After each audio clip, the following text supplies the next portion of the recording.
All right, we better get started. What's up, guys? Welcome for the late night Monday stream. What am I crashing into? Move this out of my way. All right. Mr. Matt was the first to comment. What's up, Matt? All right. How are you guys? Monday's over. The days are just going by, aren't they? Freaking Monday. I hate Mondays. I gotta sell some cards, guys. You know why? Because I gotta spend thousands of dollars fixing a road flooding problem with my other home. Ugh. And that probably makes me sound like I'm super wealthy, but it's like the other way around. The home is keeping me poor. All right, so this is going to be new slabs, hot breaks, Destined Rivals battle. Live card shop. All right. Cool. Yeah, it's going to cost me a lot of money to fix all these rock problems. It's really annoying. All right, where are we? Let me close this. And close this. What's up, guys? I'm here for you every night. You know it's not easy to do that. Takes dedication.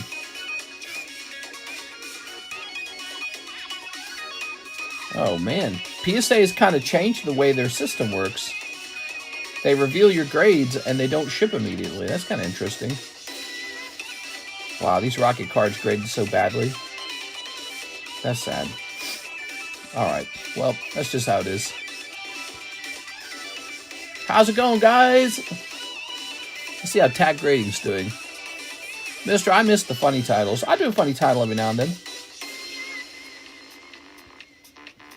I do a funny title every now and then. It's not every time.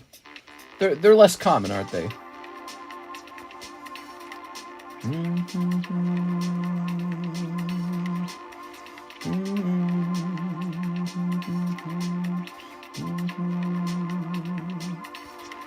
All right.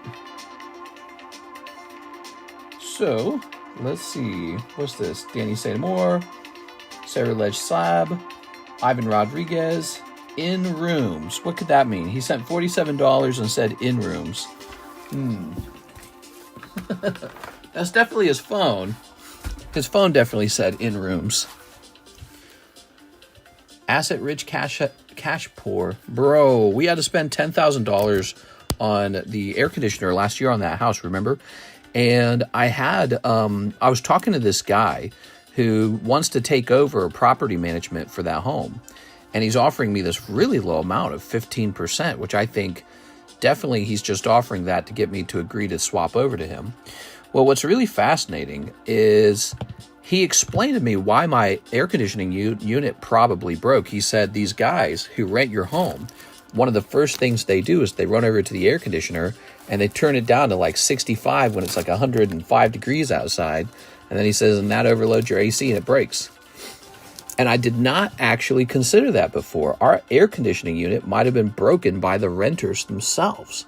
And so he recommended that we put in a kind of thermostat that can be manipulated so that it can never go below like 69. It's just not possible. Like the software doesn't allow it to bring it below 69. And he said even that's really a low temperature during the summer heat. He says it would be more normal for your temperature to be set to 72. Anyways, he rents a lot of properties. He's been property managing 15 properties. And he mentioned that he had a bachelor party at one house. Somebody did a bachelor party and rented a house. And when he got there, they had set the thermostat to 60 degrees. And it had broken. They broke the AC unit. How about that? Really fascinating. So people rent houses and break them. Anyways, very fascinating. Now I have knowledge and $10,000 less. What do you think that $47 was from Mr. Ivan? Mr. Ivan Rodriguez, 47. He says in rooms. In rooms. What could that mean? Okay. Is there something that costs $47? That's going to be cracked and graded. I don't have anything. Right over here, huh? None of those are 47. What does he want? Those are the gym breaks right there. All right, I'll write them down for store credit, I think. Like, he had $47. I'm very confused. It almost looks like I already wrote him down for store credit. Okay. Confusing. Here's Jose Arredondo, 1 spot on the Jim Alakazam, 1 spot on the Kingdra. Whoa! Okay, Jose Arredondo, you got it. Look what I have here. See this empty box? You can donate a Pokemon card to this box to turn it into a deck for the gym breaks. How fun will that be? So that is a really fun idea. I don't know why I didn't think of that sooner. All right, Jose Arredondo, here we are. Oh, you better get a win. It would be bad if you get 2 more losses. He said what? Jim Alakazam and Kingdra. All right, let's put you in the Kingdra because I think he has a better chance of going off. What the hell? Come on, let me in. There you go. I'm super mad and depressed. Uh-oh. Now, why would that be? There it is. Oops. Very nice. Gym breaks, guys. Gym breaks are very popular, apparently. You guys seem to like those a lot. So, let's see. A new slab up on the table, shall we? How about this guy right here? Edges 9.5, corners 9.5, surface 8.5, centering 9, huh?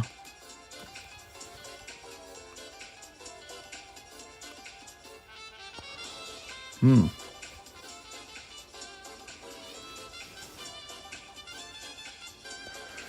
going to send this back in. I'm going to send this into PSA. You know, CGC, they're, back then, this was their old grading, and they had really tough grading standards. Oh, yeah. How do you open these? I can't remember.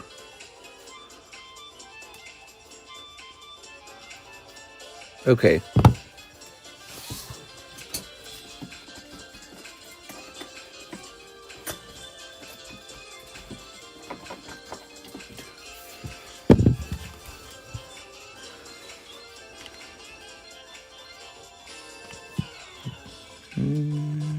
Yeah.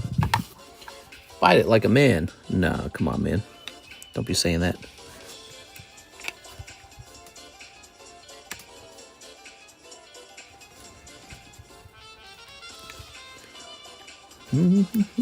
Oh, there it is. Okay.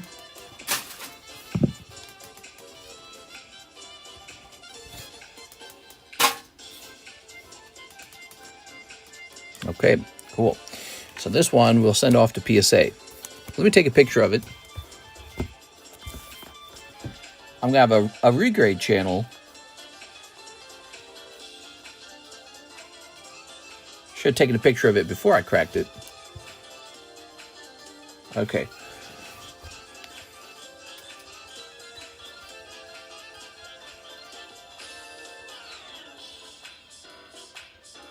Old CGC grading standard. CGC's old grading standard was pretty tough. This could come back PSA 9.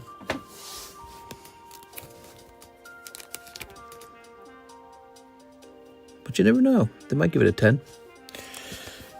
This will be sent to PSA. Mister's a master cracker. All right, there we go. Brandon, you gambling all your money away to poker? We are. I'd be mad too if I was gambling all my money away to poker. There it is. We are. Poker. I barely know her. Set this here. All right, let's see. Set this here. Now this time blackjack. You don't make any sense to me, Brandon. Your dad doesn't want you doing the Pokemons or whatever, but you got yourself playing poker and blackjack. That doesn't have, it doesn't make sense. All right, so these two have a person in it. Here's Nicholas Lloyd, tag 8 Gyarados. Tag 8 Gyarados. Where'd that go? I know what you're talking about. It's a really good card. We didn't pull that down already, did we? Is that up on the table?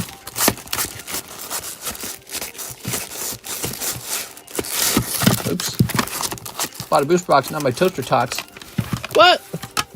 He bought a booster box, and now his toaster tots. Well, shucks. I can't gamble because I'm poor, says Alex. Alex! Let's see. Yeah, we might have taken it down already, huh? Oh, no, guys. That means we're going to have to pull it out of the box. You have no idea. I'm very crazy. I'm a very crazy guy. I mean, having a gambling addiction's not crazy. It's just a bad thing. I don't know if you have a gambling addiction, though. But you're calling yourself a crazy guy. That's not a good sign. All right, let's see.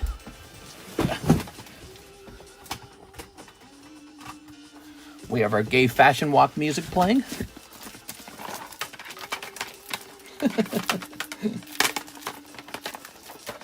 How about these slabs, man? We got the slabs for days. Holy, dude. So somebody wants my Gyarados, I hear. I'm addicted to Mister's hands. Oh. Yep, there he is. I see him in the pictures. So he's in this box somewhere. All right, let's get to it. He's a tag slab.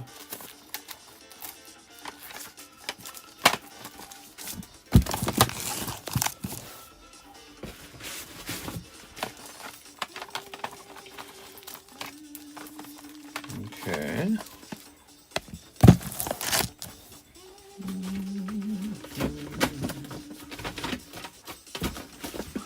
Let's see.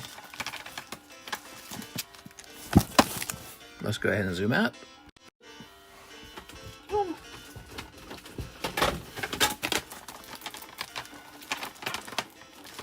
Brandon, you gotta put away the poker and the blackjack and start stacking Pikachus, man. You'll be rich. Pikachus are the way. There's a couple Pokemon. Pikachu's one of them. Start stacking Pikachus, man. There we are.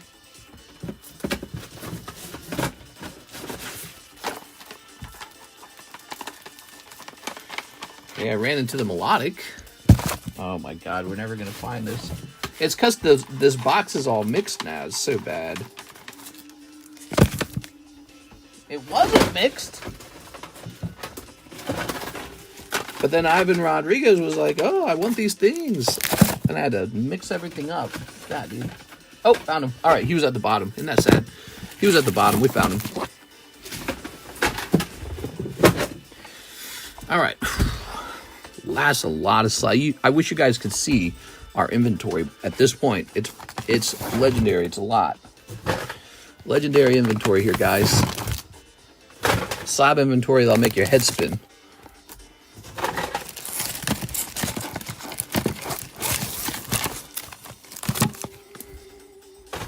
Okay. All right. All right. Who wants one of these nice tag Umbreons? That'd be a good break.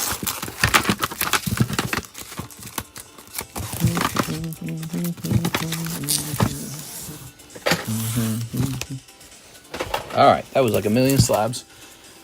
Woo! Nicholas Lloyd. 114, right? Yep. You know, I had a couple people notice that card. They said, wait! All yours. I'd fight to the death over Prismatic Mini Tin. I think I already read that one. Here's this. Let's go ahead. Okay. Here's a real easy gem break. It's just 20 bucks. That's too small. That really ought to just go in the Pokey Shuffle, shouldn't it? That belongs in the Pokey Shuffle. Here's John Lucas. Whoa! Topps First Movie ×1, Sneaker Bunko Volume 2, 5 boxes. Oh, hell yeah, dude. All right. Let's start with that vintage pack, shall we? Okay, lovely Pokemon movie. Do you still have the CGC Torchic Gold Star? Serious question. Still got it. Still got it. You want to buy them? You offering to buy them? We are. There's always a price. Ooh, there's always a price. Blue Bazaar. That's a good one. We like Blue Bazaar. Blublazor. Ooh, look at that. He looks much better in Topps the first movie than he does in Series 1. I bought a $400 booster box and pulled 4 Bidoof and a restraining order from my bank. That sucks, dude. Sorry. I'm sorry to hear that. All right, what we got? It'll most likely be at the end of December. I understand the price will increase by then. You're interested in the Gold Star Torchic? I'll keep that in mind. We'll keep the price low for you if you want it. He already went up in price for me, so whenever I do sell him, he'll probably just make me a profit anyways. Here it is. But you know, I am interested in moving right now, so that is the perfect time to try and steal a card like that from me. I am trying to move, and if I told my wife I made a big card sale, she'd be like, good. Get rid of your cards. Here we are. Here we are. Gold Star Torchic has been a card that has consistently grown in price. The PSA 9 was growing in price. And it took a little while, but the CGC 10 grew in price too. You don't really want that, do you? You want a Gold Star Torchic, Rob? That's a pricey card, man. How you going to buy that? How you going to sneak it past your old man? Yeah, send me crypto or something. Where should I message you about a card? Discord, email, Instagram, those all work. Let me go get some Sneaker Bunko. How much Sneaker Bunko do I want to get them? All 5 boxes? I'll be back. 5 boxes.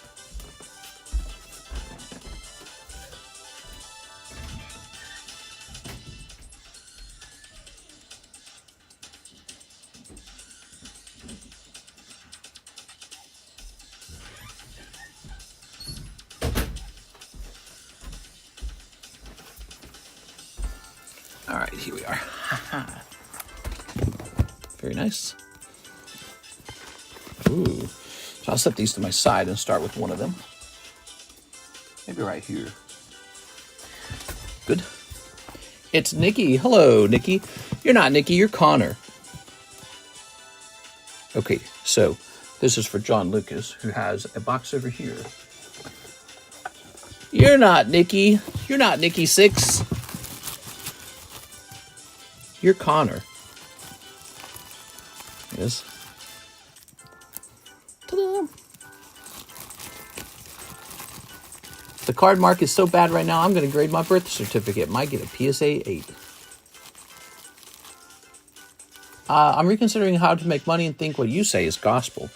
Well, you know, not to toot my own horn, but I've been right for 6 years. I've been right. 6 years. About the Pokemon cards anyways. And maybe there's still time for me to be wrong. But for 6 years so far, I've been right. It is. All right, here goes. But that doesn't mean anything, you know. Think for yourself. I don't want you to just do whatever I'm doing and then something goes bad and you blame me. Here we are. All right. But what I would say, Brandon, for you, the biggest mistake you were making, you were selling back all your stuff too fast. Once you have it, you just sit on it. That's the trick. You don't sell. And it's hard to do that. It's hard to do that. Everyone wants to sell. Here we are. You could open up a card shop. Then you will sell. And you'll sell for a bit of a profit margin if you can. And you'll be in competition with other card shops. But if you're a regular person and you're not making your money as a card shop, and if you want to do a card shop, you need suppliers. You need a tax accountant. You need some technology, a little bit of technology. So it's possible to do all that. But let's say you're not interested in being a card shop. You're just a regular person who wants to have a valuable collection that goes up in value over time. Well, then you need to be able to pick out stuff that is collectible. It has to be collectible. It actually has to be what people want. And then you have to place a bet. Okay, I think that one's going to go up. You'll buy it, you hold it, and maybe you're right. But that's only true later. You only know if it went up later. So far, Pokemon's doing very good, though. Driven by a couple theories. One of the biggest theories that I have that made me spend all my money on Pokemon, because it was a bet, right? It's a prediction, is that guys like PokeRev and Leonhardt and the guy with the crazy eyes whose name escapes me and all these other guys, they open booster packs for money. That's a big idea. So what happens is they make a video with Pokemon booster packs. Hey guys, it's me, Leonhardt, and today we're opening all the Pokemon cards. 1 pack from every era. Okay, so but he actually needs to go buy those packs then. And then he records himself opening them, and a bunch of kids watch, and they get all excited, and they get goosebumps. And then Leonhardt makes ad revenue. Ah, that's a big deal now. So having the right Pokemon cards, that means slabs that look good, and having booster packs, the right ones that content creators are going to buy, equals ad revenue and infinite demand. Because, you know, someday Leonhardt will retire and PokeRev will retire, and it'll be the next guy. I don't know who, some young guy. But it'll just keep going on and on and on, and they'll always need those booster packs in order to draw attention to themselves on social media. I call it the social media dividend. That's my theory. Pokemon cards pay social media dividends. They are very watchable. And this is going to drive demand for a long time. And also, I believe, not just with the booster boxes, but with the slabs too. So I collect the booster boxes and slabs, and they've both done very well. If Pokemon ever becomes boring to watch, nobody's really interested in it anymore, that's when I would predict to get out of the market. Here's John Lucas, but I don't see that happening anytime soon. But you do have to keep your eyes open, I think, for competition if Pokemon ever gets real competition. So far, I don't think Pokemon's got a lot of competition. You got One Piece, you got, I don't know, Yu-Gi-Oh!, Dragon Ball, Final Fantasy, Union Arena, Weiss. Pokemon's the one right now, isn't it? No real competition right now. That could change, but not right now. So that's all there is to it. And my Pokemon stonks are rising. John Lucas. You got all these rip and shippers. They're always going to need some source of secondhand market product. So I expect it all to be driven upwards. It is. That's my main theory on the cards. They work essentially the same way that objects in a museum work. People pay a price to go look at stuff in a museum. Well, they give attention when you've got the right cards. And so that's driving a lot of demand. That's box number 1. We got to get 4 more boxes for you. Here we go. Hard to believe it's already been this long. 17 months. Damn, dude. Yeah. Real Breaking Nate has the creepy soulless psychotic. I'm gonna grab your ass fight. Oh, it's the Real Breaking Nate. Real Breaking Nate. He got the coked out eyes. That's what I would used to say, didn't I? He got the coked out eyes. It's like, hey guys, hey, what's going on, Pokemon team? I'd see that and go, whoa! Who is this guy? Can you get another drama, please? Yeah, it's getting boring over here. I need to get another drama. What the hell? Ready? Any good pulls tonight? We just started. 23 minutes in. All right. Yeah, all of us guys who are currently doing Pokemon, like we're doing cocaine or something, we'll get older and we'll be out, and there'll be new young guys, and the young guys will have to take over and make videos and all that stuff. It'll be fun.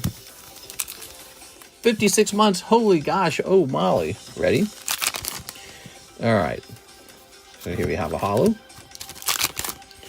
Here's this thing with like a horn and maybe a tail. Okay. Very nice. Maybe it'll be me. Maybe it'll be Connor. Who knows? I'm betting it's going to be Connor.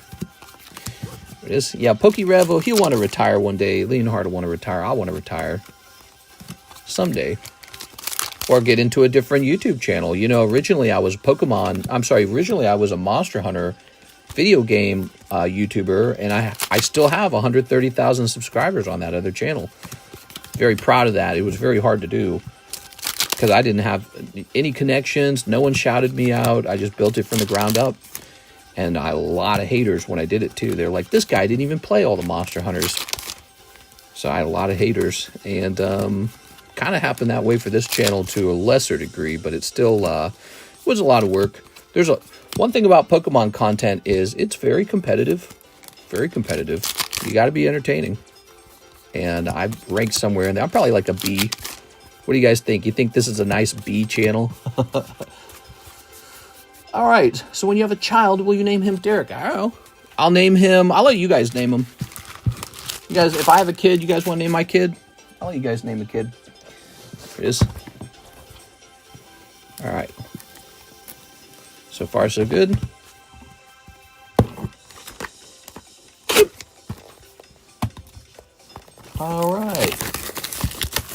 Any good pulse night? 56 months. Oh my gosh. Let's see. 56 divided by 12. What is that? Well, 4 divided by 12 is 48. He's almost got 5 years. ID Chronicle almost has 5 years. Did you have a nickname back then, ID Chronicle? Did you have a nickname bag or something like that? Fabio, Mr. Going to Run into Real Breaking Nate. Elmo is a good name. All right, you ready? I'm going to name my kid Hubie. Hubie. His name will be Hubert. Snipping this. I am getting a bit older, though, aren't I? Here we are. All right. Hello. It was just ID Chronicle. ID Chronicle. Okay, I do remember that. I actually remember this. Here it is. All right. I just assumed your YouTube name would be different. It is. There was an ID Chronicle bag back then. Here we are. Wonder how many other people are here from like 5 or 6 years ago.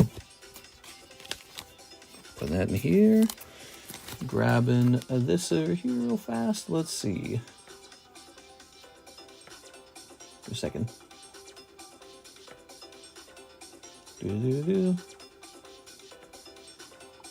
Done. All right. So now we've got this girl and this one here and this one and this guy with the sword. Rawr.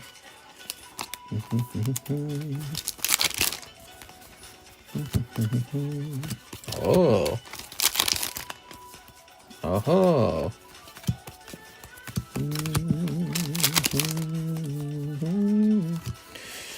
Ta-da.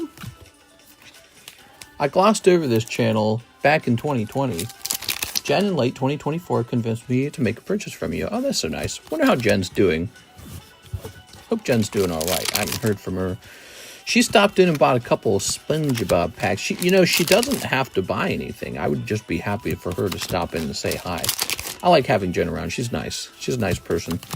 There we go. Who's Jen? Jen, she's one of the bigger customers we've ever had. She would come in and party like crazy. She'd open a lot of One Piece.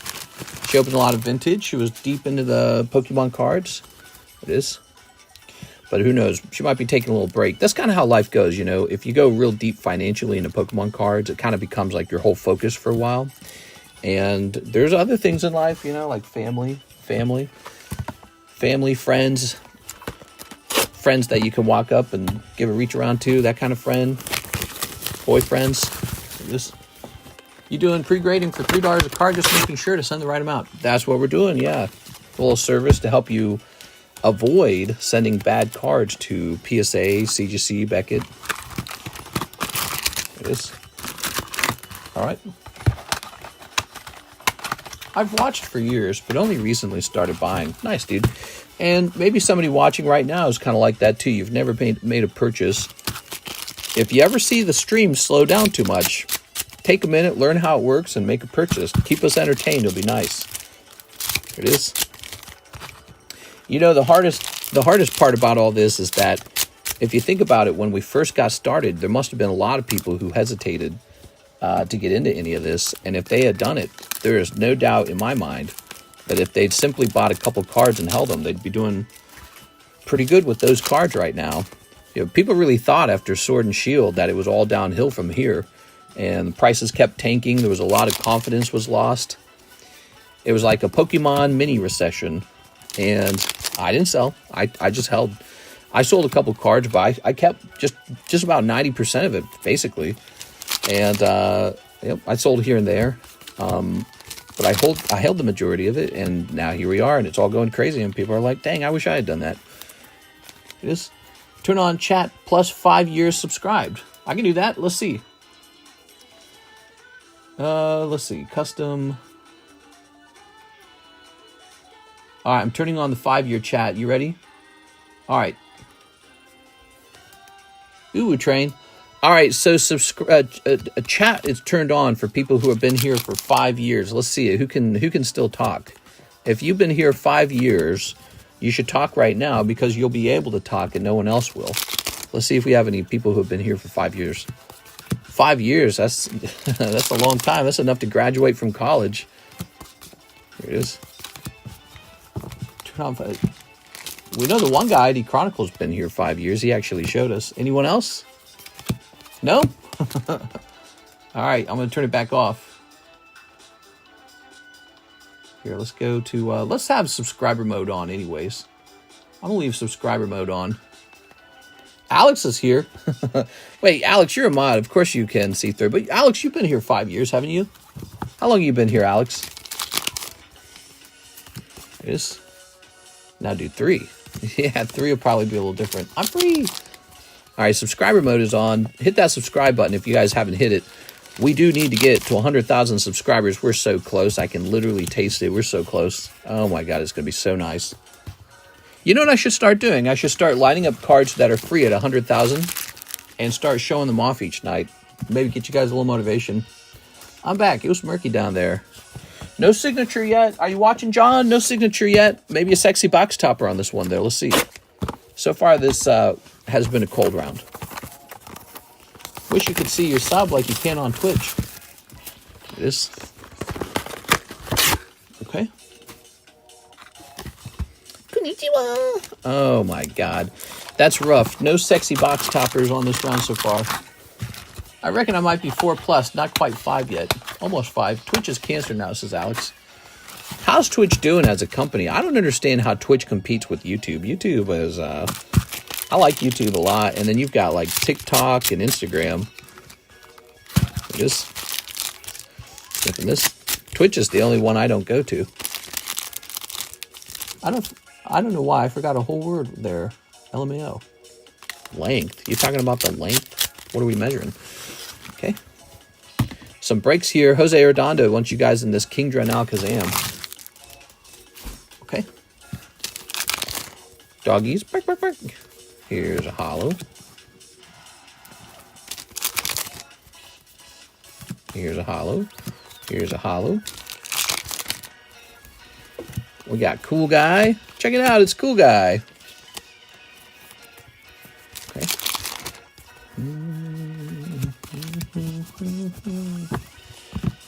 Twitch promotes blank. Oh. Yeah. Maybe you're saying that they're kind of political or something. Yeah. I think big companies, especially big companies that got a lot to lose, they should just stay completely neutral all the time. If I was a shareholder, I'd say stay neutral. We have it. Okay. Twitch sucks now. They go crazy with ads. You freaking... Whoa, what is this? Her arm looks like crazy. Your arm looks like it's not right. The proportions are wrong or something. All right. Beach ball playing girl in bikini. That's kind of a lewd card. Look at that. That looks lewd. Oh, man. Okay. That's it, John Lucas. No Siggies in that round. Maybe in the next round. They might be around the corner right now.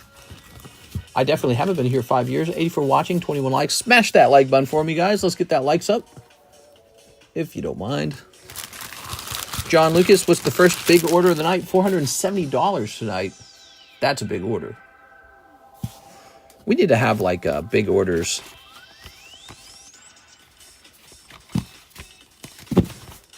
$500 is too large. I like the idea of a scoreboard for big orders. Help us keep track of who the big orders are. I can't find your website. There's no website. It's all ran from the YouTube description. That's it. It's all ran from the YouTube description. Nice to meet you, by the way. Do you by chance have my 2 graded cards from 4 years ago? It was a PSA return, Eternatus and CGC Olivia. I can almost guarantee you if it's from 4 years ago, I can almost guarantee you they're definitely gone. You want $20? I'll give you $20. Oops, you place an order, you can, so you got to place an order though, okay, to use it. You have to place an order. It's $20 plus your order. I believe you, because we do find here and there some abandoned slabs. So here's $20. It's just an Eternatus. I don't know about the Olivia. But there's $20, but you have to place an order in order to use that. All right, so let's see. We'll put this in the John Lucas's bag. I'm sorry, man. When they get really, really old, we don't know if you got like ran over by the Oscar Mayer Wiener hot dog or something. We don't know what happened to you. That's how it kind of goes. I'm going to bet 4 years old, it's definitely gone. Here it is. All right, what's next? Coinbase, staying safe from scammers. We secure your information. There it is. The 2 battles are done. Don't try to join these. These are done. David sent for both of them. David G. Velez. So he sent for both of them. They're done, guys. All right, let's get started. Again, we're doing a new fun thing where the audience can open up a pack of Pokemon cards and donate $1 to make a brand new gym break deck. Currently, we have the D1 deck. That's my deck. And it's vintage cards, so those are always fun. We are. I think it's the idea of having separate decks is very fun. Okay, so David, I don't think I've had you here for a little while, David, if you've done one before. Let's see, David. Nope, no David. Okay, so we're making you a card, David.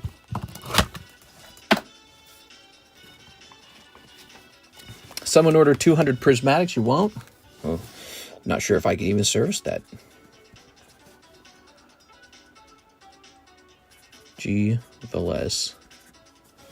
Okay. Just like that, you got a little card. Jose Arredondo, your worthy opponent is here. I guess we'll start with the, we're going to start with the Alakazam and move on to the Kingdra, okay? Here it is. Ready? So on this channel, our Rip and Chip channel over time slowly evolved to focus more on slabs. We have the Poke Shuffle, which is a $5 chance for a slab. The Live Customs, it's a $20 chance for a slab. The Gym Breaks, which is typically a 1 and 2 little Poke Deck break over a slab and a cheap card. And then we've got crazy things like the Rare Candy. It's a really big break. We got the Vintage Booster Box break, which is always running. We got a Box Battle, where it's one person gets the whole box to themselves. We have a Vintage Booster Pack break, which is everyone gets one card from the booster pack. So I guess that became really popular because these are things you can't buy at Walmart. The breaks don't show up at Walmart. Here goes. Oh, very good start for Jose Arredondo. That's the 20 HP card. Chansey's that's a very good card though. So you might not get him. Oh, you're safe though. Look at that. So he pulls Ditto. Ditto is obviously weaker than Chansey, even with the energy card behind it. But when Ditto's going to lose, he gets to use Transform. It's a tie. All right, round 2. Blaziken. Very good. Blaziken's good. He loses to 120 or 110. Muck's going to be 70. All right, first round, Jose Arredondo. Okay. Let's see, round 3. Oh my gosh, you got another energy card. David, it is just really tough for you, but you pull another 100 HP Pokemon. Oh, but he does too. Jose Arredondo gets his very first victory over here with the gym breaks. He was having a rough time, so that is good for him. Sorry, David, you're gonna take a loss this time. So we give you a little chicken scratch so that you know you missed one, and Jose Arredondo gets a chicken scratch up here to know he got one. All right, David, you do get a card still. It looks like now you're gonna get a Disney card. I ran out of those Karutas. I gotta find something suitable. Oh, that's pretty good, though. Look at that. You got the Mickey Mouse. You could grade these. I've graded these before. Yeah, solid card. If you graded this, somebody would probably buy that. That's Disney 100. David, good pull. All right, so where's he? He's got a bag over here, right? David Velez, you've got a bag, right? I miss Classic Collection of Roach's Pokemon. But David Velez. Oh, yeah, I know what you're talking about. Here you go, David. I assume this is you, right? This has got to be you, right? Let me know if this isn't you, if there's 2 David Velezes, because that one does not say David G. Velez. Okay, well, it's not over. This will go to Jose Arredondo, and we'll move on to Kingdra. You might get him on the Kingdra. I should, that's me. All right. He might get you twice, so be ready to be unhappy. No idea why I haven't become a member yet. Nice, dude. You know, it's surprising. A lot of people, when they join, they don't think they're going to spend a long time here. And then a year later, they go, I might as well start my Pokeball journey. So if you just started it right at the start, if you'd gotten it early in the group, you know, you'd already have an advanced Pokeball. It's a nice thing. It's sort of like a seniority thing. It's like a senior ring. This means you're invited to the, it is. You're invited to the Diddy parties. Here's Mewtwo. Okay, and here is Ninetales. First round goes to David. Okay. Squirtle is 40 HP. You might have this, David. David's got it. All right, second round, Kingdra goes to David. Sorry, Mr. Jose Redondo. Actually, that's the more expensive one, too. All right.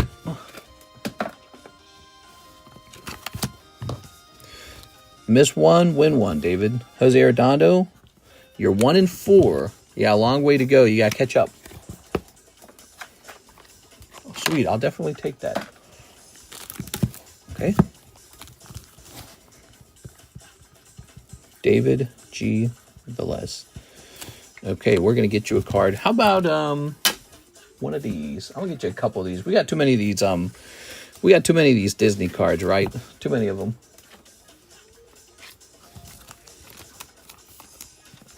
You're a big baller if you have a Master Ball. You're a big baller if you have the TCC Ball. Anyone with the TCC Ball is a big baller. Lightning breaks were going crazy last night. Nah, I'm the only one in the bird break. Does it make you feel bird-brained? See what I did there? All right. Mr. David. This goes to Jose. Or, there we go.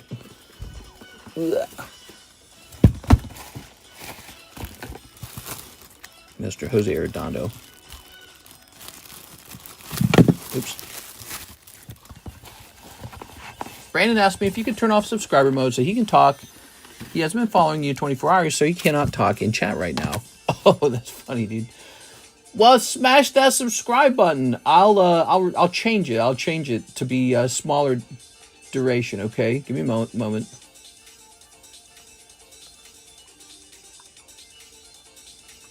We're gonna change it to 10 minutes, maybe, perhaps. He says, "No, you don't have to change it." What?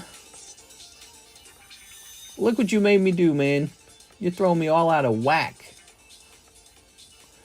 If you guys want to invest in being able to talk, smash that subscribe button, okay? We have an order now from Nathan Gordon, the Kingdra battle. Ooh, I'm sorry. Kingdra battle is over. Nathan Gordon.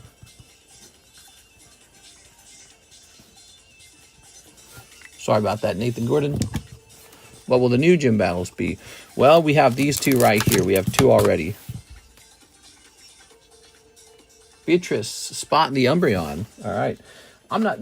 Next time, there's not going to be an Umbreon. He's too cheap. 20 is too cheap. I shouldn't do that anymore. When it's that cheap, it just needs to go in the Poke Shuffle. I mean, it's a Poke Shuffle card. That's what it is, a Poke Shuffle card. Anything that cheap is a Poke Shuffle. There you go, Beatrice. Okay, I'll take 7 rockets. Okay, with 7 rockets it is. You can certainly do that.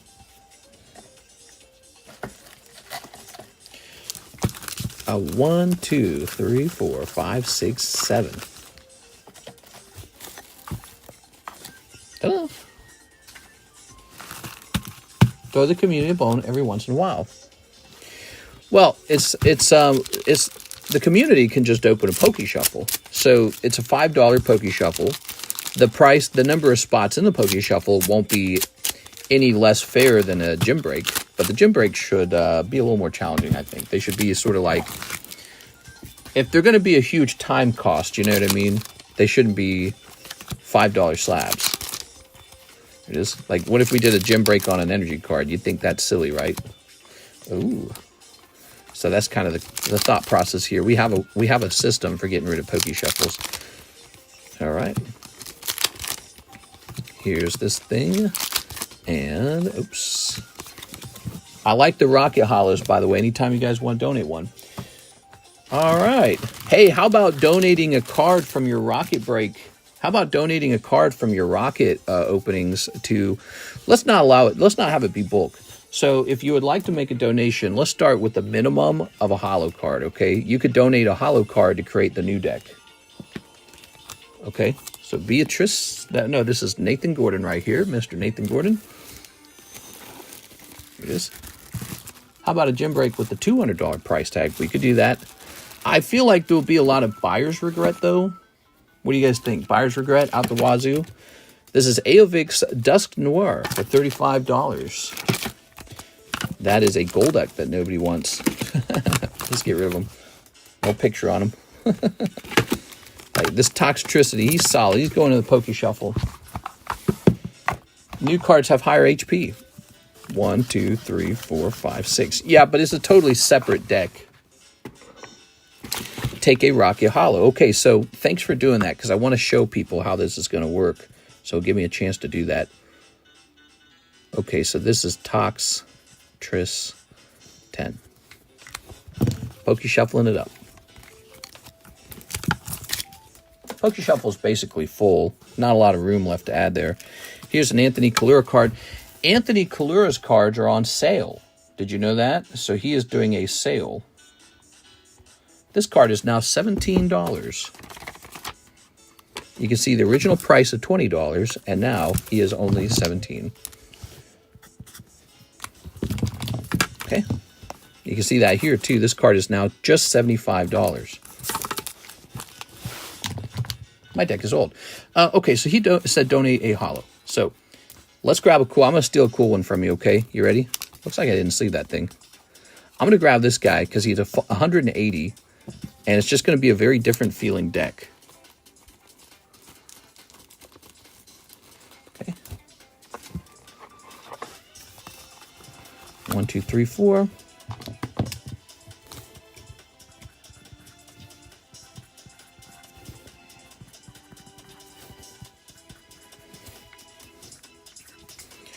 All right. Grab this. We're always trying all kinds of wonky ideas. Who remembers the Battle Tower? Remember Battle Tower, guys? Ooh, this is very nice. Okay. Good. So this is the beginnings of the next gym deck. And when you open Pokemon cards, you can donate a card to it. Now, you can donate a card as simple as a holographic or as crazy as a SIR. Though probably no one will do that because it's much smarter to just grade your SIR. But there's no limits on it. And if the deck is completely full and you donate a fancier card, we'll allow you to boot someone else out of the deck. Now watch this. So one more step. Let me get a fresh marker. I need a fresh marker for this.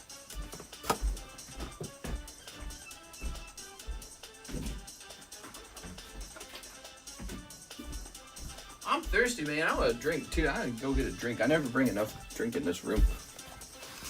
Okay. I always underpredict how thirsty I'm gonna be like 10 minutes in or an hour in.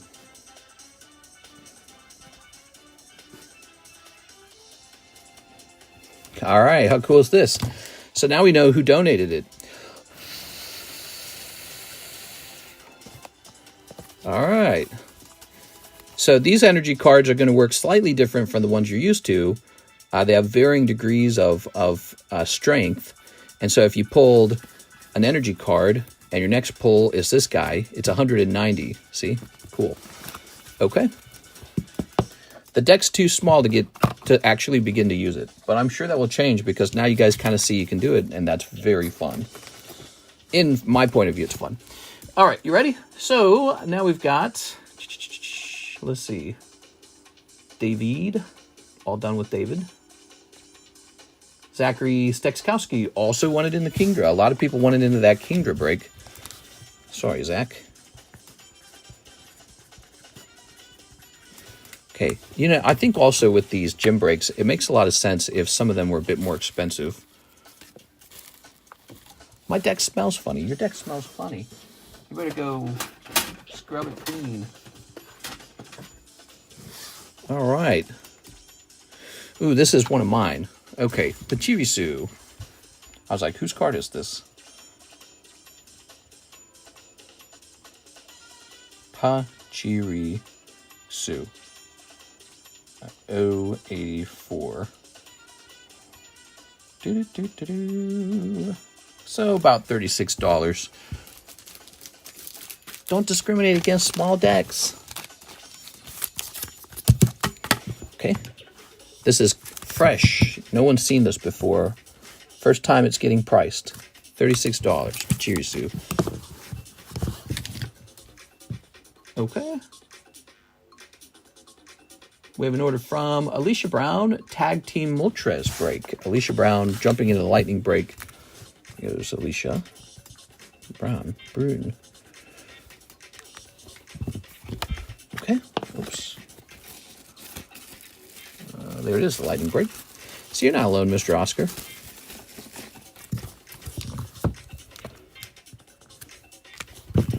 All right. Gyarados, $42, lovely. Igglybuff, $39, lovely. Meowth, $50, AVAX Vintage Meowth. South Park, $400. That looks crazy, but I've already sold one of those.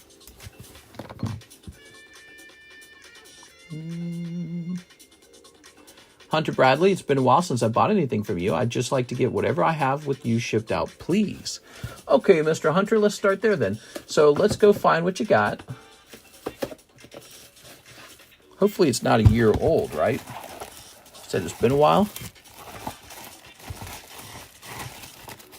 Huavu's got a bag in here that's pretty old. If South Park can sell, Marvel Chrome cards can definitely sell. I'm sure there's a market for Marvel cards. Here it is. The difference is it's very hard to grade those 10. And I acquired the South Park at an easy price because nobody knew about it at the time. So I'm not seeing a bag, Mr. Hunter Brady. For Brady, Hunter Brady. Can you tell me a little bit about this bag or slabs? How old are you talking?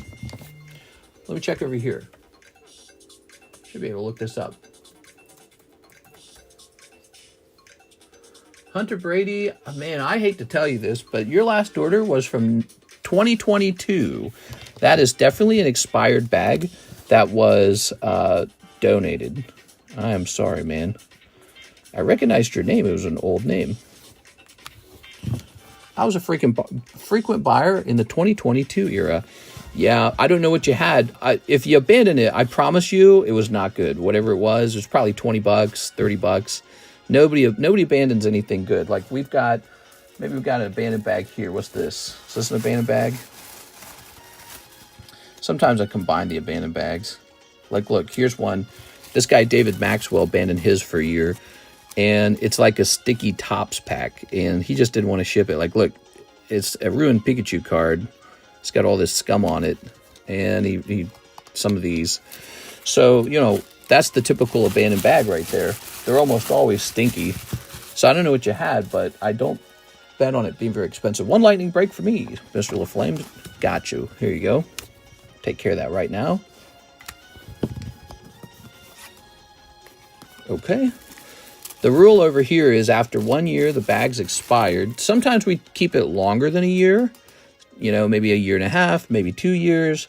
But only if it's expensive. And then after about a year and a half, 2 years, it's just out. We just go, this guy's in jail or something. Who stole my bunting? We have an Andrew Martin lightning break, 40 to slab away. Andrew Martin. Hello, Andrew. How are you tonight? Andrew Martin. Okay, Mr. Andrew. And this is for the lightning break. So that's moved a little bit.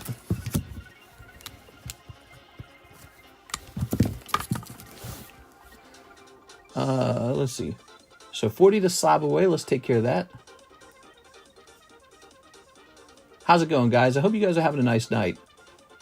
We go live every night. It's really hard to do that, but I put in the effort. We've been doing that for 6 years. That's a long time. Dominic says 6 EV Hero packs, please. Okay. Whoa. More EV Heroes, perhaps, huh? Where shall I get more of those from? I'm gonna go get it. I'll be back. Ooh, I'll have a chance to get a drink. I'm very thirsty. Thirsty for Pokemon.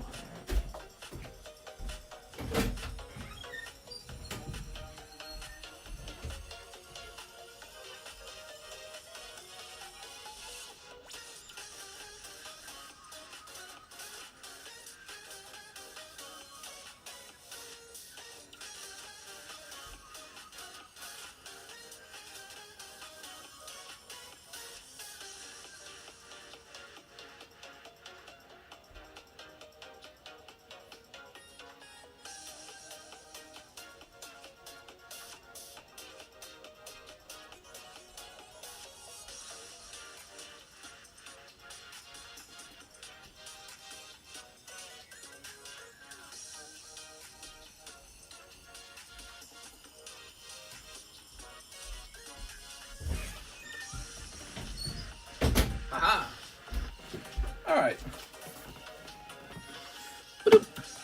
Got my drink. I'm ready. Ooh.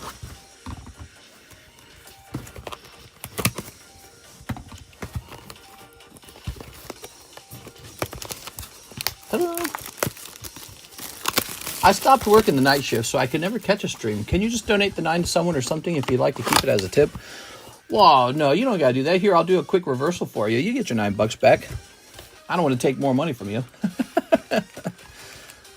But you know what you ought to do, Hunter Brady? You ought to come back and open some cards for old time's sake. Or participate in one of these crazy breaks sometime. So that you can lose $40. It'll be great. It'll be fun. All right, so we're going to issue a refund because it's not necessary, the shipping. And then, yeah, come by anytime. We watch what we do in the stream. It's probably a little different than other streams. We have a strange stream. We don't open a lot of boosters as much as we price up an enormous amount of slabs. And it's become kind of a breaks channel. It's very interesting. Here it is. All right. I got a box of EV Heroes, $100 a month ago. All right, let's see. I better throw this away or I'll think it's still real. I'll forget that easy. Code. And there's a lovely Umbreon. Let me show you a break, guys. I'm going to show you a break. For those of you who maybe don't visit too often and you've never heard about it, we get some big breaks, right? So first of all, Fossil Sublist, 1 in 16 odds for a booster pack of first edition Fossil for our Fossil booster box break. It's got just a couple spots left, and then this goes off. But it's pricier now, $695 per spot. It's right at the end. It used to be $500, now $695 right at the end. And those spots will fill up. You can also pay this down over time. Not a lot of time left to do that, presumably. Weiss Magical Girls, Challenge Rolls, Presale, Mega Sublist. This is for a very special slab break called the Mega Break. Here it is. It's this Expedition Hollow Mew 10. You can buy a spot for $400, or you can buy a mini spot right here for $40. And then on this list, 1 of 10 people gets pulled and get put over here. See, and they get one of these Mega Boosters. So the Mega Boosters are worth $400, and this Sublist is a $400 break. See how it's working? So this is 2 out of 7 so far, and some people have jumped in. It's a pretty big slab, you know. It looks like I'm trying to sell it for, what is that, 2,800? 400 times 7, I think that's 2,800. So it's pretty. That's the biggest break on the table. We have our pre-sale box break, Destined Rivals. So this will be for a whole box of Destined Rivals. It's a box battle, and the way it works, if you get pulled here, you get a box just in your name. When it arrives, we open it for you. Or if you want to keep it sealed, you can keep it sealed. Some people like that. And we have all kinds of slab breaks, like this big Crown Pikachu break. $40 chance for a Crown Pikachu, already graded 10. That's not bad. So, because they don't always grade 10. And just a ton of breaks like that all over the table. So, yeah, we just do a ton of breaks these days. Here it is. The channel has a very different feeling. Like look at this big pile of slabs right here. Whoa. especially if you're from a long time ago, we do things feel different over here. They really do. So this just represents a fraction of the cards that people are paying down over time. People pay down slabs over 6 months, and sometimes we get really big slabs. Like, I bet you, where'd it go? I was just showing it off the other day. Is it over here by chance? Oh, maybe I put it away. There's a black label getting paid down, but yeah, well, Danny's got a black label. He's got a black label Hello Kitty card. So people take these really expensive slabs and they pay them down over time. And, oh, here it is. I think I found it. Look at this one. Oop. I better not drop it. It almost slid. Here it is. Here's a black label Latios Latios. So people like to come to the table to see if something like that is for sale, and if they see it, they put it in the slab away and they pay it down over 6 months. So there's all kinds of stuff like that going on all the time. And as a result, a big portion of our sales are just slab away payments, which is very different. It's not the same as opening booster packs. Here it is, Dominic. Let's get this into your bag. It's kind of a double-sided sword, because if everyone spends their money paying down slabs, I think it's a little less entertaining, like versus like opening up the same amount of money in booster packs. The audience, maybe the audience that doesn't open anything, because there's always a portion of your audience that is strictly watching, they're not participating. I think they prefer to watch boosters, but actual customers, a lot of them value the slab away a lot. I mean, they have to. That's why it's used so much. Really interesting stuff for me. I like to examine that kind of stuff. Okay, so we have Abraham G. Rios. Pre-grade the 2 Blaziken cards in my bag and label the best one. All right, sounds good. Let me have a sip of this real fast. So that's a pre-grade. I'm gonna assign grades to his cards. When you order the $3 pre-grade, I actually hand a grade out.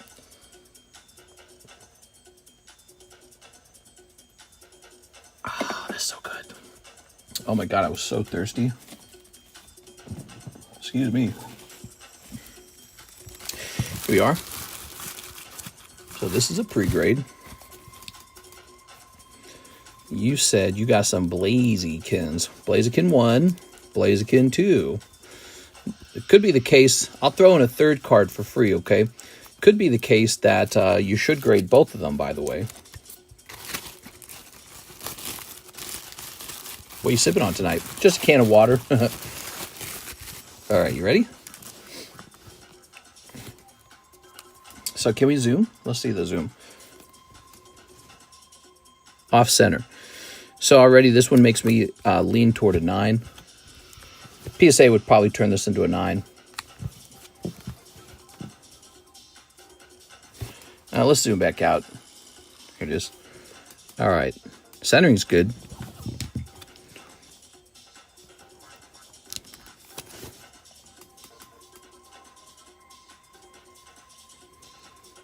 This one's real clean.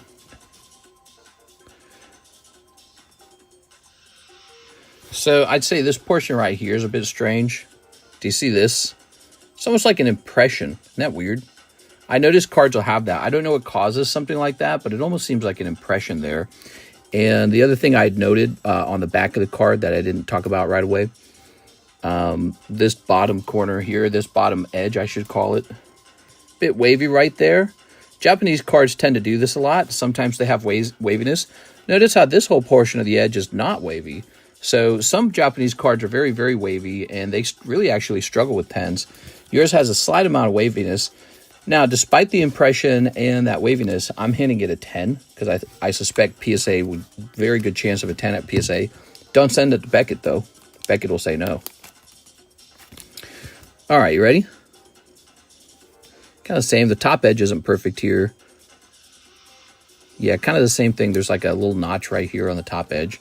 I would bet that BGS would pick that up and say no black label for you. And the impression is gone from right here. Notice how it's not on this card at all.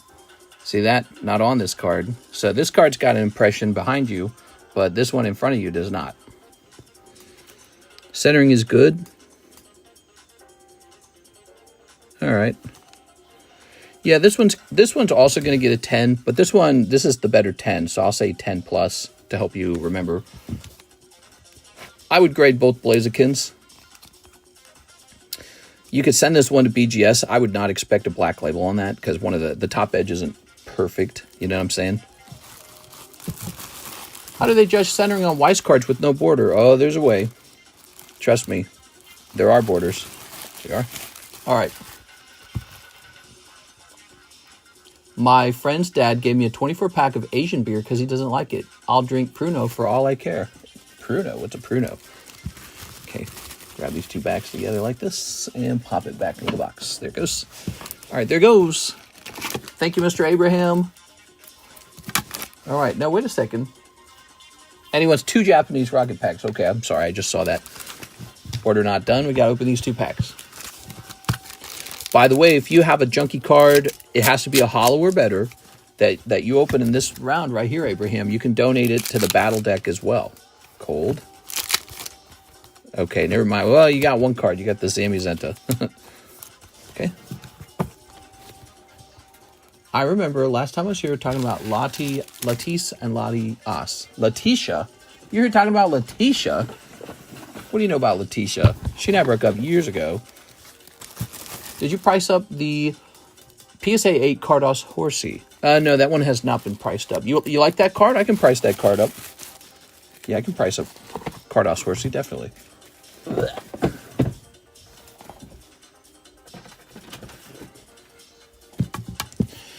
All right. I'll donate the hollow. Oh, it's already in your bag. What was I thinking? All right, but give me a second. Let me price this up for Mr. Yolan. You think the old make cards are potential good investment? Potential's the key word. They're a strange card set. We've seen strange card sets before, and sometimes they do well. This is a strange card set, the Carddass set. All right, so looks like we're going to do about $25 on it. Okay, there it is, 25. Anything with Pokemon on it is probably a good investment, to tell you the truth.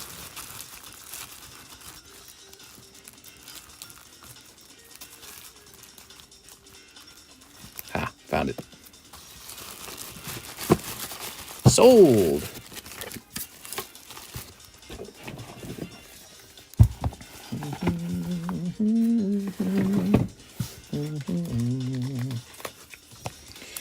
Okay, Zamazenta's going in. Abraham Rios.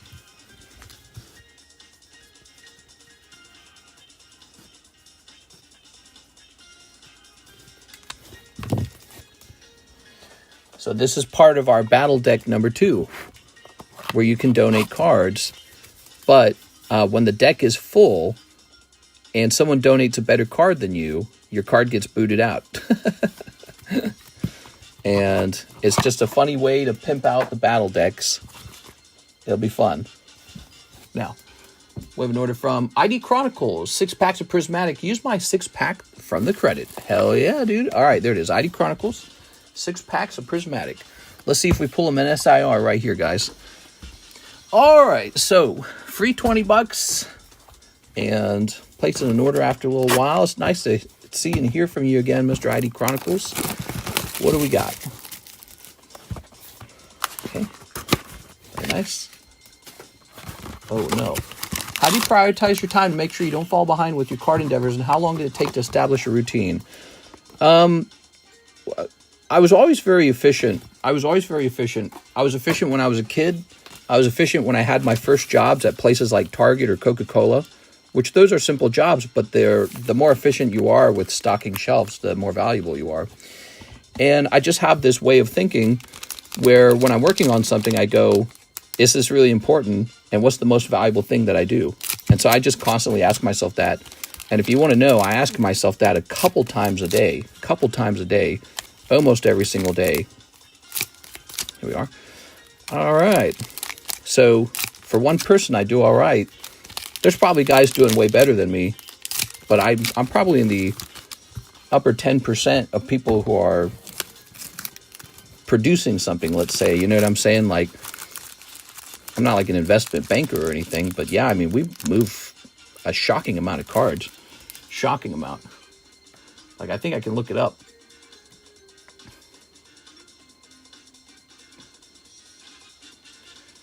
Give me a second.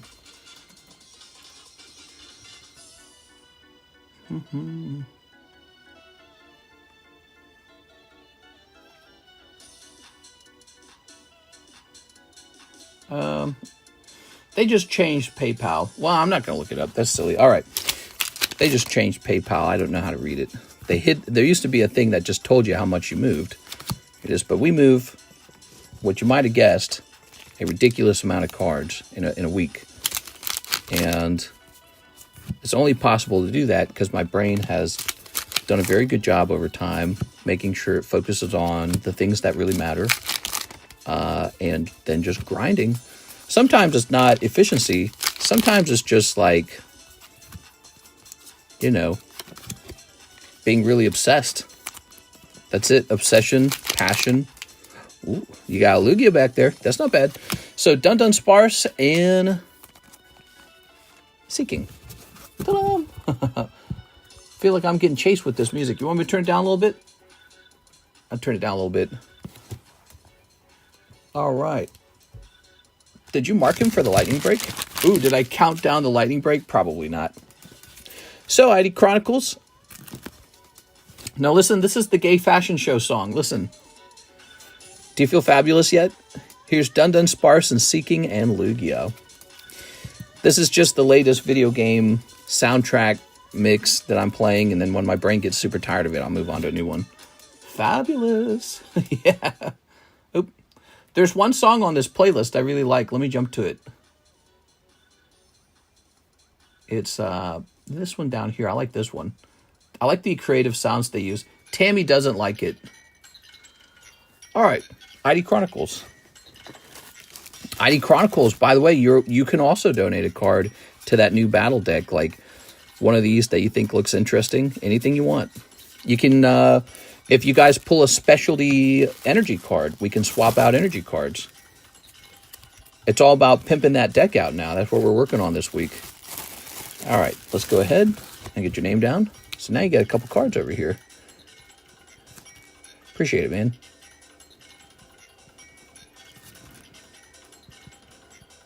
Okay, cool.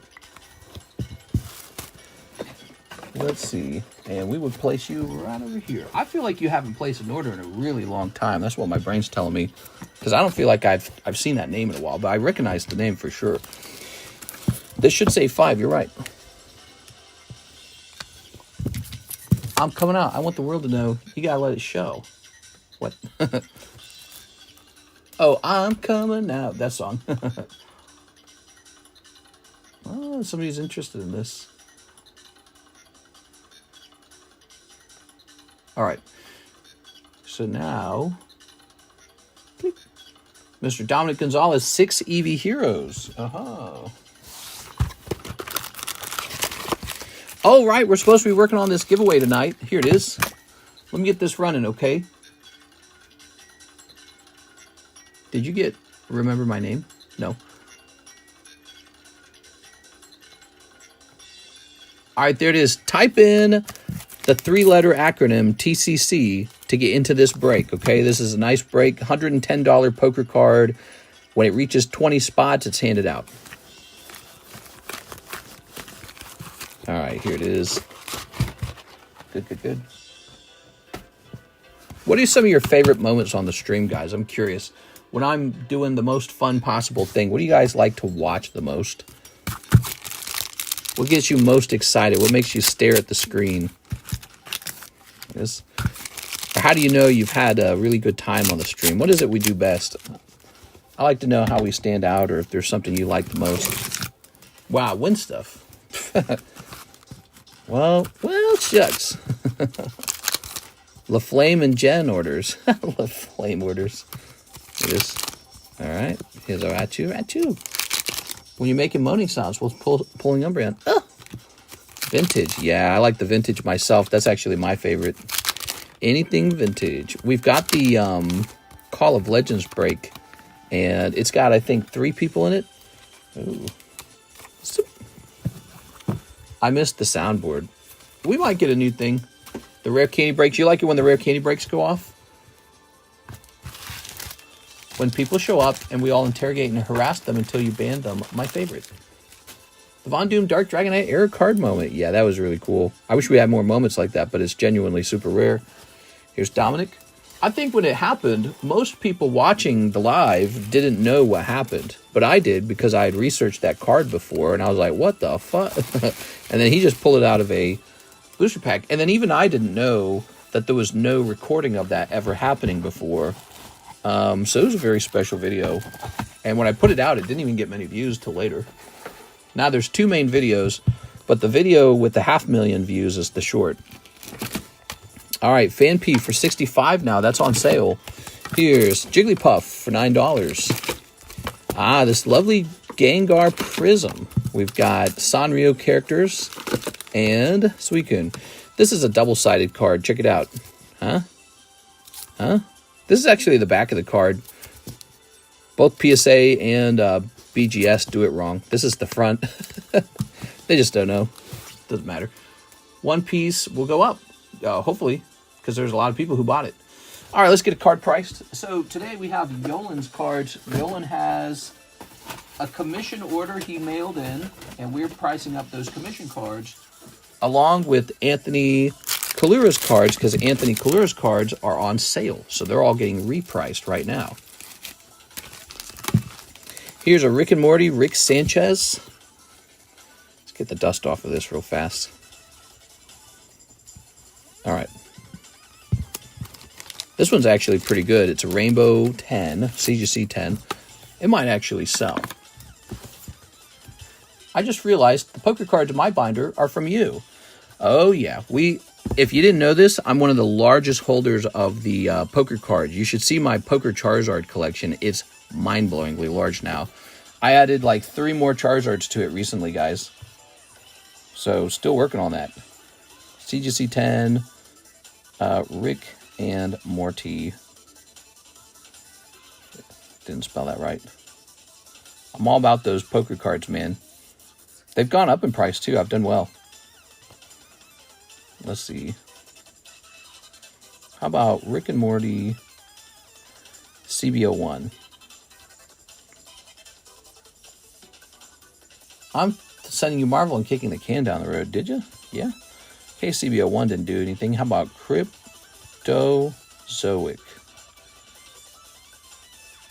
All right. I feel like the Rick card's a lot more desirable than the rest. We're going to give this card a much higher price because I believe this is actually the card in the entire set that someone would want. Many of the other characters, I don't think people want them. Can I donate to Lugia? Yeah, to the deck you're talking about. Yeah, that would be great. Let's see. Oops, that's Israel Gomez. How did I grab him but not you? You're in the front. Reached over to grab your bag, grabbed his bag, and his was behind yours. All right. So this will be fun. So your Lugia will be in there, and people will be happy to pull your Lugia because it'll be a winning card. They'll beat those holographic cards.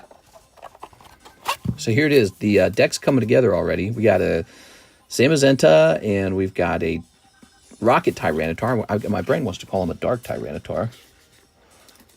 And now we're getting the strongest card in the deck is now Lugia. Very cool. How about that, man? Okay. Can you crypto walk? You be ballers. Oh, yeah, sure. Here's ID Chronicles. Duh. So there it is. Oh, yeah.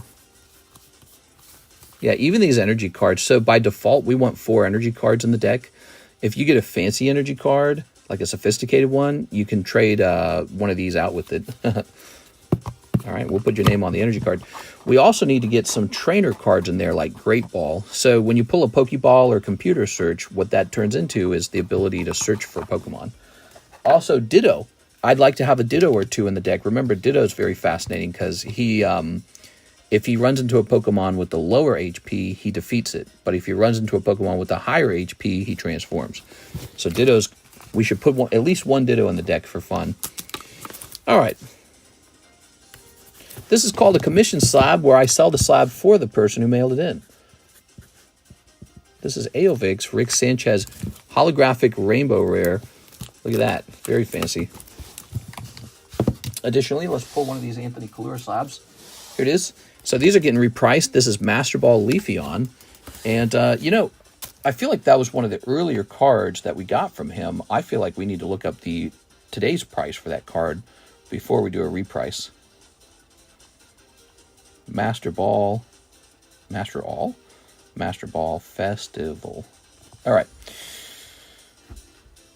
Give me a second here.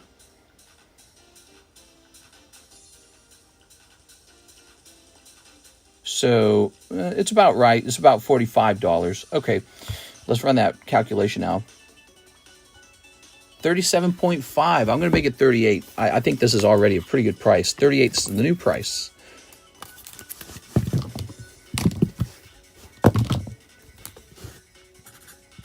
That's a pretty sweet deal. That's 15% cheaper than the eBay buy it now price. I mean, I'd be tempted by that. What else you got? Same here. We got this one right here. Same deal. 38.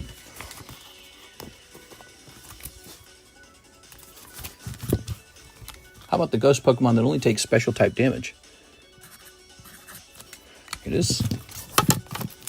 If you guys have some cool ideas for how the gym deck should work, I'm open-minded. Are you open to mind? Okay, here's Yellen taking the horsey right here. There you go, Mr. Yellen.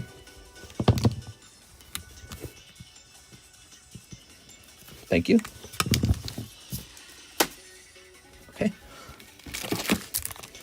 Here's Tammy with the Rainbow Leafeon that you can't even see the price on because it has, instead of a sticker, I wrote on the slab.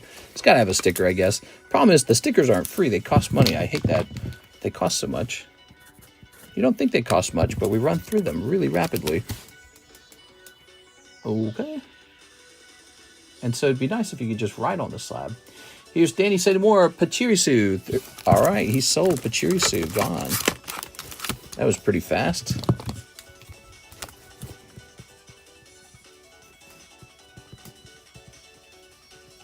Tonight, we watched The Last of Us, the next episode. Total filler episode. Very hard watch. It was really, really just boring. Put the rest of my slab away. All right, so that's 36 minus 100, which is what? 64? $64? All right. And now Danny has $340 left on that. So 340 minus 64 is 276. 276. Boom. Okay. 28 days later is the best zombie movie. Changed my mind. Let's go ahead and choose a winner. Clue-Ould. Clue-Ould. You're going on to this giveaway, man. Congratulations. Clue-Ould. Okay. So he's got the next spot tonight at 15. Do you have an estimation on Ghost of the Past? It'll be here sometime this week, probably. Be sometime this week. James Gower, 6 Glory of Team Rocket. Glory of Team Rocket still selling pretty hard. We got a 1, 2, 3, 4, 5, 6. There it is.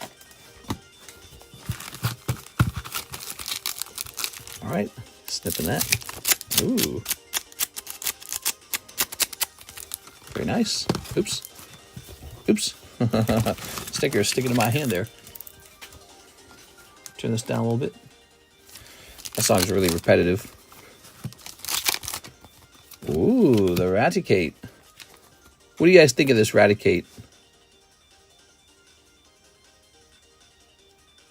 I don't know. Okay. Here's Molcheese. Ta-da! Here's... Hey, Rocket Moltres. Cold. And Meowth. Meowth. Ta-da! All right, cool.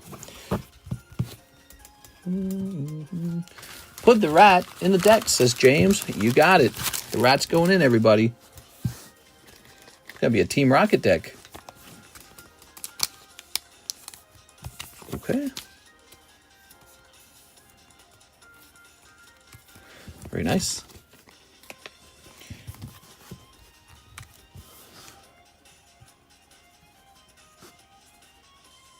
Ta-da!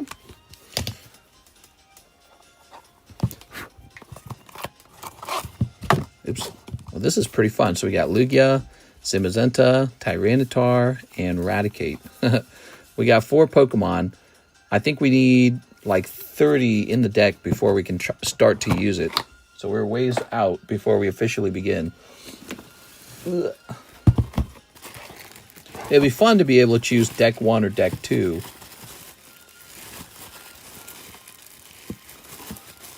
Okay, let's see. You have a bag, right? You definitely have a bag. It was a good round. That was a pretty decent round. I actually agree. Jason. You didn't say new bag. Oh, you don't have a bag. I see how it is. Big man with no bag, huh? I don't got a bag. I see how it is. One here, one here. Okay. Ghosts of the Past will be exciting. Yeah, it's coming back to the menu because just trying to add a little bit of Yu-Gi-Oh! Back on. And I do remember Ghosts of the Past would sell out every time. That's why we don't have any, because it's sold out. It actually sold through. The ones we do have are not selling through. That's how it works. James Gower 5.25. You just shipped my Silver Dialga. Nice. There it is. Heck yeah, dude. Okay, now we have an order. Palkia. I feel like Palkia is ready to come down. What else is ready to come down? Dun. Sure, Dun Sparse. Lugia 10. He's nice. He's nice. Let's have a break on the Lugia 10. How about the Lugia 10? What do you guys think of that one? Tell you what, I'll give you $10 off that one. This one shall be cheaper. Instead of $130, we'll run it at $60.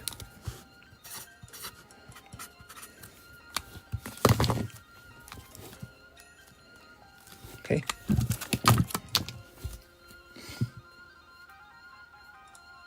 Nectaria, 1 Pokey Shuffle. You got it. Mister, I take the dum-dum, use my fret. The Dun Sparse. You got it. Nectaria, $40 to the oldest slab break. Nice, dude. So 1, 2, 3, 4, 5, 6, 7, 8. The oldest slab. Oops, I put that in backwards. The oldest slab break. Oh, because this goes back here. That's why. Now this goes in the front. What's that, guys? What's the oldest slab break? We got the Quest slab. We got the Waifu slab. Mew doesn't count. You can't do the Mew. I actually think it might be the Quest slab. I think the Quest slab came out before the Waifu slab, isn't it? All right, in you go. Okay. Nectaria. Combos. You got that for $5. Not bad, Mr. Nectaria. And you know what's crazy? You might actually pull that Vaporeon, too. If you do that, it's the biggest flip ever for $5. You're in there now. Okay. Good.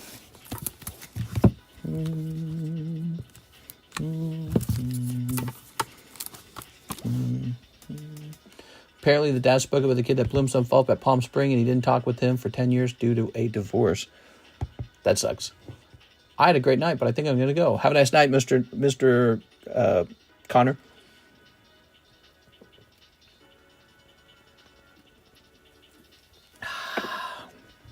All right. Ooh, excuse me. So, Ivan, I had you down for 47. Minus 35, which should be 12. 12 remains.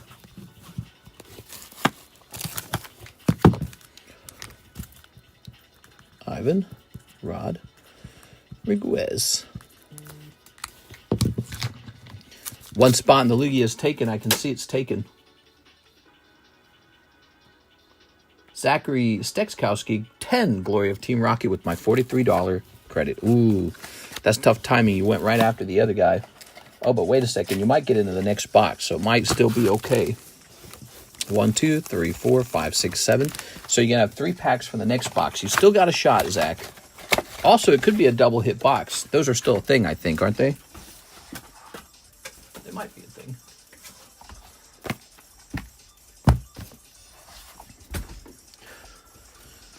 Time we on USA. What's your question? That's a nice Lugia poker card there.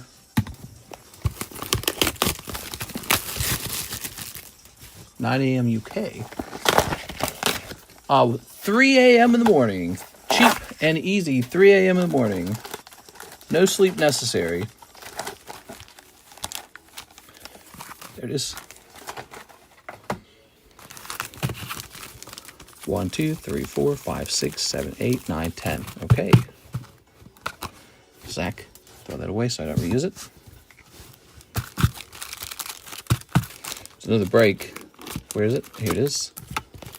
Beatrice Monis in this $20 break for a cute little Umbreon. What is sleep? Here it is. People on the East Coast, they're staying up real late.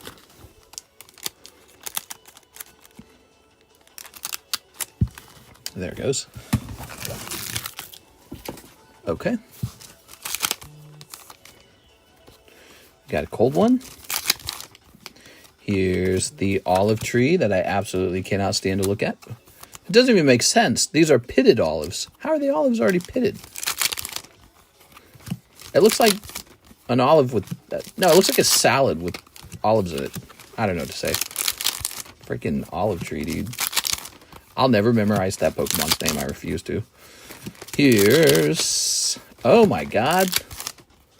Oh, my God. That was a terrible round. I'm so sorry, Zach. That is just a round of bad luck. Sorry, man. Oof. Ah, sweet Mr. 420, you in Yorkshire. It used bullet seed. What is sleep? What is love? Baby, don't hurt me. So, Zach. World beer. Person.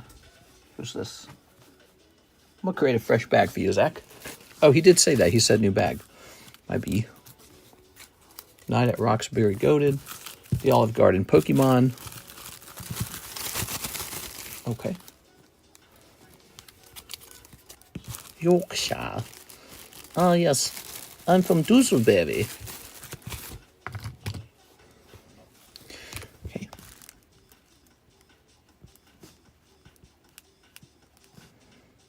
$5.25.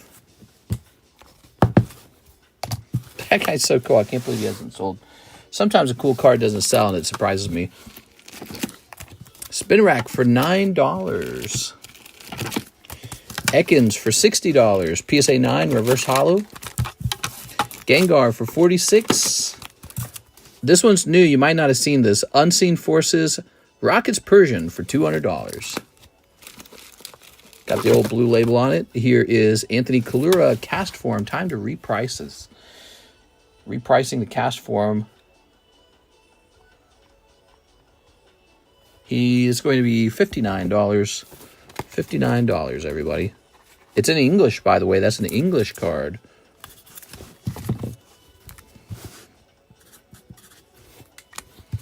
There it is. I'll take the $9 card to finish my credit. Okay, well, technically you'll have $3 left. So you save those $3 because you might find another thing someday. So we'll save you those. And we'll put you Mr. Ivan Rodriguez.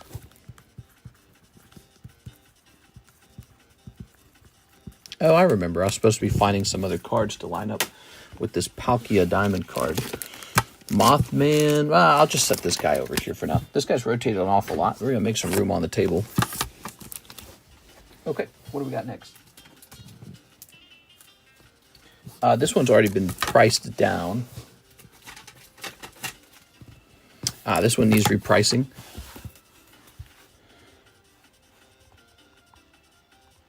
$64.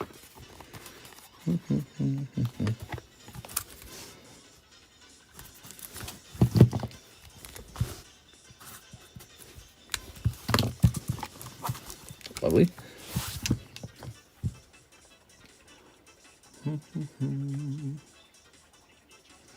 So we have Mr. David going into the Lugia break right here. It's a pricier break at $60, but it's actually cheaper than it used to be. That is a clearance break. Here it is, David. Okay.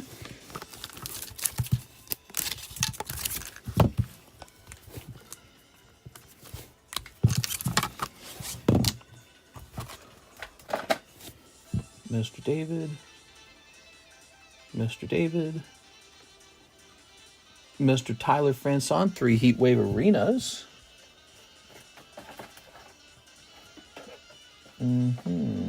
Here they are. 1, 2, 3. Ah. Today we started watching 007 Moonraker. Feels pretty slow. The bad guy Jaws is in it a second time, so he's a bad guy henchman. This one isn't as impressive in my opinion. Moonraker feels a bit slow. This, oh, we got the Hydrapple and a cold one. All right, there you go, Tyler. Okay. Vanilla Kush in Amsterdam. Ta-da.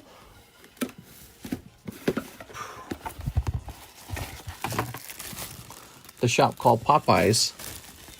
That's some of the craziest vanilla kush. But okay. 2 more cards coming up here. These are both Anthony Kalura cards getting repriced. They're 15% off. That's a PSA 10 Kieran getting marked down by 15%. PSA 9 Appleton. 17 and 25. It's pretty good.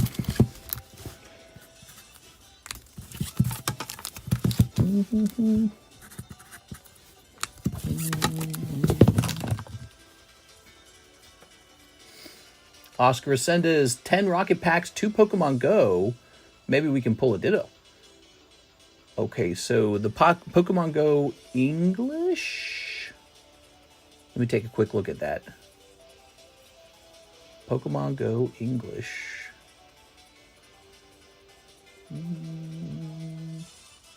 It looks like it's English, yes.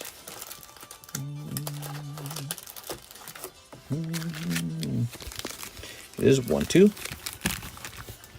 Wedding Cake, White Widow, Cherry Pie. Oop, what was all that? Oh my God. How did that even happen? Okay, give me a second. That's so annoying.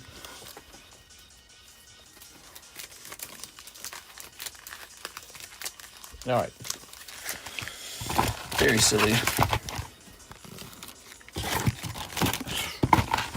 How does that even happen? You're blazed too, mister. Boy, this room's hot, man. This room is warm as hell. So 10 Rocket Packs, 2 Pokemon Goes. Let's get it. Oh, I know why. You're trying to pull a Ditto, aren't you? Man down. 1, 2, 3, 4, 5, 6, 7, 8, 9, 10. Do you still have towers of bulk? I got towers of them. Not really. Not really.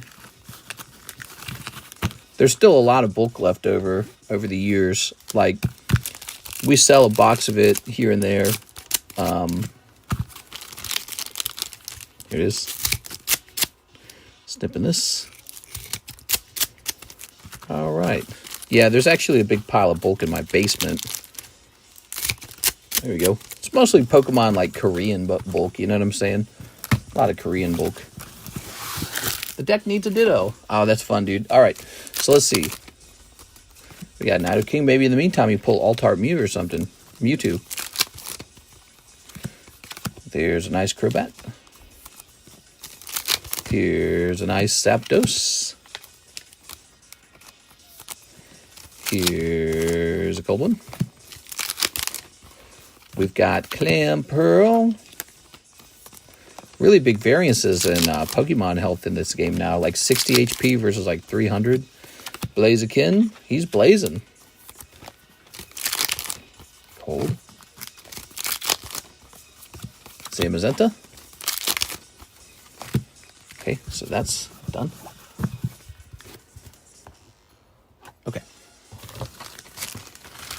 nice, very nice, very nice. Now, how about these Pokemon Go's? Poopachu, Solrock, Spark.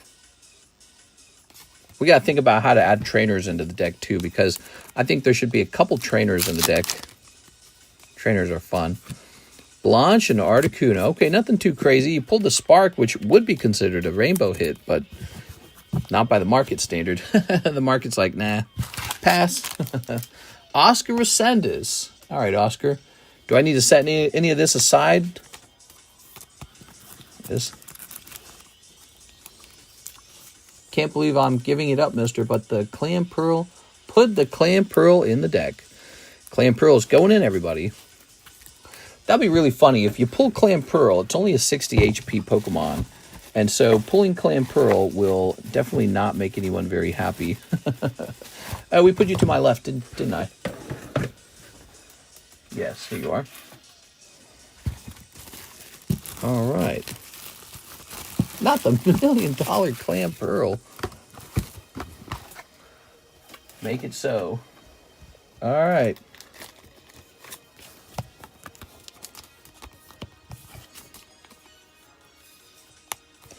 Okay.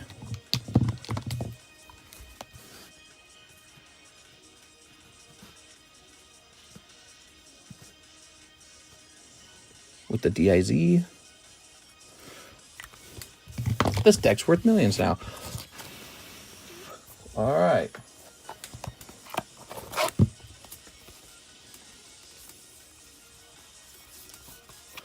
It's ready to go. This deck's basically ready.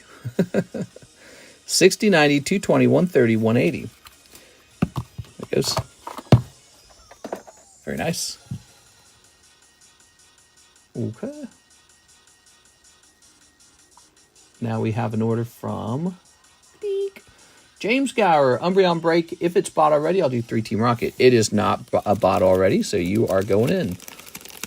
All right, no more slabs this cheap as gym breaks because it's too cheap. It should have just gone in the Poke Shuffle. I'm being silly. This is a good Poke Shuffle slab. There it is. Do do do do do do do do do. I'd like to place my Applin in the deck. Just give me a minute here. So James Gower. Do do do do do do do. You have a card, don't you, James? Tyler 6, Oscar, James, LaFlame, Hawk, Lucas, Alicia. Hey, you really don't have a card? I'm surprised. I rather thought you would have one. Okay. I might have a card. I know I only ever lost once. I never won. Ah. Underneath my legs itchy. All right.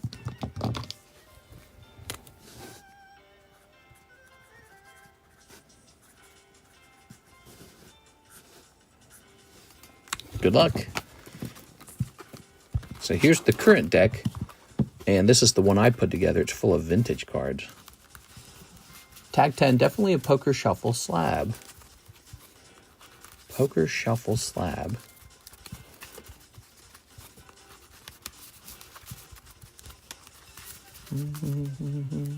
No One Piece tonight? So far, no One Piece. You want to see some One Piece, you go open some. All right.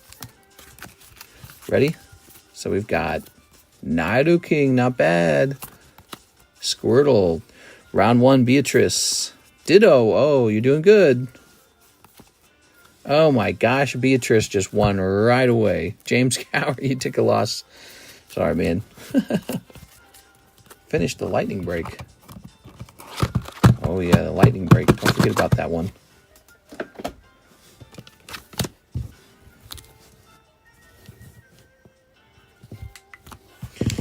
Okay, there you go.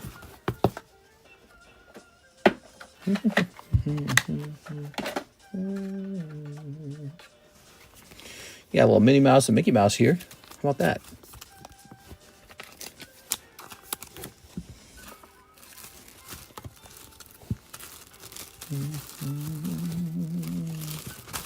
Put that away. And Beatrice Mona's on the back of this. There it goes. All right. We have 7 Dusenberry, 3 Rocket, 1 Charlie Brown Part 1, 1 Charlie Brown Part 2, 1 Topps Donkey Kong,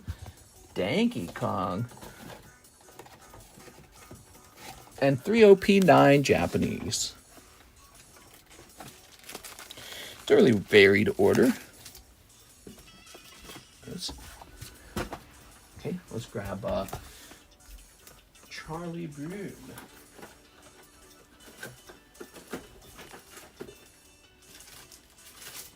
There they are. I really bought these because I like Charlie Brown, but they don't get opened very often. I think I might open all of them and grade them. All right.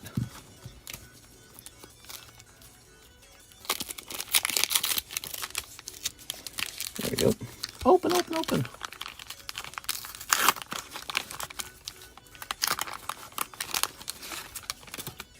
All right. This yucky gum. Toss this over here. Wonder if that's not a health hazard to have a lot of that gum crinkled up in my trash can. So you've got these play cards. As a kid, you'd chew your bubble gum and you could play this little Donkey Kong game. All right. Ooh, this one's in pretty good condition, it looks like.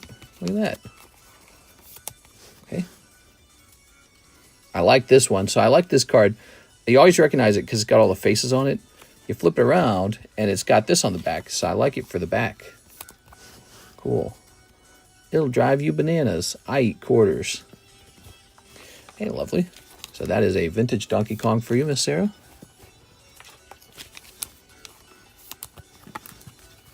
Okay. We are now. Charlie Brown. This is me, Charlie Brown. Let's start snipping. Good. Okay. What we got here?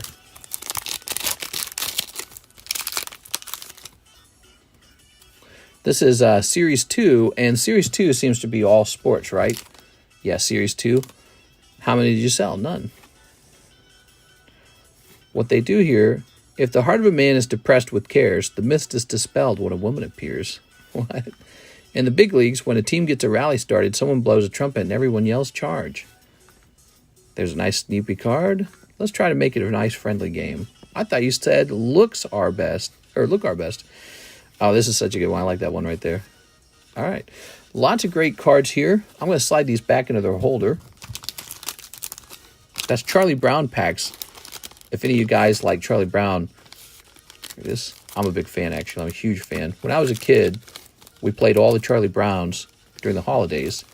But not just that. We'd go to the library where you could rent VHS, Charlie Brown. And we'd rent all kinds. There was a lot of Charlie Brown TV shows made, actually.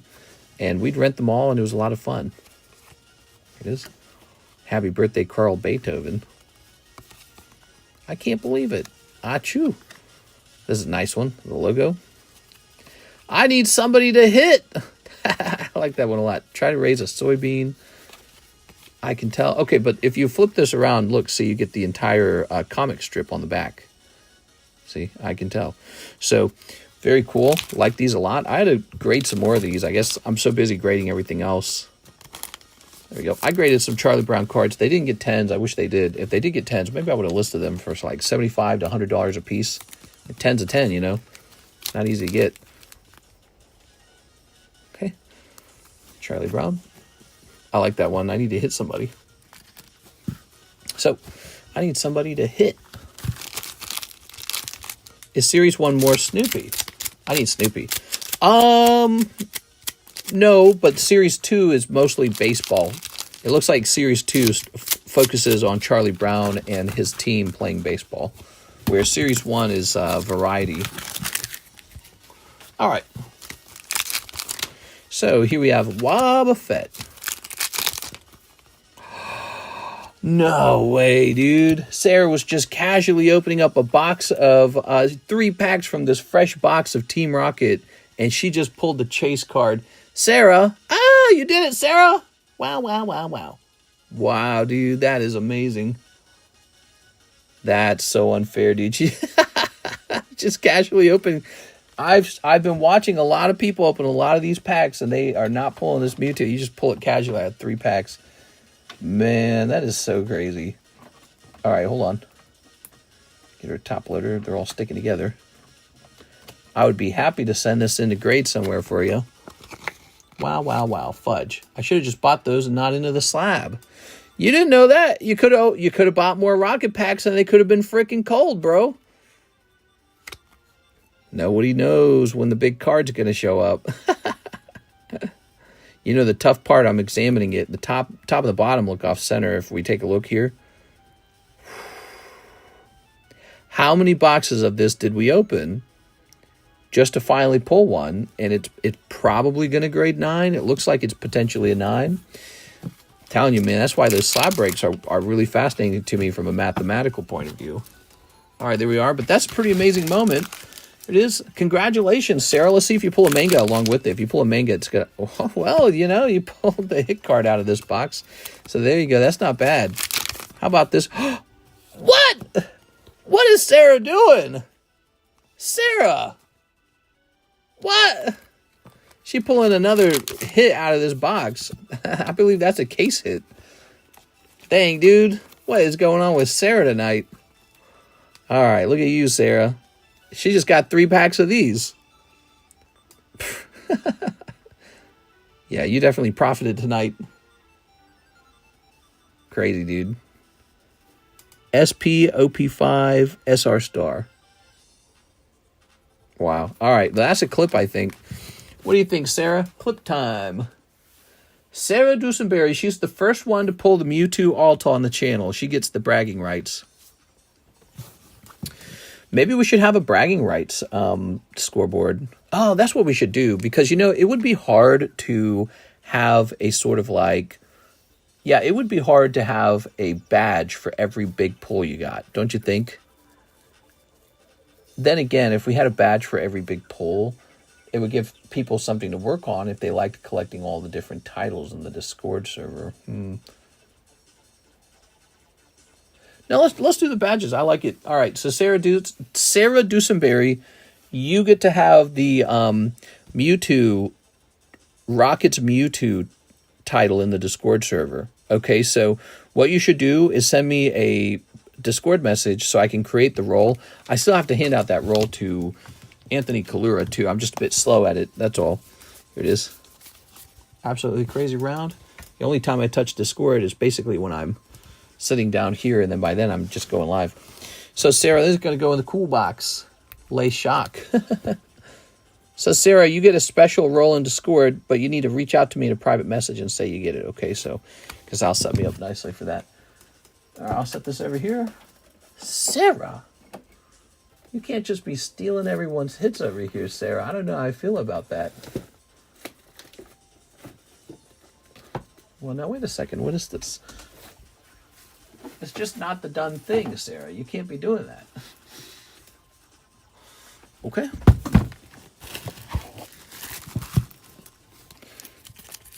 Popping this in here.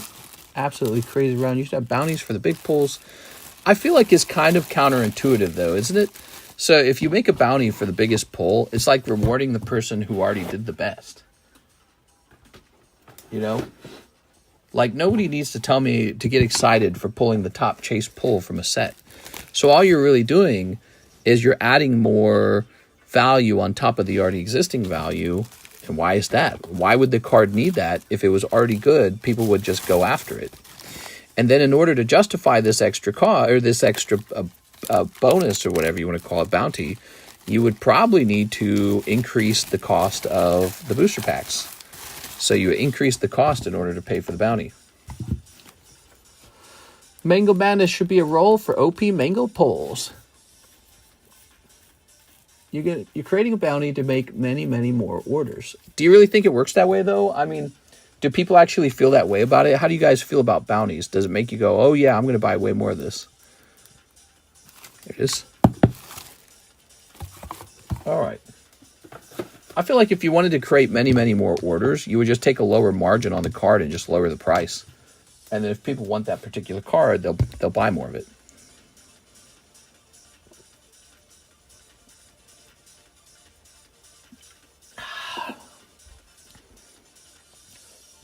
Excuse me. Cisco says, bounties are not fun in my opinion. Okay, let's get a couple more of these up here. More Anthony Kalura cards that are on sale tonight.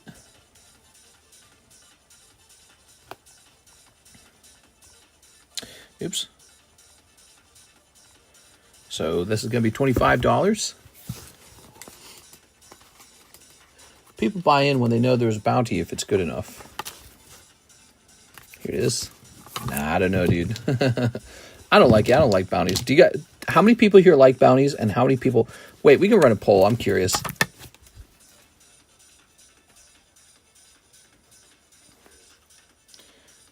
People want a cash prize.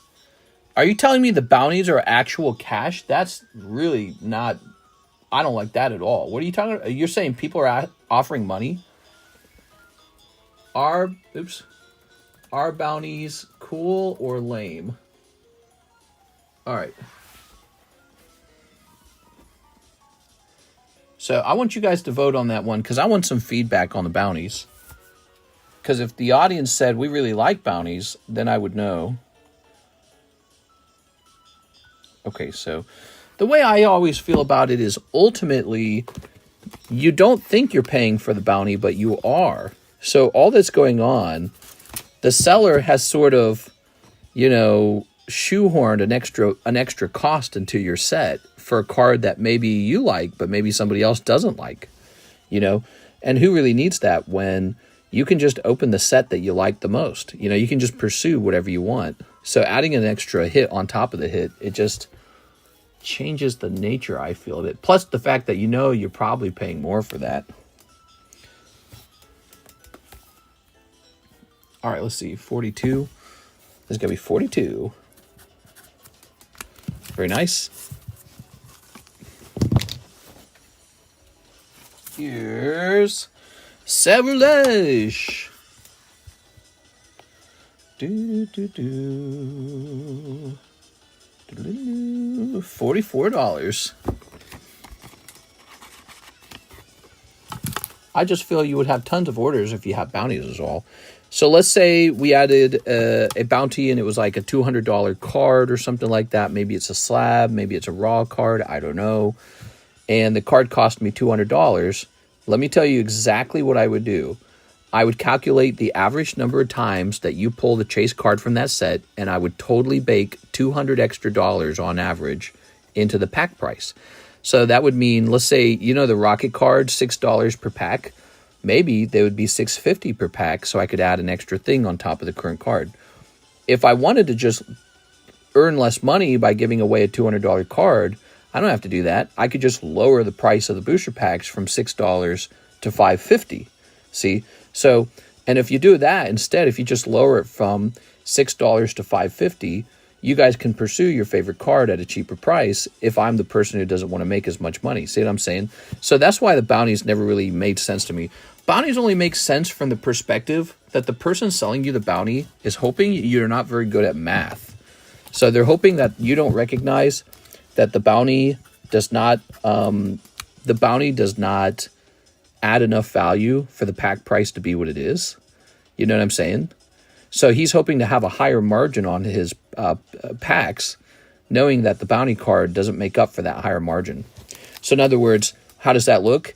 He puts in a $200 bounty card extra on top to get you buying packs, but he knows on average you're going to spend an extra $300 before pulling the bounty. And so if you're telling me that's a good idea, I would say, yeah, if you're the card shop owner and you think everyone else is going to not really understand those, concepts, then yeah, maybe it's good for making money. But I don't need to do that. I make money the way it is. Bounties have always felt like a scam for me. Bounties have always felt like, I already read that. I don't know, lots of people won't add a premium. They just give the bounty as a chase to their customers. People want participation trophies. The poll doesn't make sense. Lawmister, I think you need to make the options lame or cool. Oh, okay, hold on. We'll reset it. Hold on.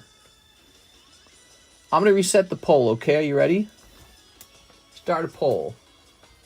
Bounties. Good. Bad. All right, give it another try. This time, if you like bounties, choose good. If you don't like bounties, choose bad. I'm trying to get a... I think I'm getting bit by a mosquito under the table. I got itchy parts on my leg now. What the hell? I've got a bug bite on my foot. Son of a bitch. God, dude, I hate the summertime. All right, I'm ready for perpetual winter. Never mind, I'm not moving to Florida. I'm moving to the freaking mountains of the north. All right. Whoa. So when it's more clearly defined, it leans toward bad by a lot. It's leaning toward bad by like 70%. Okay, so it is unpopular. That's my vote for it too. My vote is, you know, if I want to sell more packs, just lower the price. Make less money on the packs. If I want to sell fewer packs, just raise the price. Like if I want to make more cash per pack and sell them slower, raise the price. You don't need to use a trick like a bounty.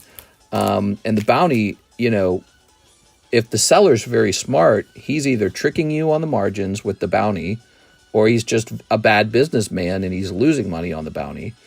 If you found a guy who's a bad businessman, like he can't do the math himself, like he's just kind of dumb, maybe you should open this bounty pack. But I guarantee you most of them have thought about it and they're like, I'm not going to lose money on the bounty. You're going to lose money on the bounty. That's how bounties really work. It's really a question of who loses money because of the bounty. The majority of the time, the seller will make sure you lose money. Mr. Nathan Gordon, 12 rocket packs. Oh my gosh. His order coming right after Sarah's order. I am sorry, Mr. Nathan Gordon. Oh man, he had the same idea that Sarah did. Sarah ordered this right before you. 1, 2, 3, 4, 5, 6, 7, 8, 9, 10, 11, 12. Dang, dude. So close, so far away. The difference is people scalpers not interested in Pokemon cards, etc., just money. So do people really do bounties that are just cash? Can you guys explain that? People really just do cash? How's that not just a true casino? If you're doing RNG for actual cash, that's highly illegal, isn't it? Like money for product is one thing. Money for cash? Buying packs and having a chance to win cash? That's just an illegal casino, isn't it? Is that what you guys are suggesting? I've never heard of that before. I've never heard of that. I've never heard of a bounty that's just straight cash. I've never seen that. That's precisely what it is. I've never seen a bounty that's for plain cash. Opening packs is already EV. I've never seen that. You got to give it the card, though. No. All right, here goes. Nathan, good luck. So, Nathan, we're looking for some good ARs. You can still have a good round. You're starting out with Eradicate. Okay. We're looking for Houndoom AR for sure. He's one of the best ones. Here's Sneasel. Here's... pretty much all of the rocket ones are good. Wobbuffet, Meowth, Wheezing, I think is one. Here's a Regirock. I'm Sweepy. It's store credit most of the time. Oh, okay, I see store credit. But you know, I don't like that either. That's kind of very similar to cash. Store credit. That's, man, that is very thin. That is a very thin differentiator. Here we are. Here we are. Store credit. I don't know, dude. All right, there you are. You did get one AR, but it was not the Houndoom. That was so rough, dude. I'm so sorry, man. It's not that your round was particularly bad. It's that feeling that you were this close to Mewtwo. You know what else we've never pulled, though? We've never pulled the Nidoking. So I'd love to see the Rocket Nidoking come out soon. That's the one card we haven't pulled now. We haven't pulled the Nidoking. What did you have for dinner? Yeah, so I cooked 2 meat dishes. One was pork chop. I cut them up into nice thin cuts. And then I did like just an Asian stir fry, very simple. And then I baked chicken thighs after covering them in a barbecue seasoning. And those were okay. I like the stir fry a lot better. I'm pretty good at stir fries. Here's Nathan Gordon.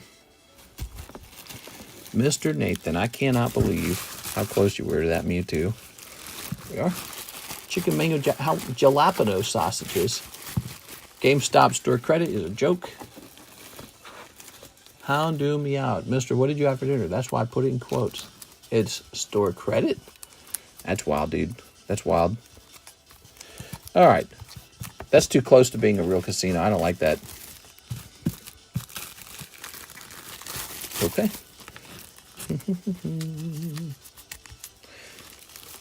You don't like bugs, mister. You definitely don't want to move to Florida. Interesting thing to think about. I really don't like bugs. You're right. Bugs are annoying. We got a lot of bugs in Missouri, a lot, especially out here in Lake of the Ozarks. Okay, Nathan Gordon. Weird-eyed fried rice with tofu last night. I could bring Ubisoft back to success. You could bring it all by yourself back to success. You've got the secrets. Step number 1. Let's hear your 10-step plan. I want to hear your 10-step plan. Bugs are our friends. Is your Opus 1 English or Japanese? If I have Opus 1, it's almost certainly Japanese, I would bet. I mean, it should say, shouldn't it? It should say on the menu if it's English or Japanese. Vegas is pretty bug-free. Oh my God. Here's Tyler Franson, and he says 5 the Japanese, OP11. All right, OP11s. Where are my OP11s at? Is it? Is it this one?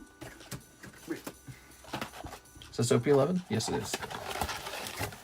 Do you know if Korean is getting the rocket set? They probably will, yes. 1, 2, 3, 4, 5. I don't know if I'll buy much. I bought the electric breaker Korean set, and it didn't sell very well. We sold through about half a case, which I guess that's not bad, actually. But, you know, here's the problem.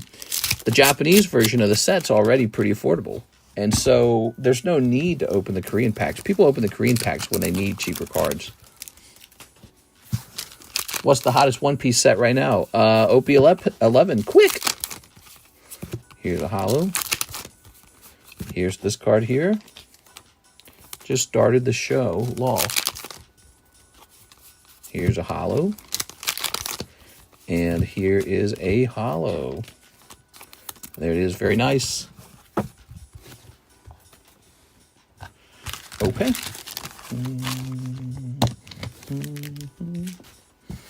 Very nice, very nice. Tyler Franson.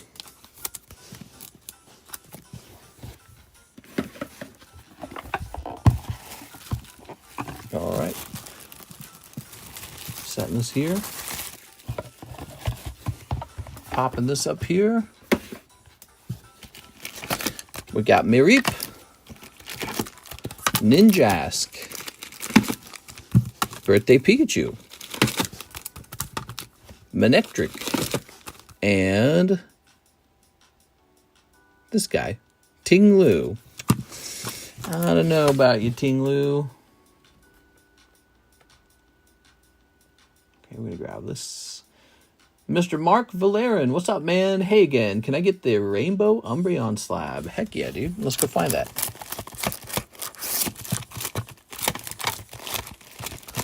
Where'd he go? He was just around here, wasn't he?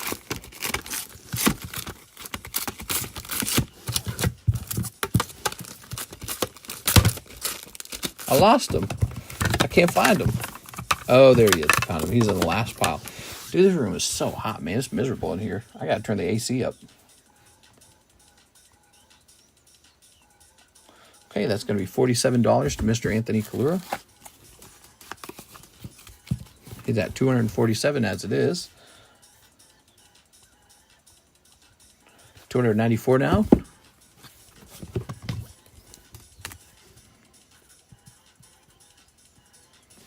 Ooh, that's hard to read. That says $294.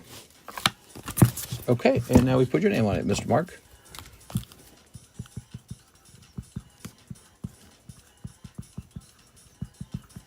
Thank you so much. Now, he also wants 3 Pokemon McDonald's, 1 Pokemon Action Flip stickers, and shipping. You got it. You like to ship right away. 3 McDonald's. I notice you like to ship right away. Let's see. Haha, I got them right here. We're going to have you keep your bulk this time because there's not much. Let's keep the bulk on this. the far left side. Mr. Show the Brakes. Is someone here who needs to see the brake? Okay, let's see.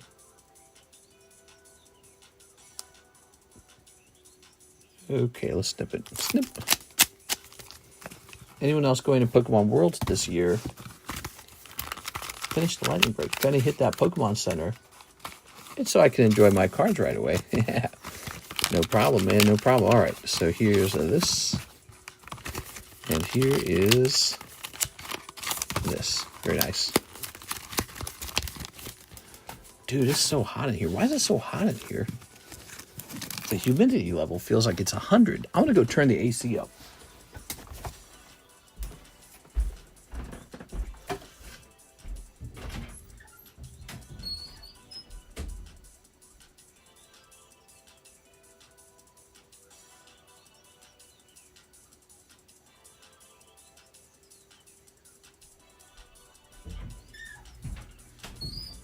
All right, almost done. Be right back.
I know why it was so bad, because the air conditioning was turned completely off. That's why it was so bad. All right, and it was getting humid back here. Now, let's get this. Ooh, the Squirtle Squad, nice. Ooh. Don't slam the door, you'll wake up Karis.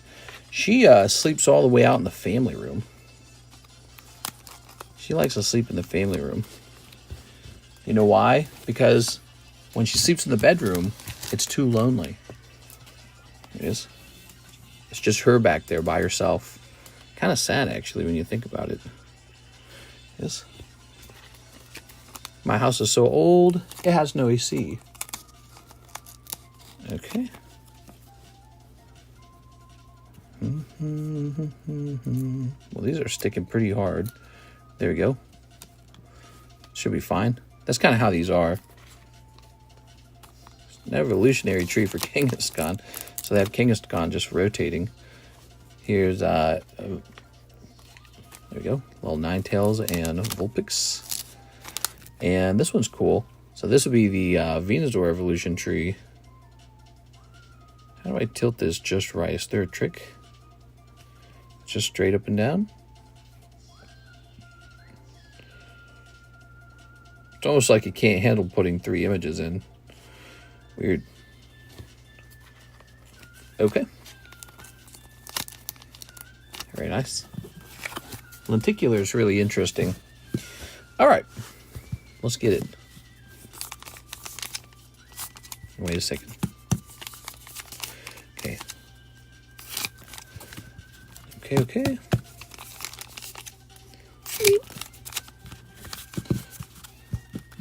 It's a family room. It's got to have a bed. It does. Our family room has a bed.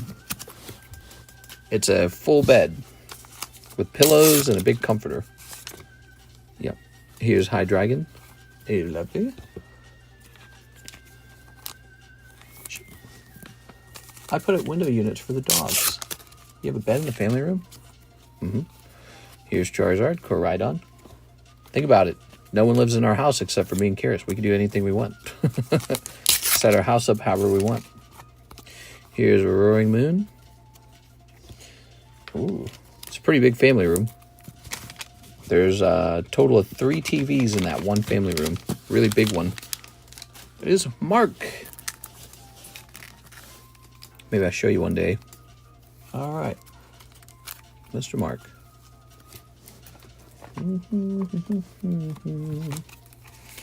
Okay, little divider between us. They're going for 210K. What were the Teslas? Okay, let's grab this. VENMO. AC is essential. My old house is so old it has no AC. Really? How do you live without AC? If you're living in an already pretty cold place with low humidity, it's not really required, but if you got humidity where you live, how do you live without the AC? All right.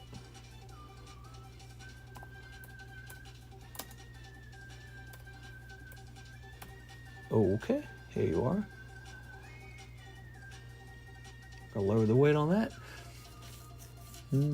I have a record of the people around me at the blackjack table freaking out that I didn't make the bet to get that 74K.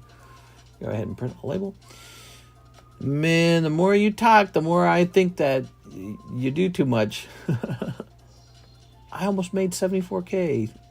I don't know, dude. All right. You sound a little bit like you talk about the casino a lot. Grab this. Maybe change your name from Brandon to Brandon to Brandan. Brandan. Hey, hell yeah, Oscar. I just started collecting. All right, so now we've got James Gower, 6 rocket packs. Mr. James had an idea. Why don't I open some more rocket packs? Well, how did that work out, Mr. James? All right.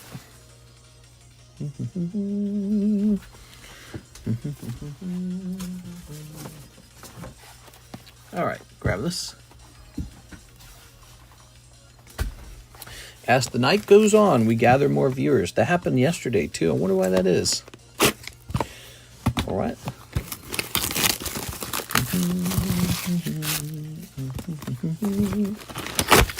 A lot of rocket getting open tonight. Is it because of the ability to donate cards to that gym deck?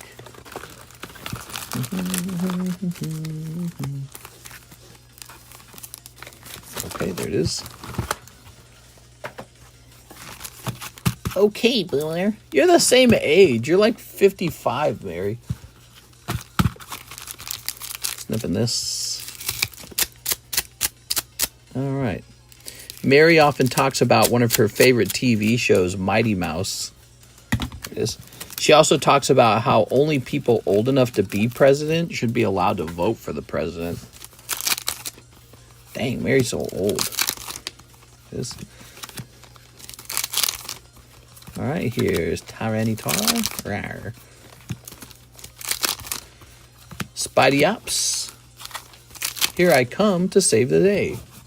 What? All right, there we go. Tossing this. All right, let's leave it up. Sleeve.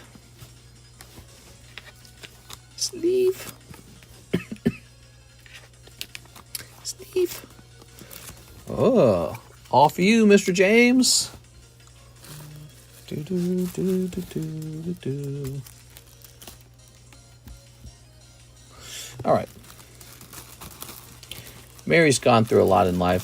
3 divorces. This. All right. And I hear Mary's undergoing a sex change from being a woman to being a man. That's some tough stuff, Mary, but we're here to support you. Here's Evie, and here's Ty Lee. Okay, yes. So here we go. We got some fresh slabs up here. This is a really nice one, actually. Sableye. By the way, let's take a quick look at that lightning break. 2 spots left on the lightning break. Let's double check that. Oh, I take that back. There's only 4 people in the lightning break. I'm sorry. There's 3 spots on the lightning break. How did that happen?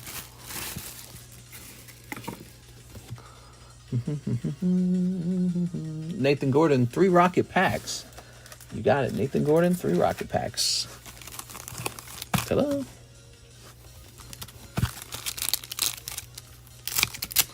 Okay. Troy, don't believe in the illusion. My son. Did you just call somebody your son? Here's a Zamazenta AR, because that's what everyone wanted in this set, was a Zamazenta. I was just thinking, man, you know what we really don't have? A set with just Zamazenta in it. Because if there's one thing I know, I love Zamazenta and not Zacian. And if we could just have Zamazenta alone in the Rocket set, that would definitely feel really good and not out of place and stupid. Here's a waifu break up to 4 out of 15. Here's the King of Zappy Tigers, Raikou. Glaceon for 110. Fries Patrick. Whiscash. Ooh, Whiscash. Francisco Cruz. One Top's first movie AVAX also would like to know, what would you let a PSA 10 poker Tyranitar go for, mister? Are you asking because you're looking to buy one from me, or are you trying to sell one? Okay, Top's first movie. The surgeon messed up a little bit. I asked for large PP and balls, but he gave me small PP and small balls. No! Oh, that sounds really rough. Sorry to hear about that. I got a discount for it. You looking to buy one of those Tyranitars? Ooh, the checklist. Here it is. All right, that's a hit. Look at that. Oh, yeah. Oh, yeah. Mary is not the average dude. Okay. There it goes. I bought a small stool. You're buying poop? It's weird. Here's this. Here's this. Here's this. And here's Charmander. Charmander. The Tempest, a bad omen. Ooh. Racing cheek to cheek. Ah. The battle renewed. Ooh. Okay, now. I have a bag. Francisco Cruz. You're going to be on my left.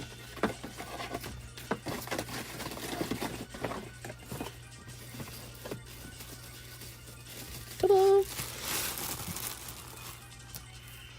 I'm not sure what I would sell a Tyranitar Poker 10 for.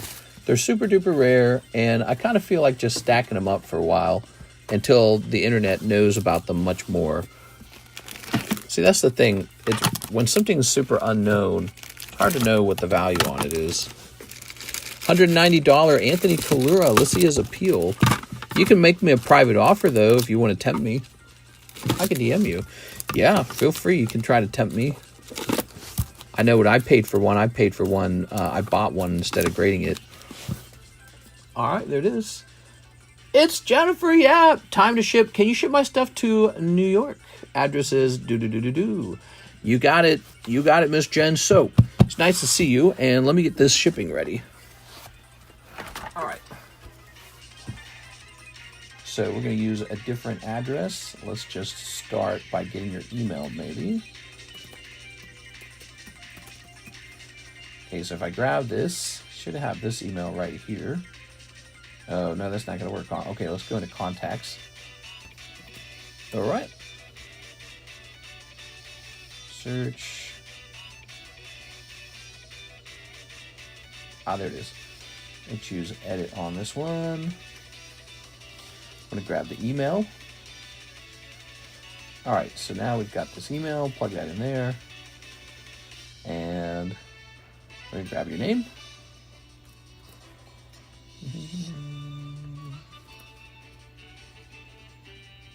Okay, and now we're going to grab this address. All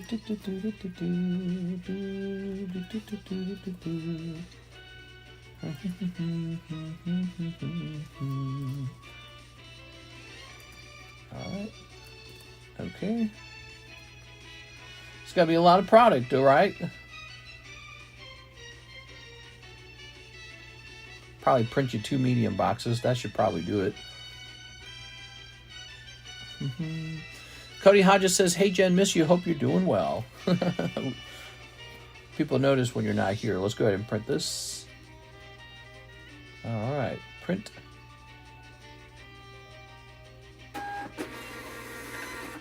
And print.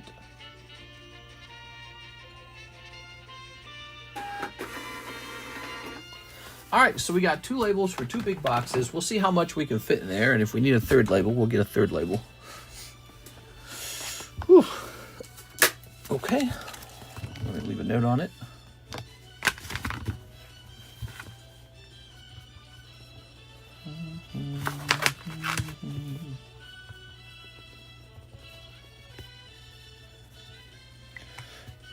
All right, there it is.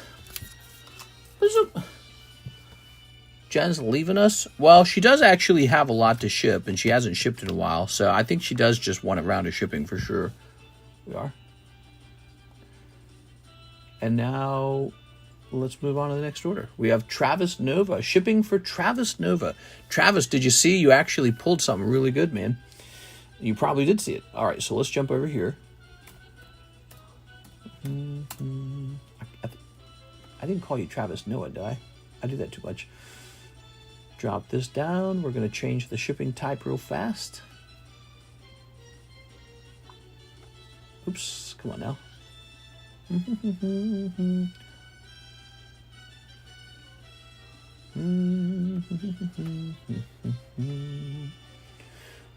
It's almost done. Grab this. Troy, Toby, Tony, Travis Vang. There's an expired bag. Here's a Trenton Burton. That's expired. 2 expired bags.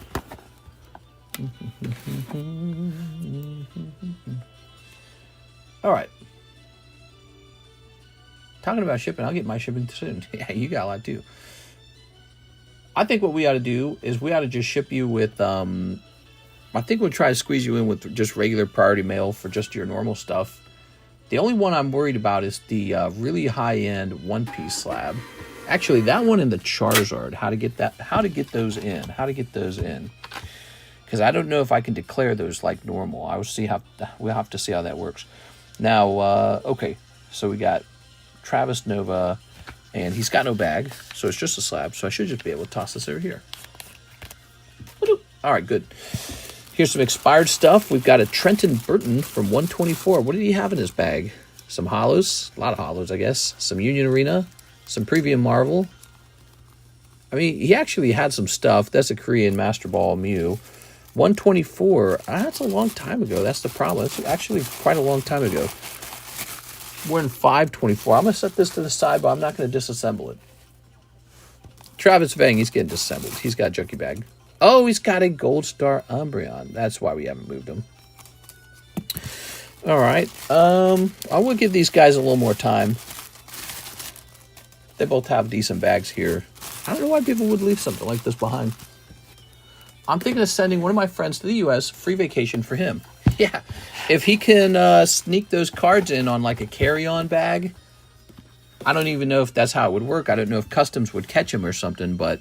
because I don't know, I don't travel internationally, but yeah, having him pick up the cards and then just bring them in, if that gets you past customs on really high-end cards, that might do it. I don't know. Literally broke my back.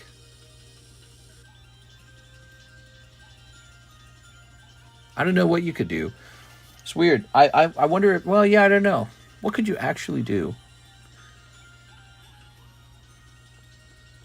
Could you purchase the cards from me a second time and we create a receipt for them? That'd be interesting. Is that legal? I don't know if that's legal.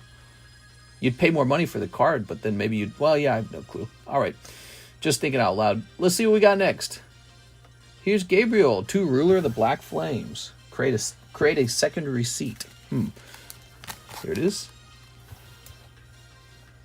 Nah, they'd probably be like, that receipt doesn't make any sense. And then Gabriel, 2 Ancient Roar and 2 Raging Surf. All right, 2 Ancient Roar, 2 Roaring Surf. Here's the Ancient Roar.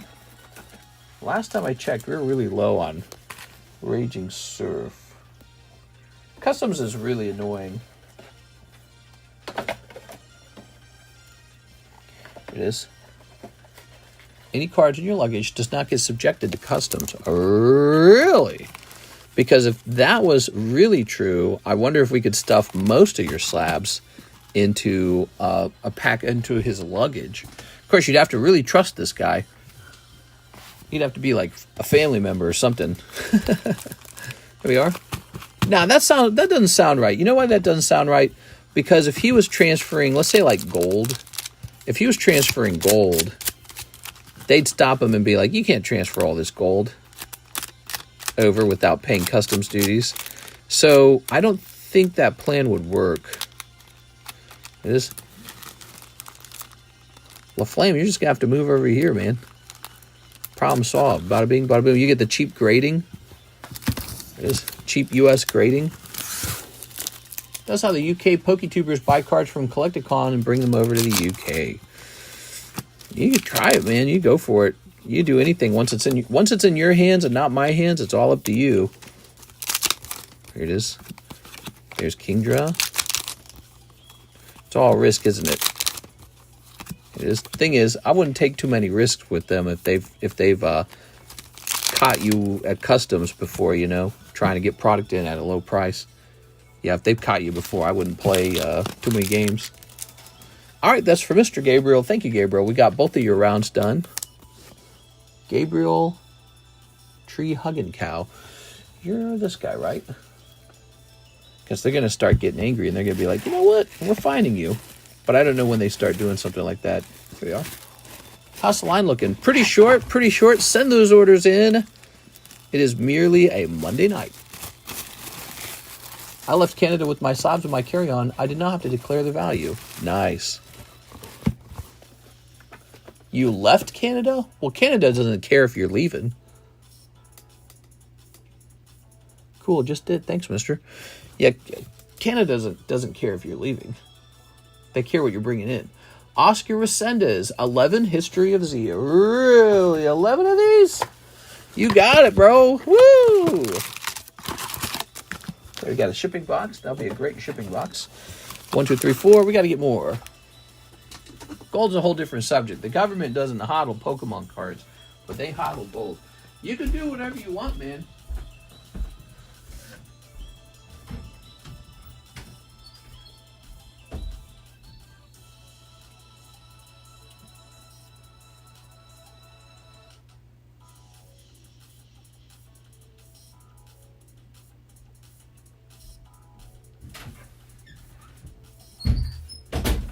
Probably an airplane flight to New York would probably be cheapest. Maybe that's what Jennifer's having planned. Here it is.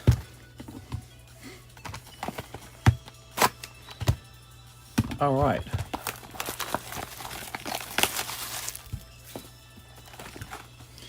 Jen can come to the U.S. and carry them on her luggage to go back to Canada. Yeah, she, Canada, they're pretty tough too, man. Canada's tough too. 1, 2, 3, 4, 5, 6, 7, 8, 9, 10, 11. It is, oh, Canada. Canada, they don't want you escaping their tax system. They want you to pay the tax system. Wish you all lived here in America. It'd be so easy. I just want to remind you guys, I don't really get all these bills that you guys get when it comes to importing goods because America doesn't do that. Although I think Trump's trying to make it different. I think he is trying to change it so that they do. But I like it better if all the countries basically just let us sell things to each other with no fees. It is. They want to collect fees. Was like, well, yeah, but then we got to collect fees to make it even or something. No good. All right, and here we are. I don't like that kind of stuff. It upsets me. All right, set that over there. There's a big order for Oscar Resendez. $132 order, everybody. Last time I checked, the Houndoom is $70. Oh, okay. Very interesting. Okay, let's get it, guys. Here's Broly. Ooh, Broly. And Son Gohan. Very nice. We've got Janemba. Ooh, Janemba. The United States is a great place to be involved in the hobby because we get all the big grading companies. And the shipping cost of those grading companies are low out here, right? So that's an advantage. When they ship it to us, it's uncomplicated. So you can become a wealthy Pokemon card collector in the United States. There's a certain advantage to that. Now, I think places like PSA are opening offices, you know, in places like Europe, Japan. They've got offices, but that might not be true for Black Label Beckett. Might not be true for Tag Grading. Might not be true for CGC.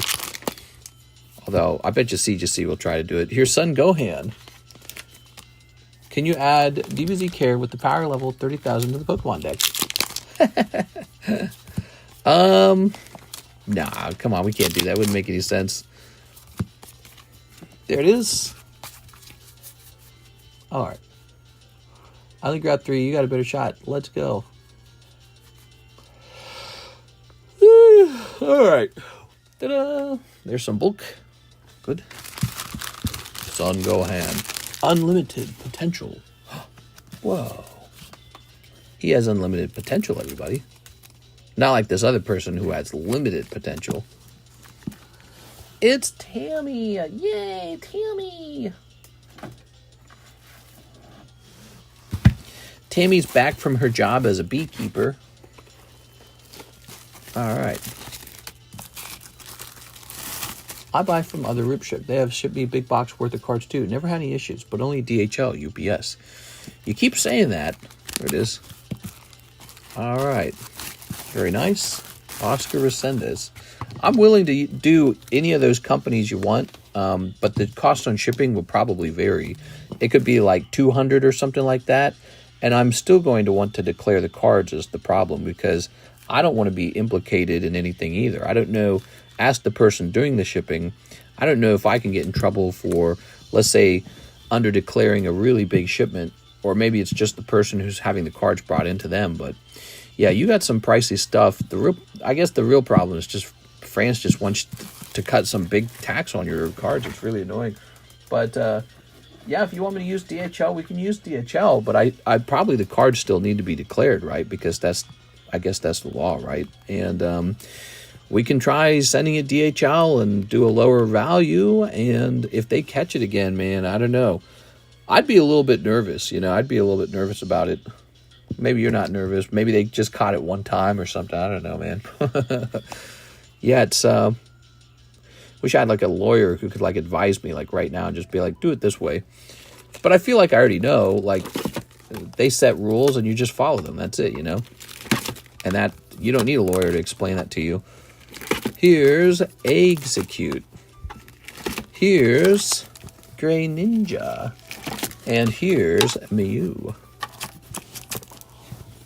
You have to declare. Yes. All right. So a lot of international shippers will make requests like for lower declarations and stuff like that. Here's Julio Oliveira. You know, if you got a package going out and it's not a super remarkable package, then maybe we'll test out the declarations to some degree. But if you got a really good card, that scares me a little more, especially if they decide to confiscate or something like that. Like, that's going to be no good. You know what I mean? Trump makes all the rules now, says Smoked Out Turtle. That Pikachu would be a nice small break. But, no, he wouldn't. I ain't declaring poo. He should say lol. Can't get on Realms due to it being down. Ree! All of Minecraft is down, or what? Just our Realms. Julio says, 1, English, Weiss, Hololive, Summer. Okay. Let's grab a fresh box. It looks like we need a fresh box. Oh, this is Hololive Premium. Not the premium. All realms are down. Whee! Gonna have to take a day off, Tammy. If they catch it, doesn't the person just pay the difference? I feel with collectibles, it's such a great line. One, what a card could truly be priced. Well, actually, it's pretty straightforward because they'll actually ask, you know, like for you to produce a receipt. That's what they'll say. They'll say, give us the receipt so we can see what you paid for it. And that's why I was saying maybe we could create a receipt. You know what I'm saying? And be like, here's the receipt for it. And so that's an interesting idea, at least. Here's this. One Carddass Nikke. Carddass Nikke. All right. One Chinese Pokemon Hidden Fates. One Korean 151. One Korean 151. Okay.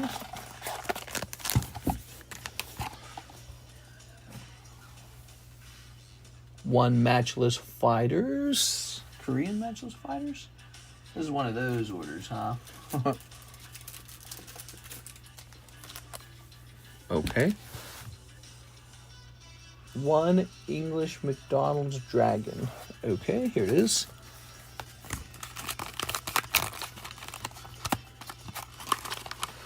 All right. I don't think they truly care about the value. They just make sure you aren't peddling drugs. Oh, you are incorrect about that. I know for a fact they care about the value. It is one Hololive Premium. That would be this thing. There it is. One Weiss English Nikke. There it is. Okay. One Final Fantasy Tears of the Planet. Tears of the Planet. Which one is that? The most recent one, isn't it? Wow, we did not open a lot of that, did we? One Hololive Elite Spark. Oh, you're asking me. Wait, I think I have a box of it over here. Is this it? Oh, nice. Okay, Hololive Elite Spark. That was nice. One 1989 Nintendo Game Pack. 1999 Nintendo Game Pack. Where are we hiding those? Oh, here they are. Wow, so far away. What is this crappy music, dude? All right, lots of fun. Julio. A little bit of this, a little bit of that type order. Let's see. How would they know? Oh, Mr. didn't clip the Mewtwo. I didn't clip the Mewtwo. Okay, give me a second. Let me create a clip for Mike's side. We don't want to miss that.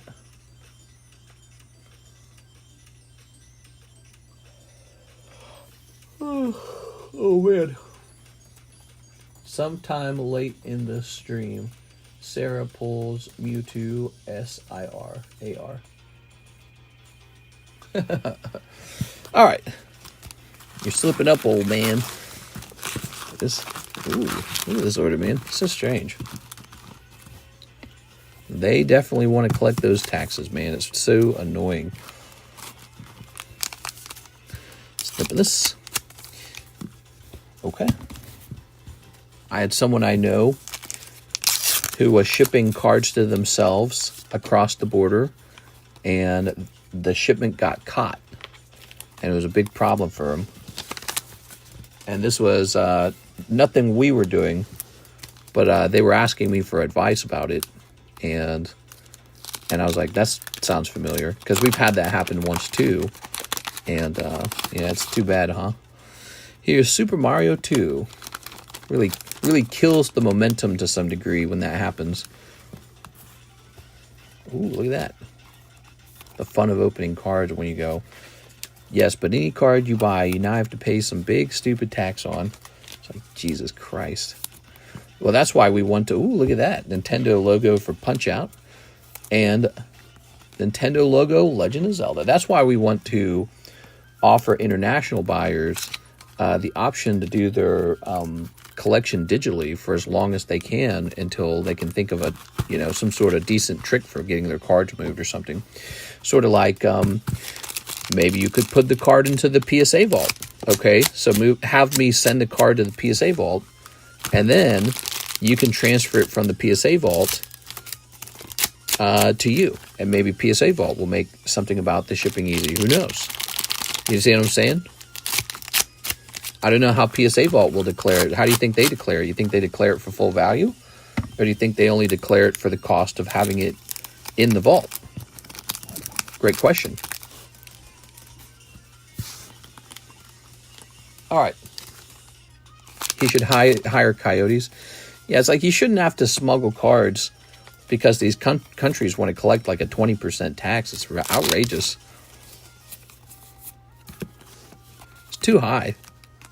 If it was a lower tax, it wouldn't matter as much, but it's too high. It is. It's because they don't want you doing international business. They don't want it. They want you to sell cards to the United States. They don't want you to buy cards from the United States. And ooh, look at that. Very nice. That's the way I see it. I could be wrong. Maybe it's less complicated than that. But I suspect it's something like that. Okay, you got some of these Carddass Nikke cards. Can I see the back of the Pikachu PSA 10? Which one? That one? You're thinking about buying that one, but you want to make sure it's real good. I mean, it's graded 107, so that was after their changes. But yeah, I can show you the back. But you know, when you see that certification number, their grading standard got so strict at that point. Super strict grading now. Like pristine kind of strict. Squirrel Girl. Ta-da! Cold. Pokemon vaults are so cool. All right. Yeah, Mr. LaFlame, you know what you should do? You should inquire with the PSA vault and with any other major vaults like PWCC, that's another major vault, and ask them if you move a card that's already in America into the vault, if you have them then ship it to France, will they declare the card for the full value or will they declare it for the cost of the service? You know what I mean? And if they will declare it only for the cost of the service, you might have your solution right there. You just have me forward all your cards to the vault, some third-party vault, and then withdraw it from the vault into France. But if they tell you that they declare the card for the full value, then you see they have the same problem that I would have. All right. Last comment.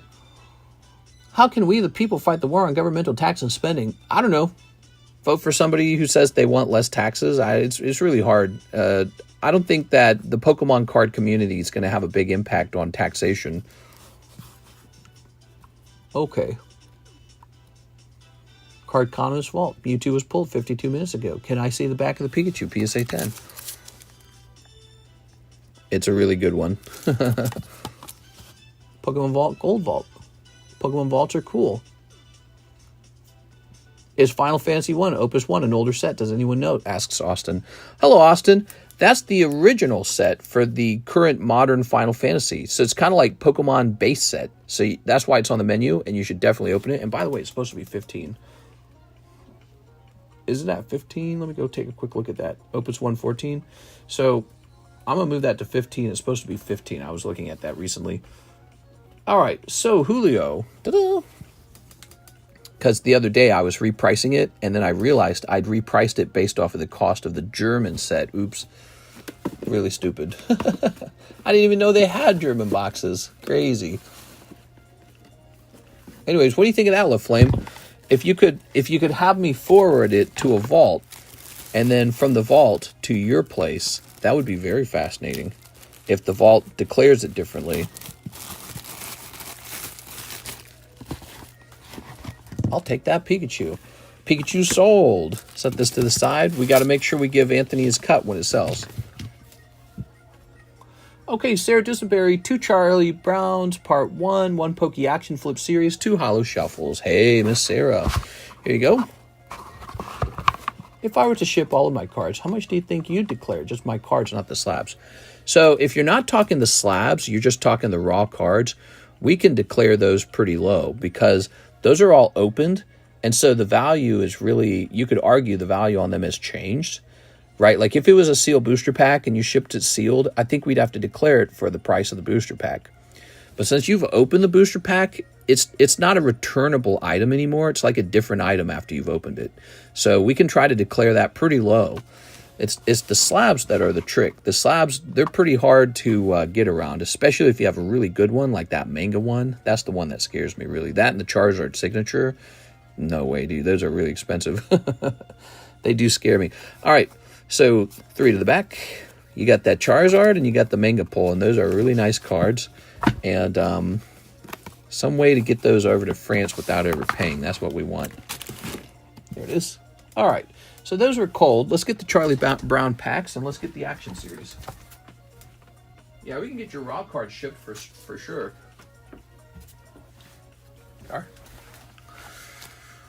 Okay, there's that. And let's grab this. By the way, what kind of grading do they have in Europe?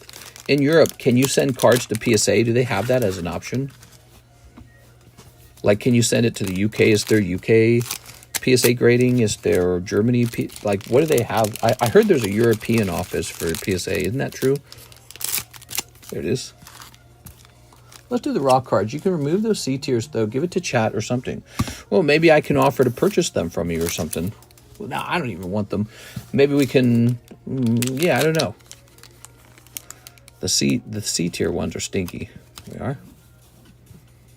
So you are interested in a round of shipping of your current raw cards. I'd say the raw cards that you do have, they are definitely heavy enough for an $80 shipment. You've got multiple boxes. And so, oops, I'm sorry. Might be dropping that. Luckily, these are not like normal Pokemon cards. They're made out of plastic, like thick plastic. So I'm pretty sure he's just fine. And these were stuck together. There we go. So we got coughing and wheezing. Weird little cards, aren't they? CGC is in Europe, but not PSA. Ooh, very interesting. I didn't know that. So now I know something. We are. All right. Lovely. Well, that's good. Here's Paris Parasect. Okay. That Pikachu was a good deal. He was a good deal. He was on sale, man. So, you know, when we have a sale like that, you got to take advantage. And I'm glad you could find something on the table that you liked at a good price. Hopefully you come back and keep an eye out for that kind of stuff, okay? We are. Germany has BGS now. Nice. BGS opening up in Germany.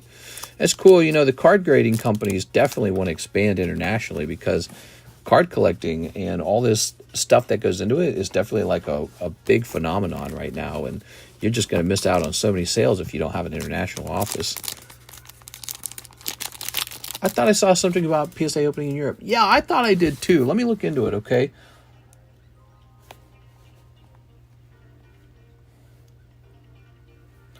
PSA office Europe.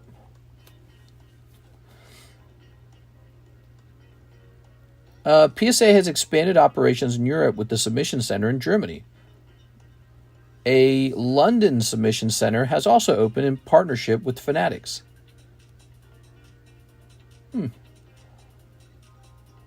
There you go.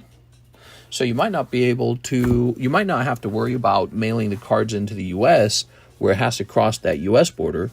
You can mail it in maybe to Germany, and Germany's part of the EU, so there might not be any sort of import fee. I don't know. Only a submission center in Germany, no grading. Oh, I don't know what that means. When you sent me a slab worth over 100, I only paid Philippines Customs $2. There's a very good reason for that, Mr. John Paul. I underdeclared for you as a service. I kind of declared them cheaply. Here it is. Brief word of explanation. So that wasn't an accident. Here's another words, dear Santa. Must I suffer for the deeds of... Aha! Crazy dog. Here's animal cruelty. Animal cruelty.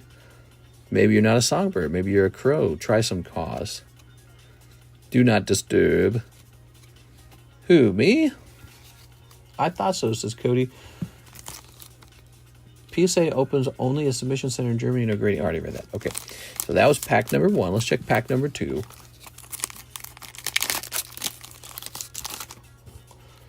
All right. Those $2 fed the whole village. Hey, man, I don't like that. It's here. Here's the faithful dog sitting down outside while all the kids go inside. Here's the stamp. Where are the cookies? Where's the world-famous astronaut? I can't believe it. A 2-game winning streak. We're number 1. Pow! What a funny drawing. The socks and the shoes are off. All right. I have a few packs of peanuts. There you go. Very nice. That's for our friend Miss Sarah, who just had very good luck tonight. Crazy good luck. Okay. Can't believe it's 4:30. How did the time fly by so fast? Crazy. All right, I have a sip over here.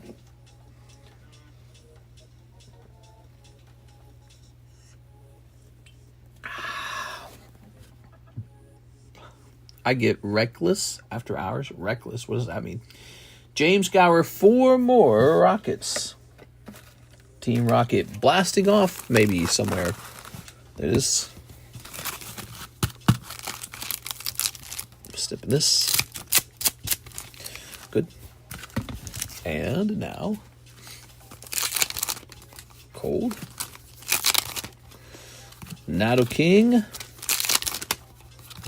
Lazy Ken. My order must go deep in the queue. My order must be deep in the queue. The queue's not that large. I'm sure we're coming up on it. It is.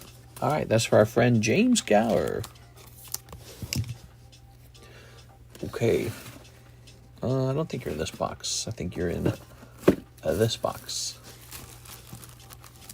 Rough. $22 on that Dark Gloom, huh? Pretty cute. I would regrade it. I don't think it's worth it regrading that one. Or is it? What do you guys think? You think that one's worth regrading?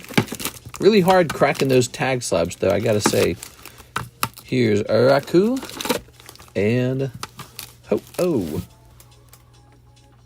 Mr. Carlos Chaveras. A box of Azure Lane Volume 2. 3 packs History of Z. 4 packs OP11. Wow, big order. $148 order from our friend Carlos. So, Mr. Carlos, you were closer than you thought. All right, snipping this up to get us started. History of Z. We've got 2 hollows. There it is. New bag, I think. New bag time? Sounds good. Good morning, says Jacob.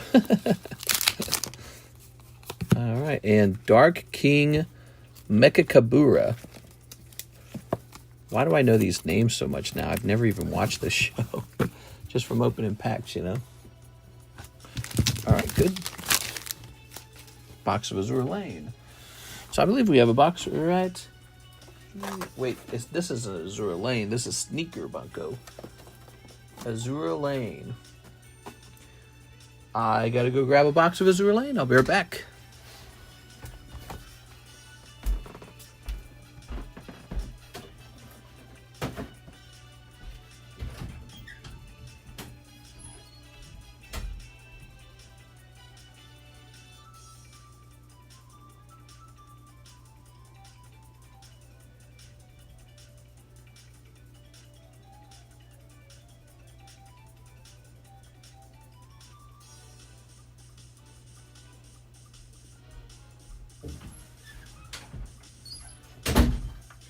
All right. Very good, very good, very good. Ta-da! Okay.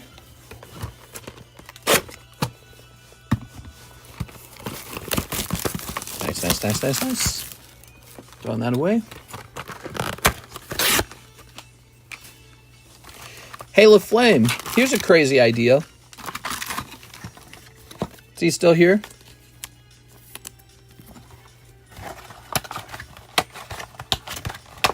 Toss that over there.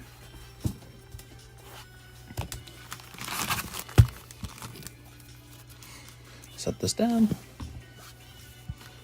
We might have gone to sleep.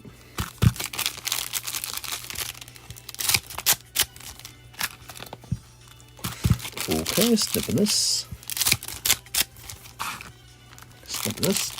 I'm drinking coffee. Okay, so here's a crazy-ish idea. What if you located a guy who had the... Well, oh, I see how it could already not work. Darn it. I was going to say, what if you bought the manga card, the exact same one, graded 10, from somebody already in France so that there's no custom fees, and then just have me sell your manga card here in America to Americans and transfer the money over to you over like crypto or some crap like that, which I don't think there's a fee for that, right? So there's no import fee for crypto. And so effectively what we would do is I would liquidate over here, and then you would buy a fresh one on your side with the money you made. But then again, it wouldn't be the original one you pulled. So would that make you cry at night? I don't know. That's a really weird workaround. I don't know if it'd work, but I think the problem with it is it requires somebody in France to have the exact same card for sale. So that's why it might not work. Here's a holo.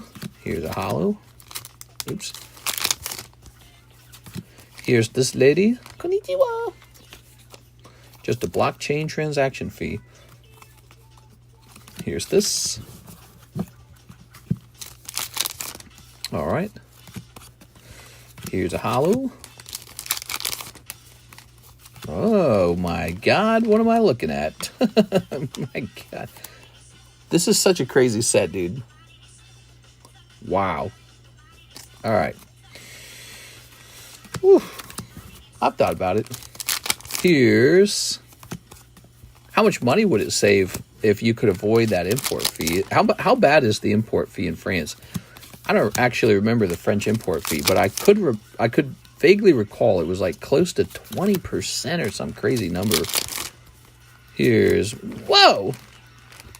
Look at those curves. Nah, dude, that's nuts, man. What is this card? Manga has sentimental value, hence why I've not sold it. I got you. Okay, so the name of the game is get that manga across the border somehow. What do you think of my idea of sending it to a vault, maybe? All right, and here's a holo. Very nice. And toss this over here. You could probably give the... What you could probably do is you could give the vault companies a quick phone call and ask them, you know, if they hold on to your card and then you want it sent back to France, do you pay like some huge, you know, declarations fee? You could ask them, how do you declare the card when it's being sent back? There it is. Very nice.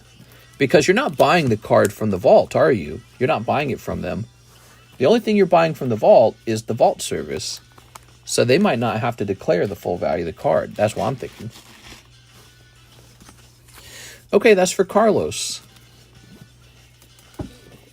Toss it out of the way.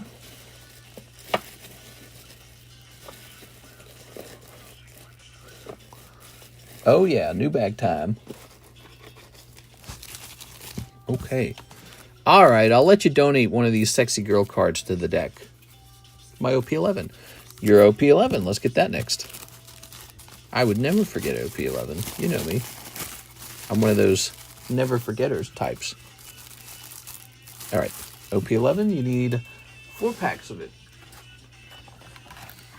I'll probably come to the U.S. soon for vacation, show, and get them off your hands. That could work. 1, 2, 3, 4. That could work too. Very nice. All right. So let's start sneeping this. Beep. Okay. Here's a holo. And another holo. Here's a holo. I don't know what this song is. There you have it. Thank you so much, Carlos. No signature coming out of the Azure lane. But you got some very sexy girl cards anyways. So that was kind of nice. How nice was that?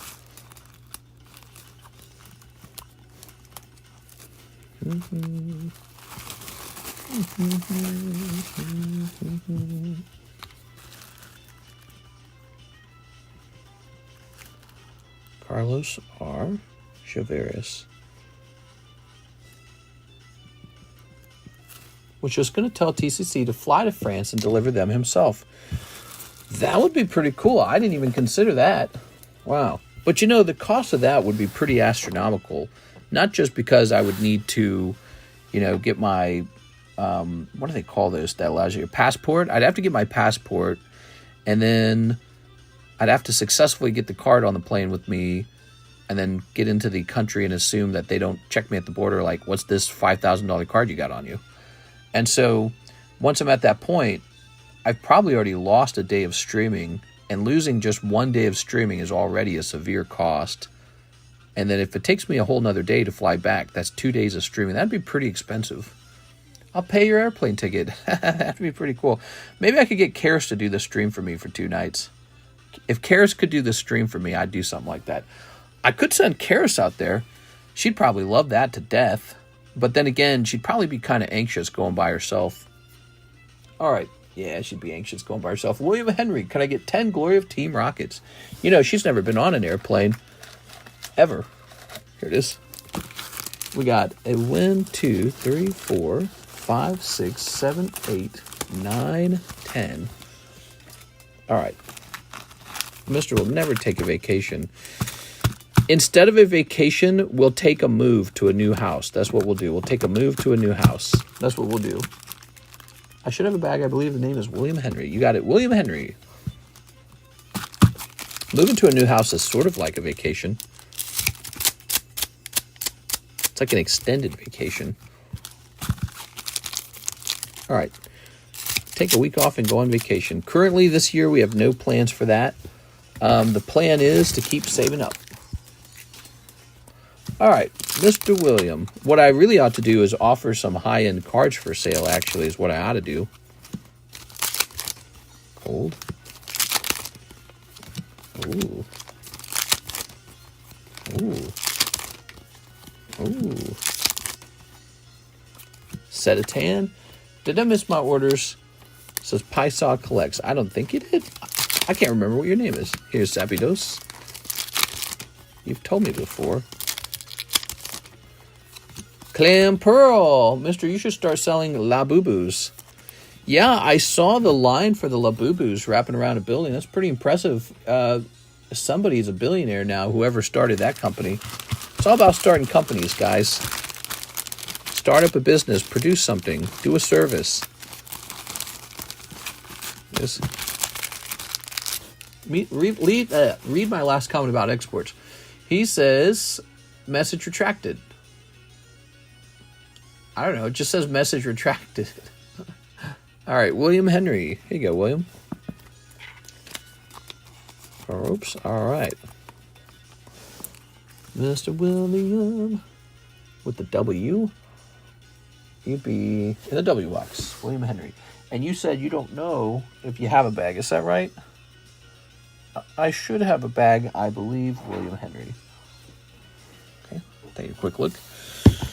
Yolan, Zach, Yugi Tao, Wall Beer, Zachary Brune. That's box number 1. Let's test the next box out. Ugh. The one above that one.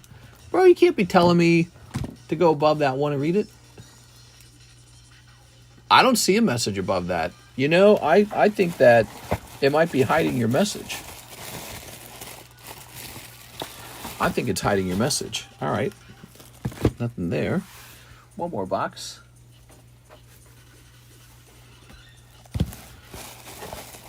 Winston, Zach, Exadrian, Wozniak, William Chara, William Curry, William Wellaloa. William Henry, I believe you do not have a bag. I'm sorry. Would it have been a super old bag? All right. Let's toss this back here. I'll create a new bag for you, Mr. William. It'll be really fun. All right. Ooh. I like this guy right here, this Raikou. He looks pretty smart.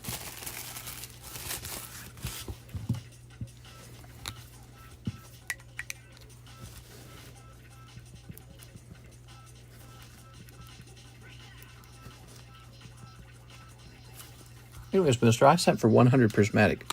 What? What are you talking about? Did you really? All right, let's see. Ah, he did. He sent for a lot of prismatics. All right.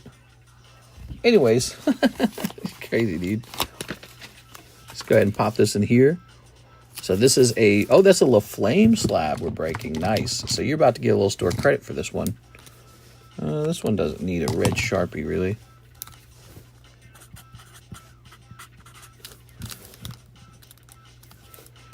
All right, that's a new Gym Break and LaFlame. You're going to get a cut of that this time. Here it is.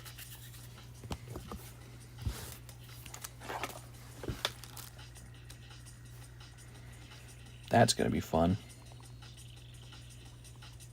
Okay, should be about 66. So plus 182, so 248. 248. Grabbing this.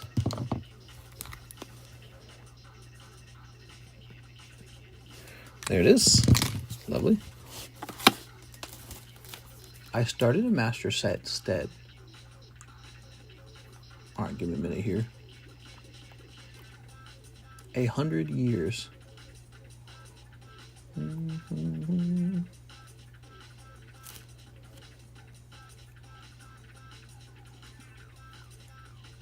All right, close that. So now we have an order, Mr. JC Jonathan Chim. My last round of buying cards until next year. 10 boxes, English Nikke, $80 international shipping. If you need more shipping, let me know. Whoa, we got some really huge orders tonight. Apologies, Mr. LaFlame. Let me get JC first because he ordered first. 10 boxes, English Nikke. And then we got 100 packs of prismatic. All right. How fast can we get this done?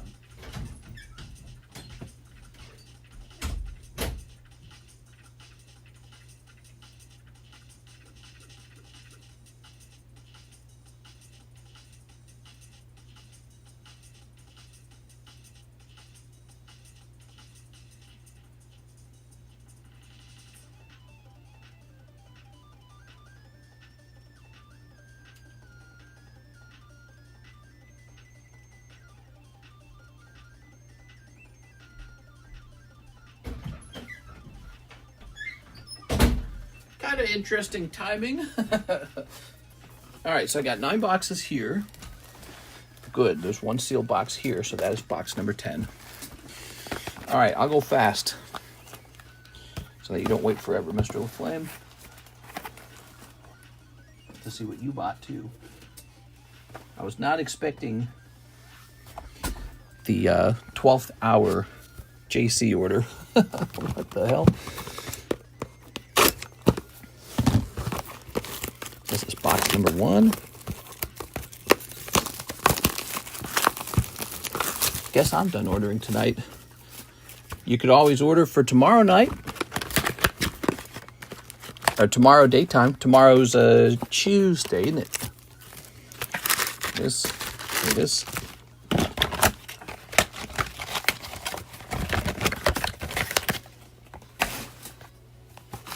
That's one. The fastest way for me to open this, I wonder. So open it without the scissors, maybe.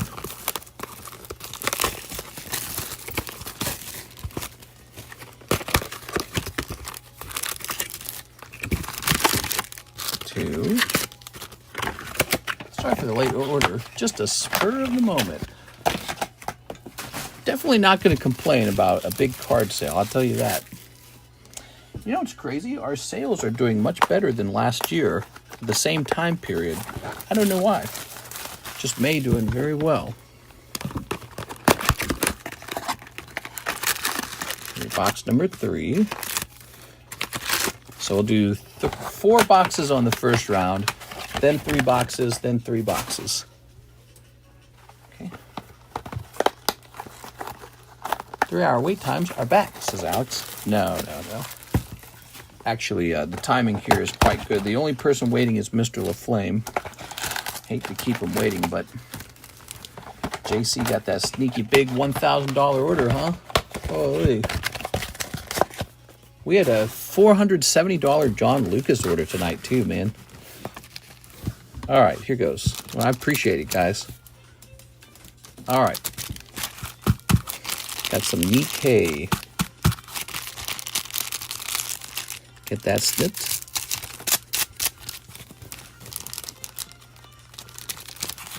I sent an order 40 minutes ago. Did I get skipped? What's the name for the order? It sounds like you probably would not have been skipped. If I'm in line, that's fine. There it is. Yeah, you were asking earlier, but Raul Mendoza. Do you guys remember me servicing Raul Mendoza? I don't feel like I did. Raul Mendoza. There we are. Is he after this? Oh, you're okay. You're over there in the Bank of America. Yeah, you're after JC. So in other words, it would be your turn right now, except he just had a really big order. So here goes. We got 1, 2, and 1, 2. I don't recall hearing his name. And it wasn't his turn yet. After the PayPal line, we scooch over to that other line. So he was right after this. Oops. JC's like, I heard you guys wanted a big girl card order. Here's 1, 2. 1, 2. That's why I order a lot of girl cards. I order a lot because they sell. They really do. It also tells me that I wouldn't be so nervous about having to hold a girl card long term. You know what I'm saying? They've just been such a good seller for me. I don't know. They sell on eBay. Okay. Here's a holo. There's also a very special card to try and pull out of these called an AGR.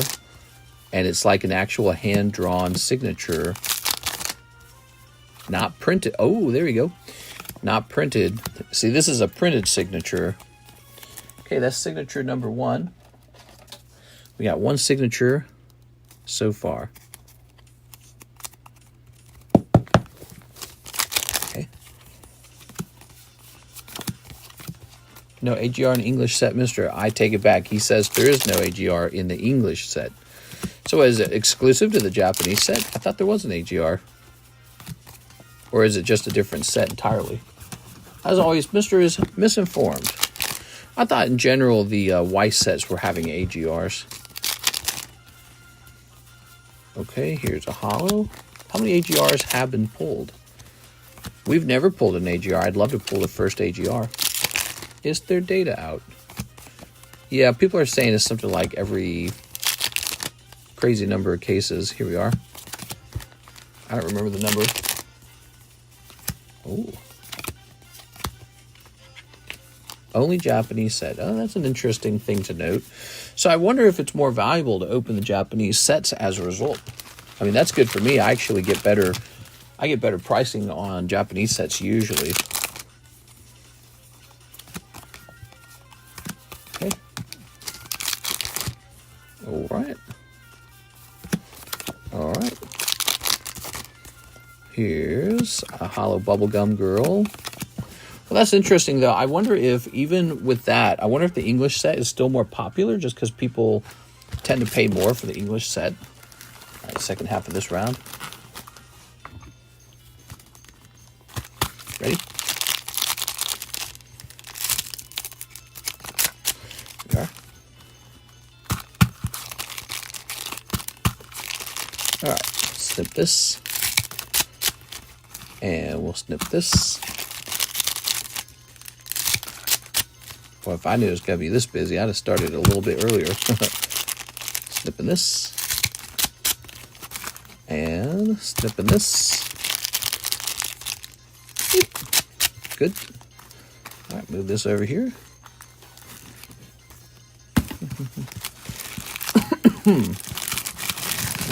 Tossing this away. Mr. Jonathan. Here's a hollow. Oops. Here's a hollow. Here's a girl. Konnichiwa. Is Brandon here? Nah, he went to bed. If you think about it, it's real late at night. Real late at night for him. Yeah, this is very late at night. He was here at the beginning of the stream. He keeps kind of hinting that he might open cards again. I hope he does. Sounds like he spends a lot of money like at the casino, like playing blackjack or poker. And all I can think is like, come over here and spend that money because it's more fun. You get these cards. I think you actually get a better deal doing this rather than the slot machine or rather than playing poker against a bunch of sharks that are there to take all your money. You know what I mean? All right. Most of all because cards have done so well over time. Man, this is a crazy sexy card. Look at this. You got the little cat there. Dang, dude. All right. Here's a hollow. And a hollow. Here's this girl with her underwear on the outside of her suit. She's just in a cool space suit. Bubblegum girl. All right, here's a hollow. And here's a hollow. Here's a hollow and another hollow. Okay, here's a hollow. Very nice. My friend won $250,000 on blackjack and proceeded to lose $1 million. So I would say, Brandon, to stop now before it's too late. I've seen that too. Have you guys ever watched like YouTube compilations of that where like a guy will win a huge, maybe like online gambling thing, and then they'll take the whole amount of cash they have and they'll just keep playing it until it's all gone again? And it's just, that is so hard to watch, man. It is. All right. Okay. Very nice. Okay. 250K on blackjack, really? And he's proceeded to lose 1 million. Jesus, dude. It is. It's because mathematically it's designed to not work in the long run. In the long run, you're expected to lose. And so if you're just really addicted to the experience of having those highs, in the long run, that casino just drains you. All right, there we go. Pokemon cards are a little bit different from that, aren't they? Initially, when you're opening the card, you can kind of lose money. But if you hold your actual hits and the market decides, hey, I want to collect those, the value of those items rise, and all of a sudden you're positive over time. Okay. That's what's happened so far. I'm not saying it'll always work out that way, but that's what's happened so far. All right, so 1 Siggy it is. Also, it's all very different than like the actual casino. So 3 more boxes. Let me set this here. Ow. At least on Pokemon, we'll get our value in 10 years or more. Maybe less than 10 years, maybe like 1 year. This.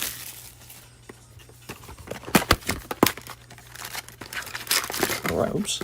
But yeah, so the value of those Pokemon cards actually keep going up. Whereas the casino's just kind of a cold formula, isn't it? It's just a cold formula.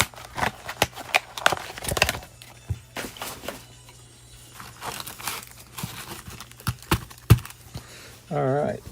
I don't hate casinos, though. They're very sexy in a certain way. I never really thought of myself as a casino-type person, but I went walking in one. I took Karis to a casino in St. Louis. What was it, like last year? Because she had never been in a casino her whole life. I had been in a casino one other time. When I turned 21, I went to one just to see what I was missing out on. But I had a really hardcore mind for staying away from casinos, drugs, alcohol, all of it. And I guess that's kind of conservative of me. So I never actually had fun in a casino. I just walked in and said, this is where you lose money. And then I walked back out. So that was cool. I had the casino buffet. It was like $30 for one person, which back then that was considered a lot of money for a buffet. I think it is still a little bit kind of a lot, but compared to how much a regular meal at like a steakhouse costs, it's not that much anymore. I bet you now casino buffets cost like $60 a person or more. Bet you they were real expensive. But I remember going to that casino buffet and thinking it was awful good. They had all their specialty desserts, and they had the roast beef, and they had the turkey, and they had a little bit of crab. Only a $50 signature so far. Tough. Hey, what's up, Girthy Cucumber? How's it going, man? All right, Nikke. Snipping that. Snipping these. Most are bad or mid. The casino buffets? I've heard the ones in Las Vegas are either bad or they're overpriced. And that they weren't always that way. I hear a lot of complaining about Las Vegas. I hear a lot of complaining, and I hear people saying Las Vegas over time is going to be defeated by like online gambling. Because you don't even need to go to the casino anymore. I get a lot of those advertisements, by the way. I get that all the time. When I'm scrolling TikTok, I'll get like an ad for like some stupid game like solitaire. And it'd be like, whoa, I just won $300, honey. Honey, come look. I just won $250 on Solitaire Go. And it'll be like, Solitaire Go. Play for free your first time. There you go. Some crap like that. You guys get those? As soon as you get to the airport, they have slots everywhere. I saw that video of the man who dropped his luggage, sat down, and just immediately started gambling. That's really powerful, man. Powerful addiction. All right, here goes. What we got? Maybe I have an addiction to Pokemon. Okay. All right. I'm going to Vegas in a month. Got a friend that's getting married. Cool, man. That's neat. All right. I often joke with my wife that I'm going to do like an auction block and list every single one of my biggest slabs, all the best ones, and just fully liquidate auction style, which is not really ideal, but just fully liquidate into the market. And then after I've liquidated, take all the cash and just move us into some really nice home. And then just start my collection all the way over again. Completely brand new. But that would be a really stupid move. It'd be a stupid move. It'd be much better to keep your collection and never lose the value on it in like an auction and eBay fees and shipping fees and all this, right? And then just hold on to them and not have to buy them back later when they've gone up in price too, you know? So, but I joke about it because it's it's like a fantasy, I guess.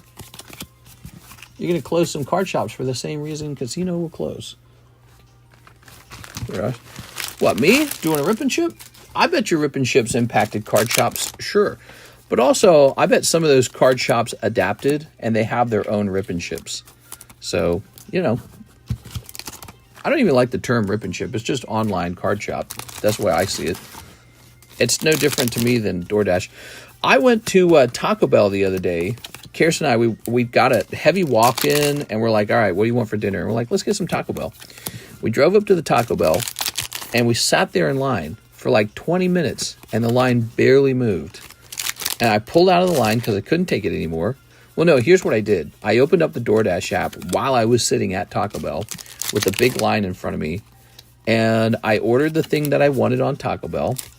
It cost more because it's DoorDash. So I ordered the thing on DoorDash, drove away, and then we just relaxed at home, and some other guy did all that business for me. Some other guy collected my burritos. I was like, I'm never going to Taco Bell again. DoorDash for the rest of my life. I'm never doing it again. It just didn't make sense. It didn't make sense for me to sit in line because there's so much work I can do when I'm at home too, you know. I can immediately start working on my card shop when I'm at home. And I can't do that when I'm sitting in line at Taco Bell. But besides that, my free times are very valuable to me because it always feels so forced, like there's just not that much left. Like, okay, you got to make dinner, you got to eat dinner, you got to relax, you got to shower, or whatever you're going to do, right? So it always feels like I just got this little chunk of time left. And I don't want to spend it sitting in the Taco Bell line for 30 minutes for Taco Bell. For a taco. It's Taco Bell. It's not like, it's not like steak dinner or anything like that. So, yeah, I looked at it and I said, okay, maybe on the app, I end up overpaying by $10. I said, easiest $10 I ever spent. So, yeah, we're sitting in the drive-thru, opening the app up and ordering there, and then driving away. It was really funny. It's funny because it takes about 15 minutes for us to get home from that Taco Bell, and about 15 minutes afterwards, the meal arrived. It was so much easier, and it was a really interesting moment. Made me think about how I value time and how I value money.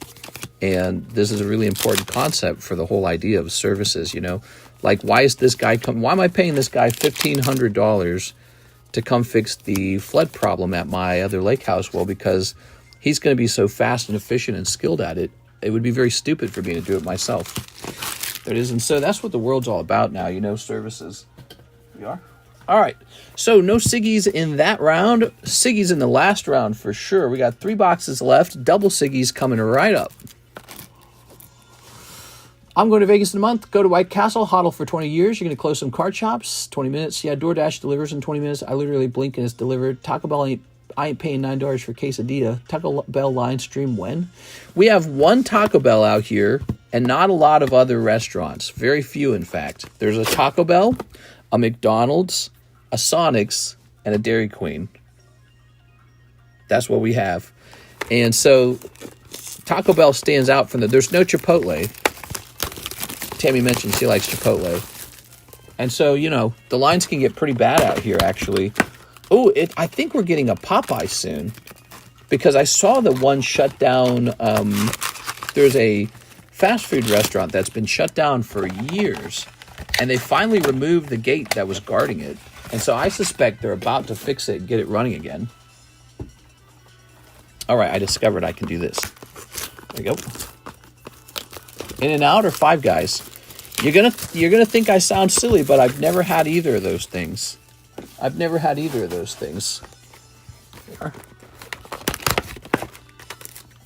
Before I had all this Poke money, I was very genuinely poor, and I just didn't eat out that much.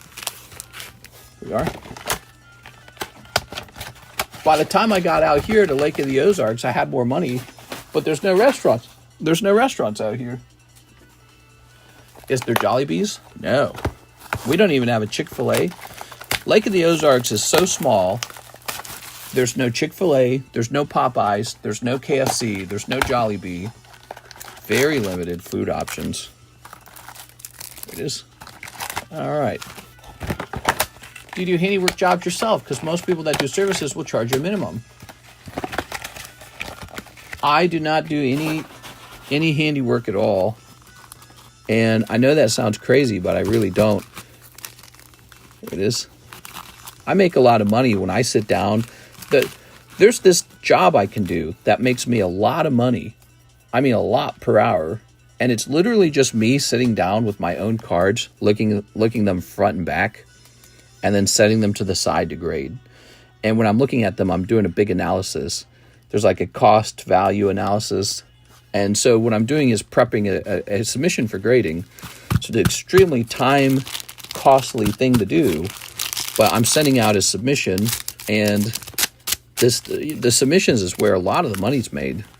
They're a highly complex thing that you're doing because you're evaluating a card, but you're also, how did you acquire the card? So you're acquiring cards like poker cards and stuff like that. So it's this big analysis of the market and where value might be. And so I've spent just all day just kind of understanding those things and communicating with sellers and getting products, get it over here, get it organized, get it all set up. And for me, I can work from the beginning of the day to the end of the day and still have tons of work I can do. I mean, just like endless work. And so if an hour of my time is spent doing something like cleaning the gutters, it's just a waste of time. Cleaning the gutters guy, he can cost me $200 or whatever he costs. And I can make $200 very quickly by doing the right thing with the cards. So I would trade his time and my time so that he does what he does best and I do what I'm doing best. Here we are. All right. Last 3 boxes. If you have Amazon Prime, you get DoorDash discounts. What? Just saying the guy that fixed your leak could have done it in 20 minutes and charged you a minimum of $400. He already told me how much he charges. He says he charges $150 an hour. That's good money, guys. By the way, if you guys are listening, we do have an audience. We have an audience of 120 at like 5:14 a.m. in the morning. If you're thinking about what job to get, and everyone tells you you've got to go be an engineer, you've got to go be a software engineer, there's some pretty good jobs in construction and handyman jobs. They're called, that one guy calls them dirty jobs, right? Well, there's a lack of workers when it comes to those kind of like hands-on dirty jobs. And they're not doing too bad right now. They're living decent lives. I just had a very long phone call today with the guy who's doing the flooding, the leak.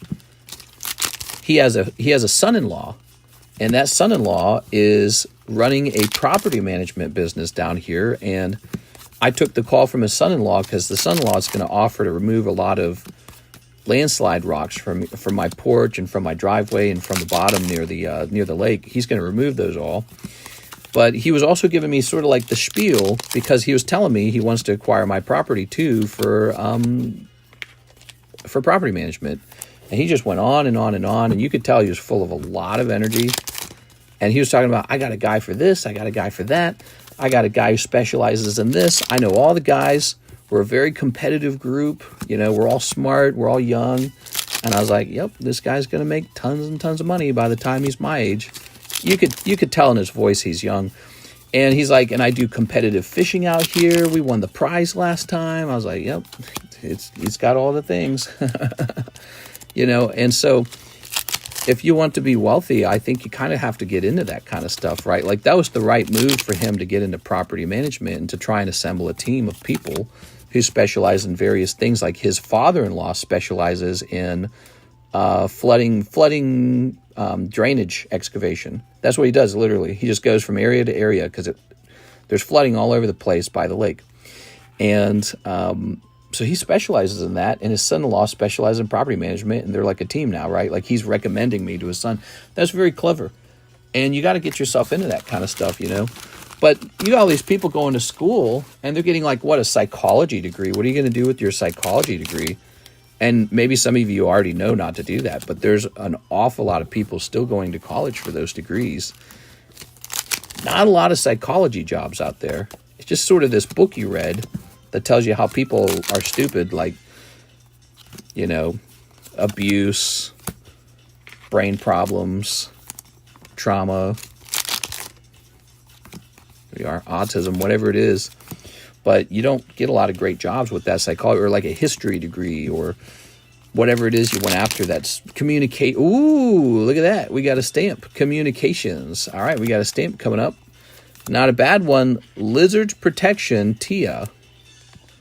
I can't figure out why TIA is so popular. But then, so you've got people going to school, and they go into a bunch of debt for that degree.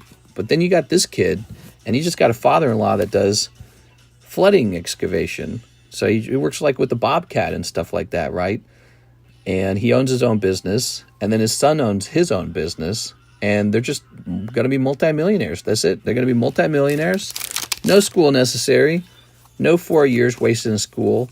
No 80,000 albatross around your neck of debt weighing you down for the rest of your life.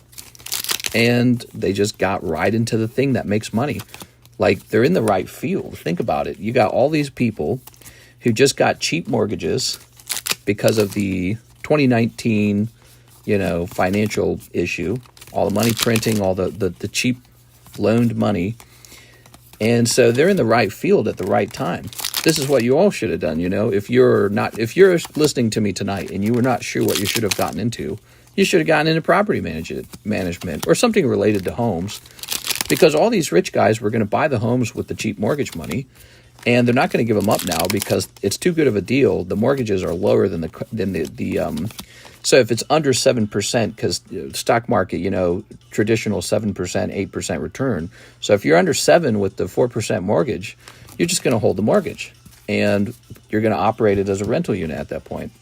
And if you're going to operate it as a rental unit, well, then I guess you better have a property manager. So you're going to be property managers all over the place to account for the fact that there's all these landlords. And another one, you're going to have all these construction workers working on new homes because there's not enough homes now because there's all these fresh new landlords. And so there's just a lot of that going on. And if you're somebody with real sharp eyes reading the news, making predictions about what happens next in the world, you could have also made that realization that property management is going to be a very good field coming up pretty soon, and start working on your property management firm or whatever, you know. Start hustling somehow. Start trying to get people to say, hey, let me manage your property 15%. I'll do it for pennies, but let me prove myself. Let me get a website started. That's how it is, you know, and here it is. So it's really fascinating to see that with my own eyes, see somebody succeeding that way. No signature, 1 stamp in the last 3 boxes. Pretty rough, Mr. JC. Oh, my eyes are so itchy. Let's see what you guys are saying. My roommate finally got his CDL license, his new job. He's making $40 an hour, but his work hours are terrible. CDL, commercial truck driver. Is that right? You can fix up the property compared to Google Maps. Choice property management. What is something that everybody needs and is easy to sell? Sex? Just kidding. I'm messing with you guys. All right. Everybody needs it, and it's easy to sell. Sex and drugs. All right. Well, you know, that's what those influencers sell you. They sell you like vitamins. Excuse me. What do you guys think of this round? Somebody told me this isn't the most expensive signature. That sounds like a tough round, man. Thanks, mister. Thank you, Mr. JC, for the big order. Appreciate it. Let's get this. Let's get this. Now, he's got all these cards. So you got the hollows, you got your signature, you got your promos, and then you got these cards here. Girl spends 1 hour on camera and make 1 week's worth. Yeah, sure. Well, that's because she's fit and she's hot. So go be fit and hot, and then you can go do something with that. Guess what? You're a better salesman if you're fit and you're hot. Card's probably going to... I would grade some of these saucy cards for sure. Some of this... here's this. So you got this stamp card. And yes, so the sauciest cards should be graded along with the stamp and the signature. Was a rough round, but good to complete a set. Here it is. All right, I can see the light coming up outside. That's no good. What time is it? 5:22. Still got time, Mr. LaFlame. We also have to take care of Mr. Raul Mendoza. So, JC, where would I have last stuck you, I wonder? I think I'm going to print your label tomorrow, okay? Because Alexis doesn't come in till Wednesday anyways. So you've got a box, but the box is full. I can see it from here. So let's go ahead and do this. That's like 5 out of millions of women. Don't let it fool you. Making money on the internet. I think if you'll let me, I think one trick we might try, Mr. Jonathan, we might leave some of these heavier bulk cards behind. We'll still put your name on them, but we might try shipping just your hits out at first, because I think we can only fit 2 of these into a USPS priority mailbox. These might not fit, but we'll try to get as much of those in as possible because we know that it's a flat rate box for 20 pounds. So the more we can get in there, the better. We're going to stick this in here like this. Only those bop girls are making big money. Karis actually is a software engineer. She's well suited for it. Like, if I met you in person, I could quickly tell if you would do well as a software engineer. All the software engineers that I've ever met, and even the ones that I know Karis talks to on a daily basis, they all very clearly have a certain personality type. And you can just kind of sense it when somebody's going to do well in that field. They have something like geek syndrome. It's hard to describe. It's almost like they have autism, but they don't. It's like almost autism. Here it is. All right. but it can be very, very dry. It's not like fruity, you know. It's not like, hoo-hoo, I want to dress up as an ant. It's not like that. It's very dry, very sensitive. You look at them too hard and they'll blush. They'll be like, oh my gosh, this attractive person looked at me or something. And stutters, if you hear stutters, that's a pretty good indicator right away. There you are. All right. All right, very good. Also, if you can just tell that they're highly intelligent, because usually they don't lack cleverness. They're pretty smart. All right. They don't want to talk to you. It's another sign. They're like, are you talking to me? Don't talk to me. All right. But, you know, everyone wants to go into those technology jobs. I don't think it's that great. I think there's a lot of jobs that pay very well that aren't technology. That was the $1,000 Jonathan Cham order. We got to get him shipped internationally. We're going to do that tomorrow. Here's Raul Mendoza. He has 2 English Nikke and 1 Twilight Masquerade. Oh, my God. What if he pulled a super snipe right here? Just so you know, Jonathan Cham, this little box still exists with 1, 2, 3, 4, 5, 6, 7 packs in it from that previous case. Okay, just letting you know that exists. You might not care about it. Now, with these 2 packs are being opened, and then a Twilight Masquerade. Where's the Twilight Masquerade? Here it is. All right, seems like I would do well. Yes. All of the people who generally do good at coding, like coding, they tend to be pretty decent at math or extremely good at it as well. So from decent to extremely good. There's different types of software jobs, though. There's some jobs that are like UI jobs, and those jobs don't require quite as much math. But even those guys seem very math-oriented. They are. Not because you do tons of math when you code, although you do sometimes use math, not just for the code itself, but like maybe you're trying to make the code more optimal, more fast. But just because I think it fits their brain to be able to code and to be able to solve equations or to be able to like model a math thing, you know, to be able to do a logic puzzle, if this, then that, you know what I mean? All right, Mr. Raul, here's your round. Nothing crazy came out with an RA. I'll get the other 7 packs. I thought you might like them just in case there's a signature in there because you went really deep on everything else. It'd be crazy, actually, if there was a signature in there. All right, so he said he wants the last 7. Set this here. 527. What a nice stream. Oh my gosh, we've got a Mitchell Bray order for the Pikachu and shipping. I have 2 other slabs. You got it, Mr. Mitchell.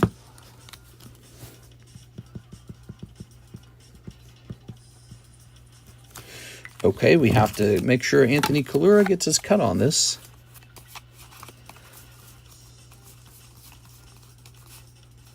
Where is it? Where did I put his card? Am I going crazy? There it is. All right. Very nice. There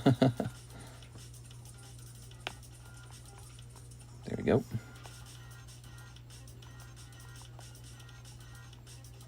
$124 plus $294 is $418.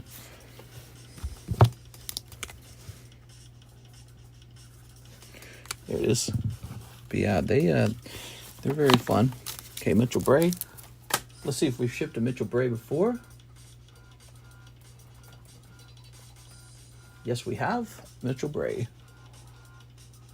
So while that's loading, let's go ahead and open this for our friend Mr. JC, and then we got to take care of Mr. LaFlame, who's still waiting on his 60 packs of prismatic. Don't go any, not 60, 100.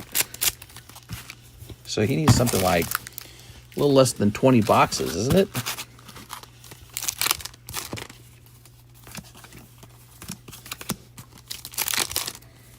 Okay, here's a hollow. Here's a hollow. Here's a hollow. Okay, here's a hollow. Here's this lady here. Oh, come on, dude. Give us a Siggy. Give us a Siggy. Give us a Siggy. Here's a hollow. One more shot. Come on. Oh, man. What a letdown, dude. That is such a letdown.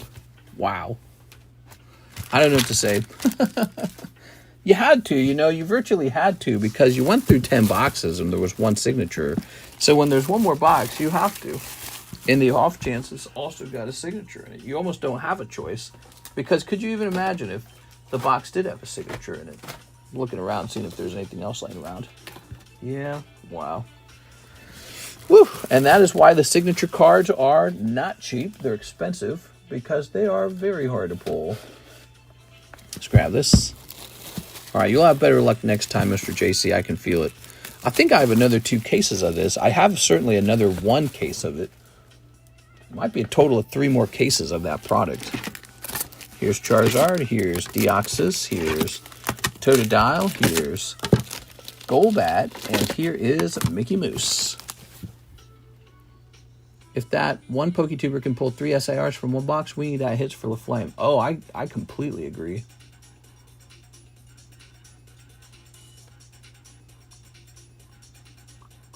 Mitchell Bray, I just printed a label for you. I hope you haven't moved, though, right? The address I have saved on file is accurate. Hopefully you're still watching. Oops.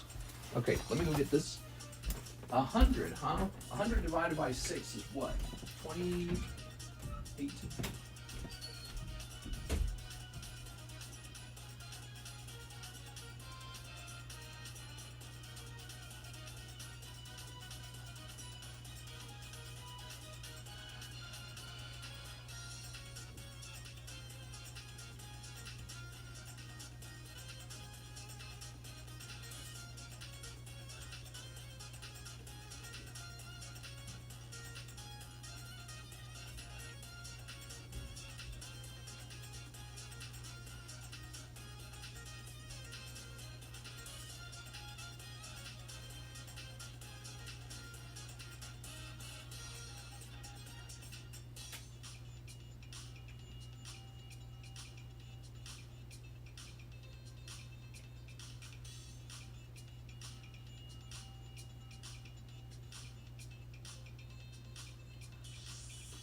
And these booster bundles are annoying, dude.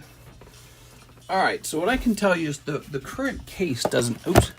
The current case doesn't have enough booster bundles. I'm willing to open up the product I'm not allowed to open up because I'm supposed to be storing some of it.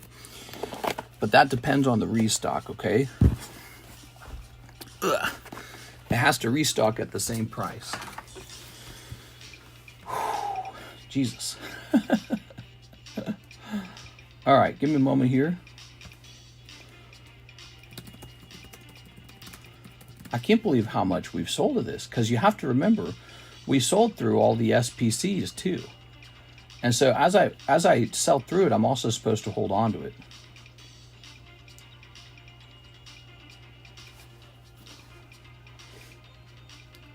All right, let's just see, shall we?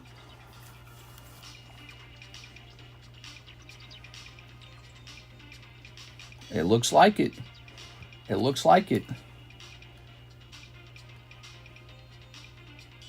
And let me just check this as well.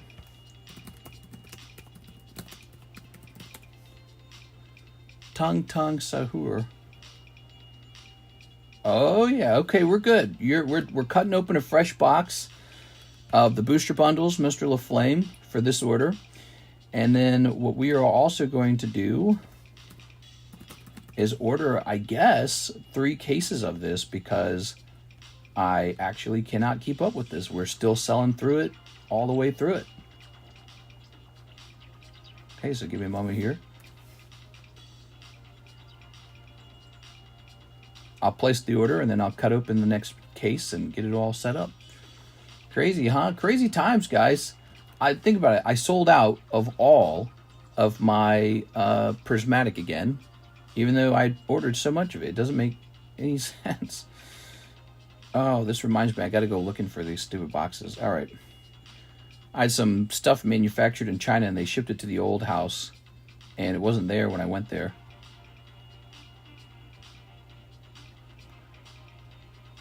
No, wait a second. Hold on. Twinzini Bombini. What?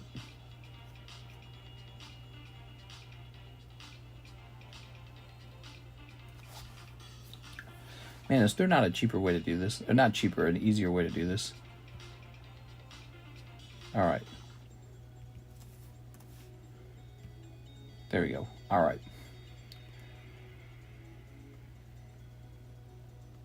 And we're going to click on this.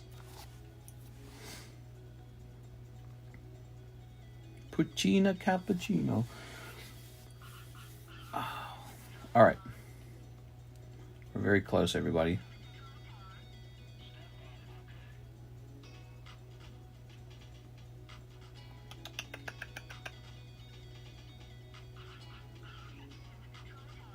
Oh my God.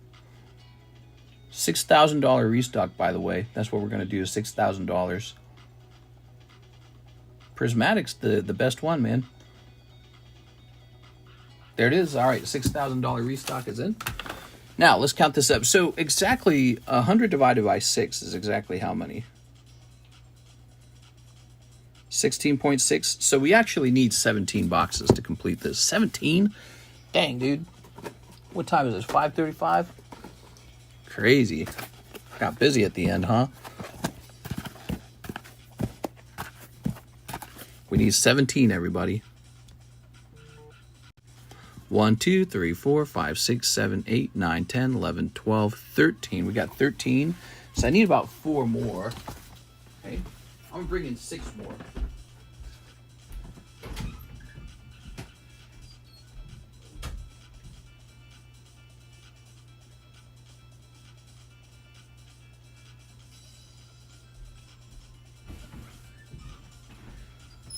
We are ready.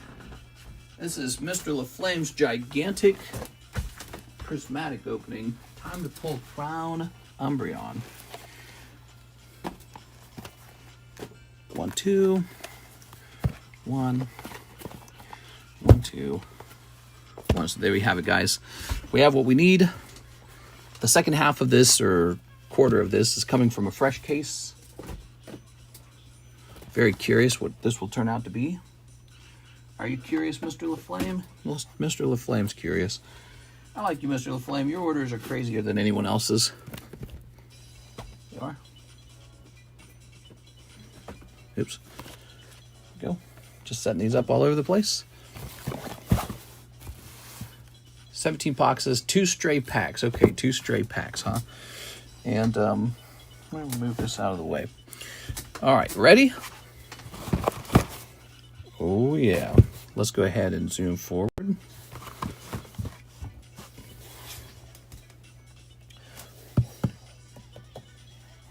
8, 9, 10, 11, 12, 13, 14, 15, 16. 1, 2, 3, 4, 5, 6, 7, 8, 9, 10, 11, 12, 13, 14, 15, 16, 17. Perfect. All right. Just making sure again that I had it all, because I'm not going to recount. And now that I got it. All this for one person? That's right. That is right. We're getting started. So I say we get 6 of these boxes open to get started. Let's get 6 boxes open, and then we'll do another 6. Imagine pulling 1 Master Ball and 1 Mask out of this. Don't jinx them, because it can actually happen that way. We know it can happen that way. All right. Grabbing this. Box number 3. I think we should do 3 boxes at a time. I think that's the perfect number. 3 at a time is perfect. All right. Ready? Let's do it. All right, we're going to go ahead and snip this. And we'll snip this. We'll snip this. All right. Then over here, we shall snip these. Full God Pack vibes. Best opening ever. 100 packs is plenty. Plenty. There better be an SIR in here. I'll be sorely disappointed. But yeah, a full God Pack would be fan-freaking-tastic. We've had the half God packs. People call them demigod packs. Here it is. Yep, the full God Pack. You pull one full God Pack and you've pulled yourself thousands of dollars. There it is. All right. Okay, we're getting started, everybody. Too bad a lot of people got to go to bed. They're not going to see the results until tomorrow. Okay, hollows.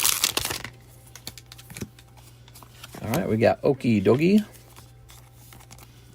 Very nice. Okay. We got Duraludon, Iron Thorns. Here's Diplin. Look at that Diplin. All right. What do you normally? So what do you normally donate when you open all these packs? Is you normally donate the hollows, right? My shift relief just got here, so I'm missing the rest. No. You donate the hollows to me, and I'll give you the last 2 packs. How does that sound? And I'll make use of these hollows somehow. I might save them. Oh, not bad. Look at that. Not bad. Pikachu popping out. Are PSA slabs waterproof? They should be. In theory, they should be. But I doubt that they're all waterproof. I bet some of them are not waterproof. No slabs are waterproof. That's not true. If the seal is good enough, it's going to be waterproof. Here we are. You know what I need to do with you, Mr. LaFlame? I need to get with you and give you special discount on grading if you can put together a large submission and I just sit down and hammer it out real fast. Canceled back shots to watch this. Okay, mister. Here's Umbreon. All right, we've got Maximum Belt. See, I can't imagine you want this either, the Maximum Belt. Here's Slowking. All right, Slowking's not bad. We're blasting through these guys. We got Vaporeon. Look at that Vaporeon.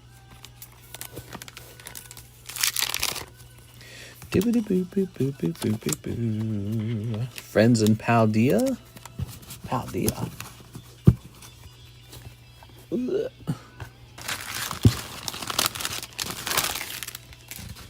All right.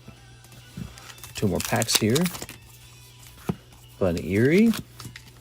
And Espeon. Whew.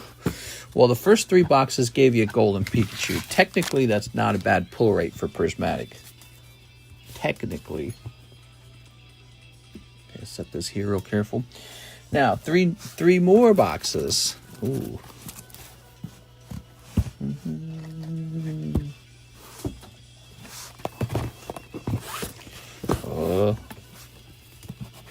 The Umbreon is like 1,000 raw. He said he was master setting. All right.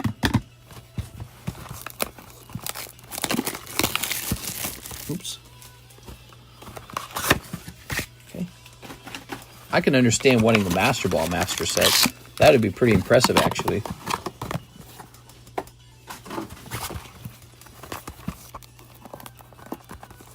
I don't know if you had the Master Ball master set. I don't really feel like there'd be a reason to collect the Pokeball master set because you've already got the superior Master Ball.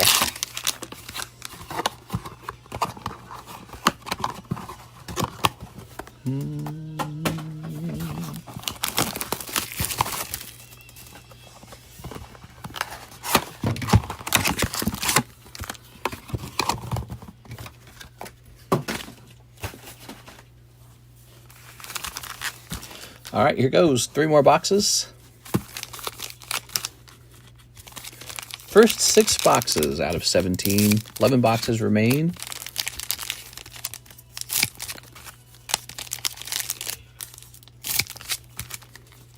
We're suffering from success here, guys. It's 5:44.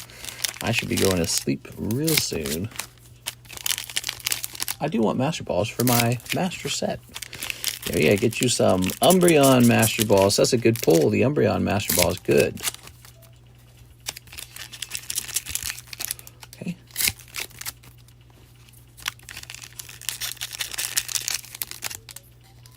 And here's this. All right. Throw that away.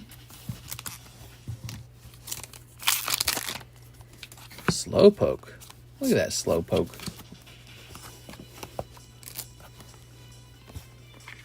He's pretty slow. Doop. Stock market's going to open. Ooh, Leafy Blown.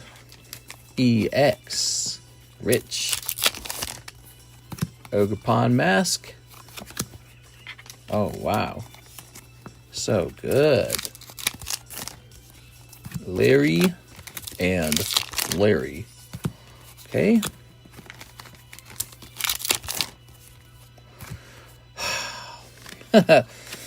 Oh my god, dude. There's an SIR. Jesus, dude. Alright, there's still a chance for a God Pack, I think, right? I say so. We're betting on the God Pack. Alright. Dang, dude. Woo!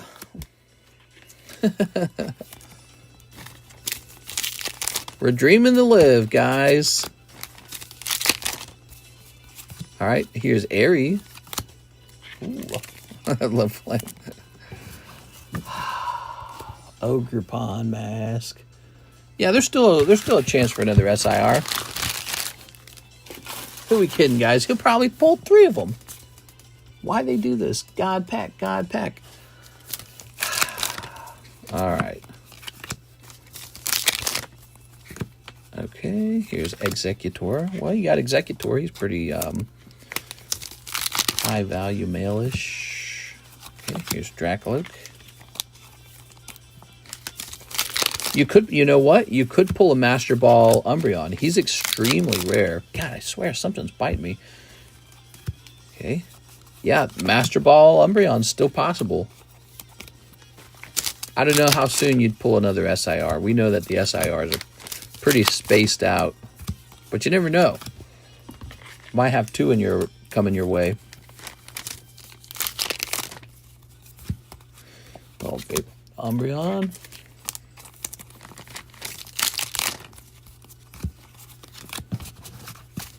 Okay, that's the end of 3 more boxes.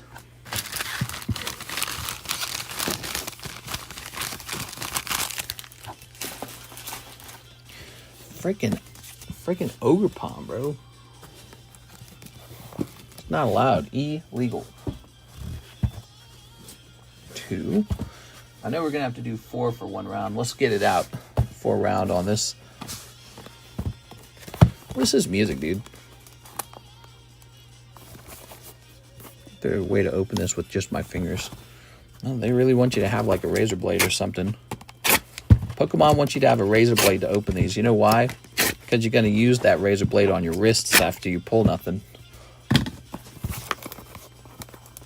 He's the best trainer. Larry's actually pretty cool.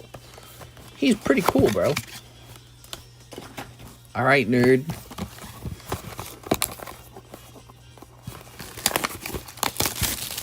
Aren't the odds and rates random since they're in a booster bundle? I guess. Hopefully.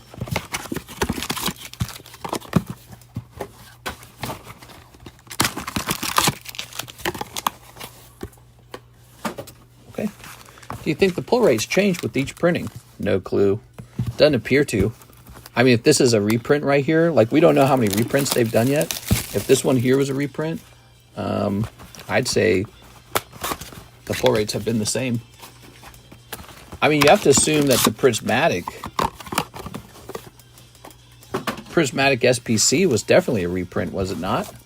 And those pull rates didn't seem really good. I don't know what this music is, dude.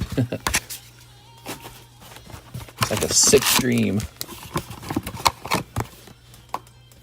I'm in a nightmare. Ogre Pond nightmare. All right, here goes.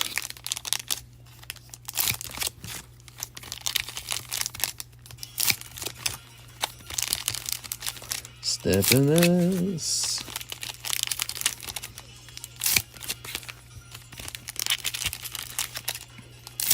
Oops.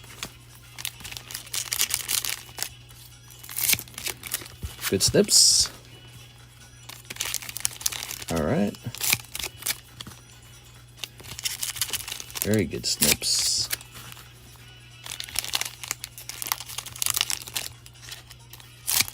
Snipping that. How many boxes are we up to? 10? This will be 10, right?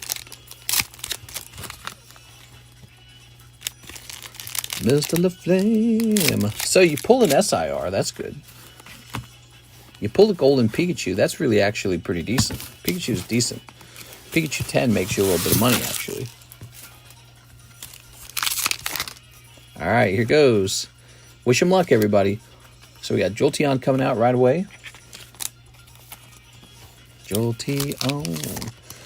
Mr. LaFlame, I watched Isai hammer these prismatics for a while, man. Still no super insane like moment, you know. This Isai went crazy. Haven't seen that guy in a while. I hope he comes back and goes crazy again. I like him. I like it when he goes wild. Here's Amariz, Scoop Up Cyclone. Got Regigigas. It's Regigigas. Vaporeon. Seeking Master Ball. Imagine you get a Seeking Master Ball. Seeking overrepresented in Master Ball pools because they're messing with you because they know. Which Pokemon's least popular in the set? Probably Seeking. Give them extra Seekings. Okay. Black Belt, Ogre Pond. I think we can put all three of these together real fast. And Larry. 3 have been caught. Oh, yeah, I heard about that. Yeah. They think that a guard was involved, right? With their escape. Like a guard helped them. That must be kind of exhilarating. You're on the run from the cops. You've escaped jail. You're in the outside world again. No more cages around you. Opportunity right in front of you. You got to escape to another country or something. You need to escape to a country that's not going to ship you back to the United States. Maybe like Mexico. If you can get to the border of Mexico, jump over the fence and just kind of bop your way off to the desert, to the middle of nowhere. I don't know. I wonder what is the plan when you escape a jail? What do you think the plan is? I imagine, so if I was doing it, my plan would be to escape to Mexico 1,000%. Well, first of all, you'd want to disappear in the United States for a little while, right? Like, be really hard to find. And then once it's clear that they've lost you, come up with some decent plan to get into Mexico in a legal way, and then head off to the middle of nowhere, Mexico, live in the countryside, doing whatever you do out there. Yep, get to a country without extradition. Yep, you can do it. I think if you can get as far as Mexico, you might be able to move to the next country. Here's Dust Noir. Okay, very good pull rate in Japanese. Yeah, the Japanese version of Prismatic Terra Festival, the pull rate's insane compared to this. You just pull so much. There are Terrapagos. You need tons of money. Yes, yes you do. So, I don't know. Alright. I can't do it, man. I can't go back. Can't go back to prison. I'm not going back. Okay. I ain't doing it, bro.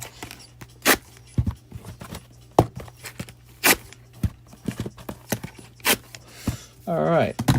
That's got to suck, man. Living your rest of your life in prison. 5:54 a.m. Definitely up later than I'm supposed to be. There are some seriously nice places in Mexico. Oh yeah, dude. They got some of the nicest places on earth.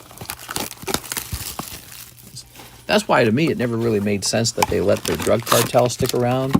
You know, you clean all that up, Mexico becomes one of the hottest tourist destinations for Americans.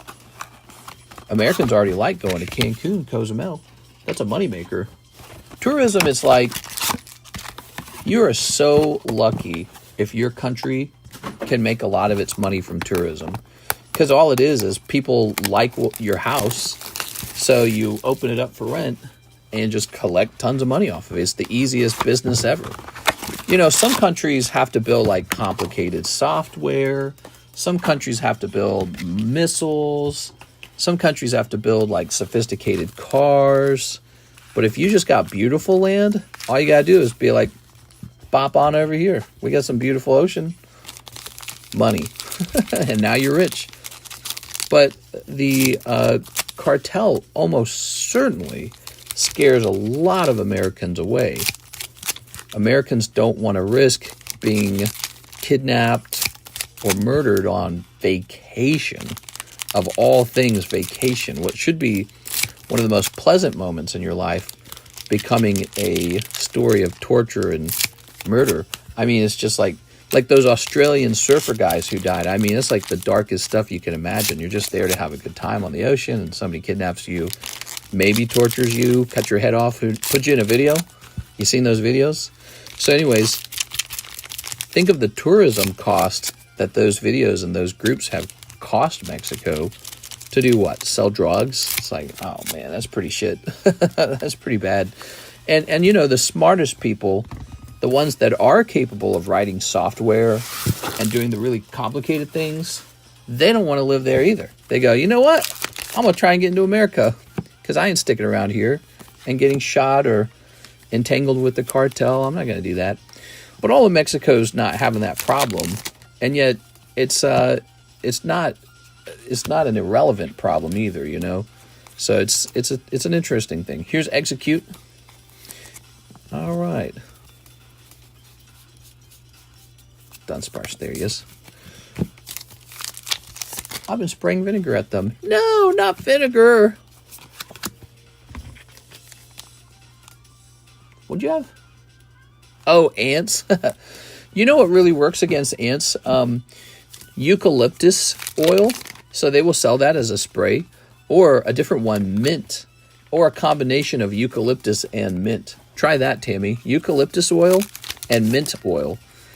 And they're not like crazy harmful chemicals. Just the ants don't like eucalyptus for some reason, and they don't like mint for some reason. And so if you blast them or just spray whole areas with it, they like give up on it. We like to find out where they're coming from and just pour oil all over that place. So you find the crack in the wall or something and just cover that in the mint oil, eucalyptus oil. Smells good, in fact. It leaves a nice smell. And it works. It's actually really effective. We know where they come from, the front door. Ah, she's got ants in her pants. She's got ants in her pants. Help!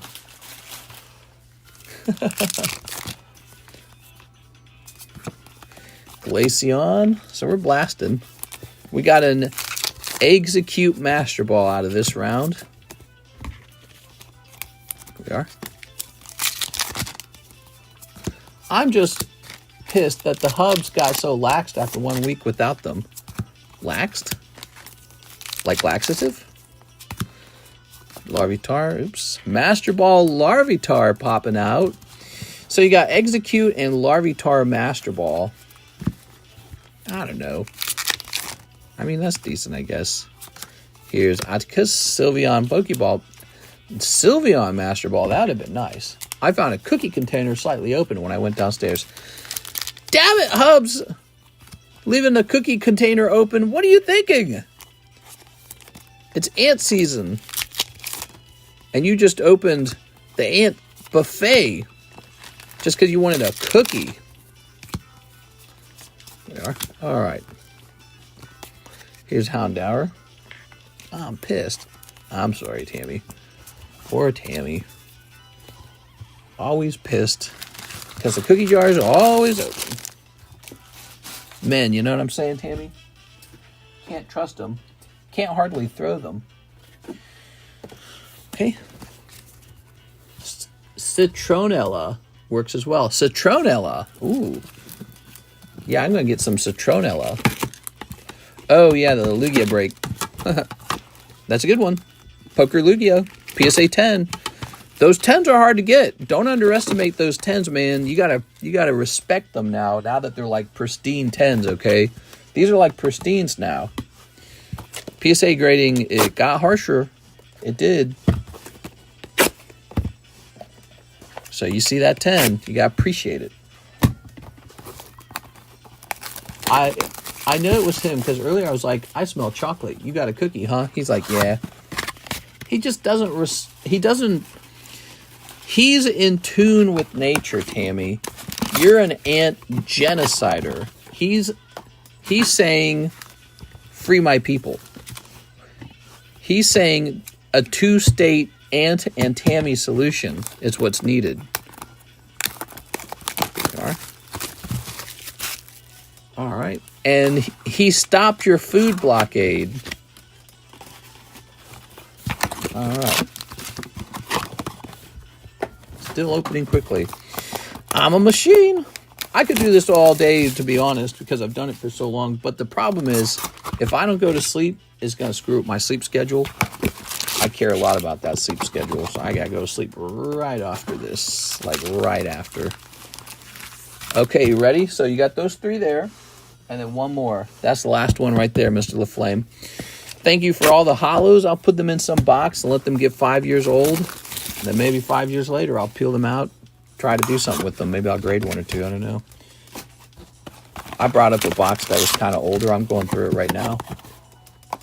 Has some old XY Evolutions in it. Boy, XY Evolutions was printed bad.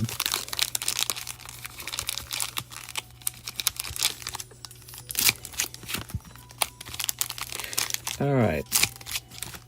The ants call Tammy the Great Destroyer. She's an angry, benevolent god. One day, her husband will give these starving ants cookies, and then she'll rip them away and say, "No ants in my home." You can't own the earth, Tammy. No one owns the earth. Yes. You're in the ant's natural habitat. Yes. I choose no violence against all the creatures on earth. I'm a vegan. I only eat dandelions. Yes, and gooseberries. Wait, we're still live? You need Chinese chalk. We need a line around the door with toothpaste, but I guess it wasn't enough. Oops. Kanye can buy the earth. Yes. Can he? Dude, I heard that song, which I guess is sort of like a Twitter exclusive song now. What a ridiculous thing, dude. That guy's definitely just doing absolutely whatever is most outrageous, for sure. That is the goal. Just like when he had Bianca, who I don't think's married to him anymore, right? He had Bianca walking around like virtually nude.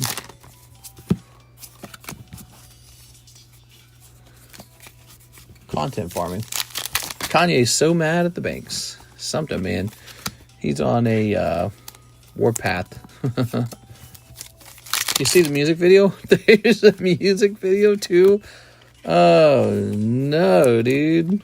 The music video too? That's effed up. Here's Pikachu. Pikachu. Alright, come on. Second SIR or God Pack or another Master Ball. Maybe like a really good Master Ball. Like one of the Evolutions. We got Golden Pikachu. This is like $1,700 a pack. So I think. Well, let me think. It was $100. I'm sorry, it was 100 boosters. Yeah, this was a lot of money, guys. This was a huge amount of money. He's trying to have the crowning achievement of pulling the Crown Brion. Fluttermane. He wants to praise the sun and pull the Sun Brion. All right. After this, I'm buying 1 pack of this. Well, you got another gold card. It's Terrapagos, though. Besides Pikachu, what other gold card is decent? Here's Hobbenberry. I remember the Hobbenberries.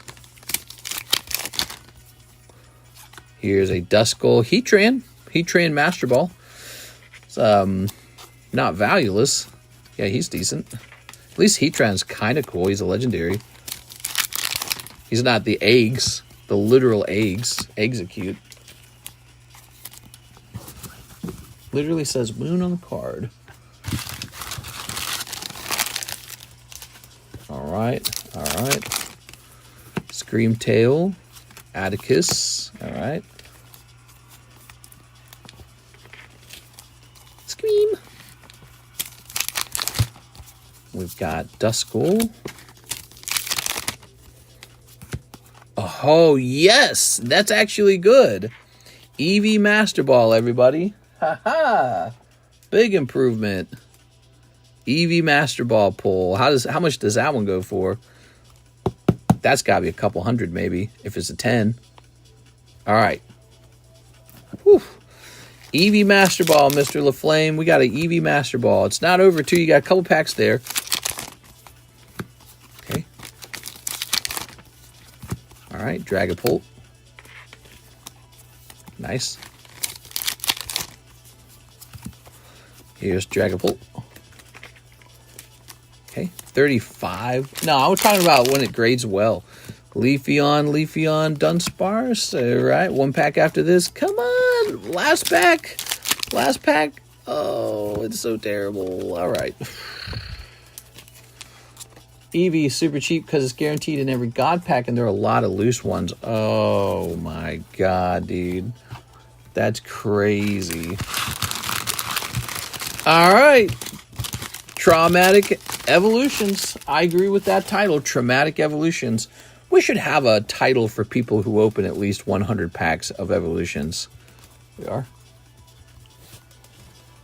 All right. Now, I like it better if you just have the Sunbreon. Let's have Sunbreon be a Discord roll. Wow.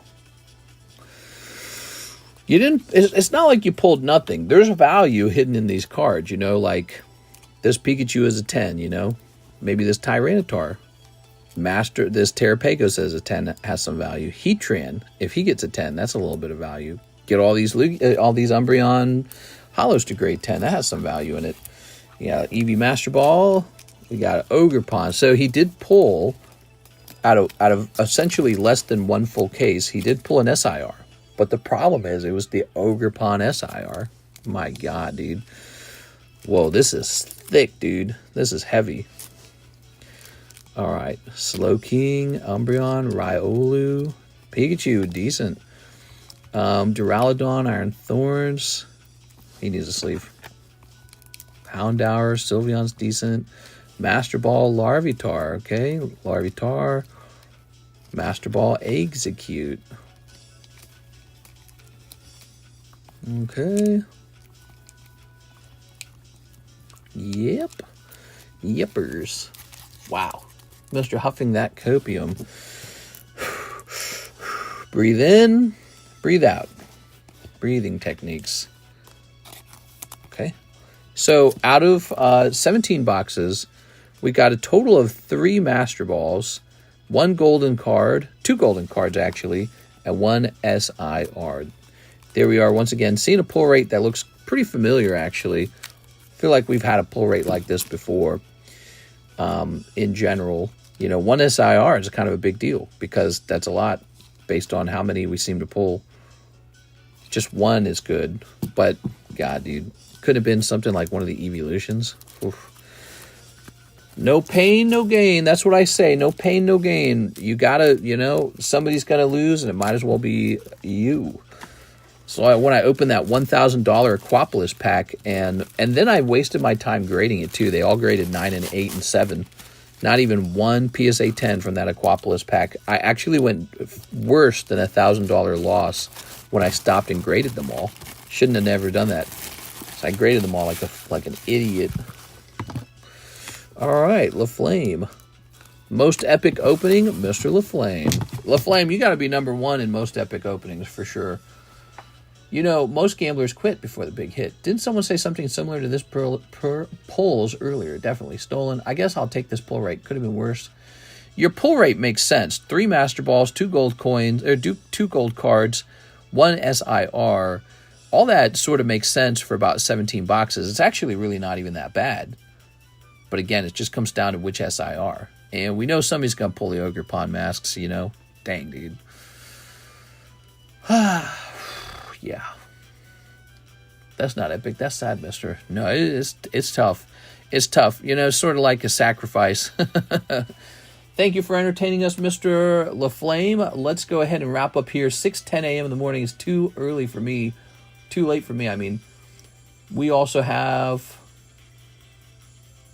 Let's see. 4 orders in the queue on PayPal. Omar Batui, Ryan Schmeider, who would like the South Park card. Oh, I sold the second South Park card, everybody. Sold. Wow. Thank you, Mr. Ryan. Ryan, do you understand shipping? Is this your first time ordering? All right, Ryan. Zachary Stex, 10 OP11. JC, 7 packs English Nikke. So that was already taken care of. And Julio Oliveira, 2 boxes of Hololive Summer, 1 box English Weiss Nikke. That would open a new case. And 1 box Hololive Premium plus shipping.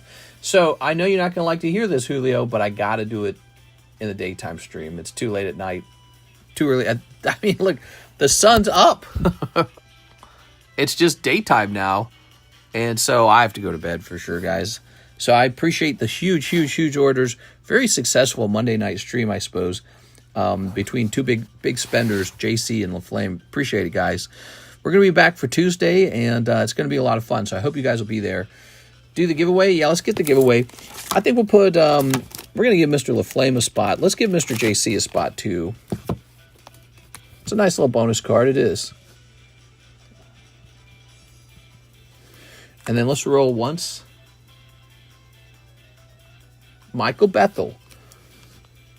18, Michael Bethel. 2 spots remain on this card, this giveaway. They'll be handed out tomorrow. See you guys then. See you later, everybody.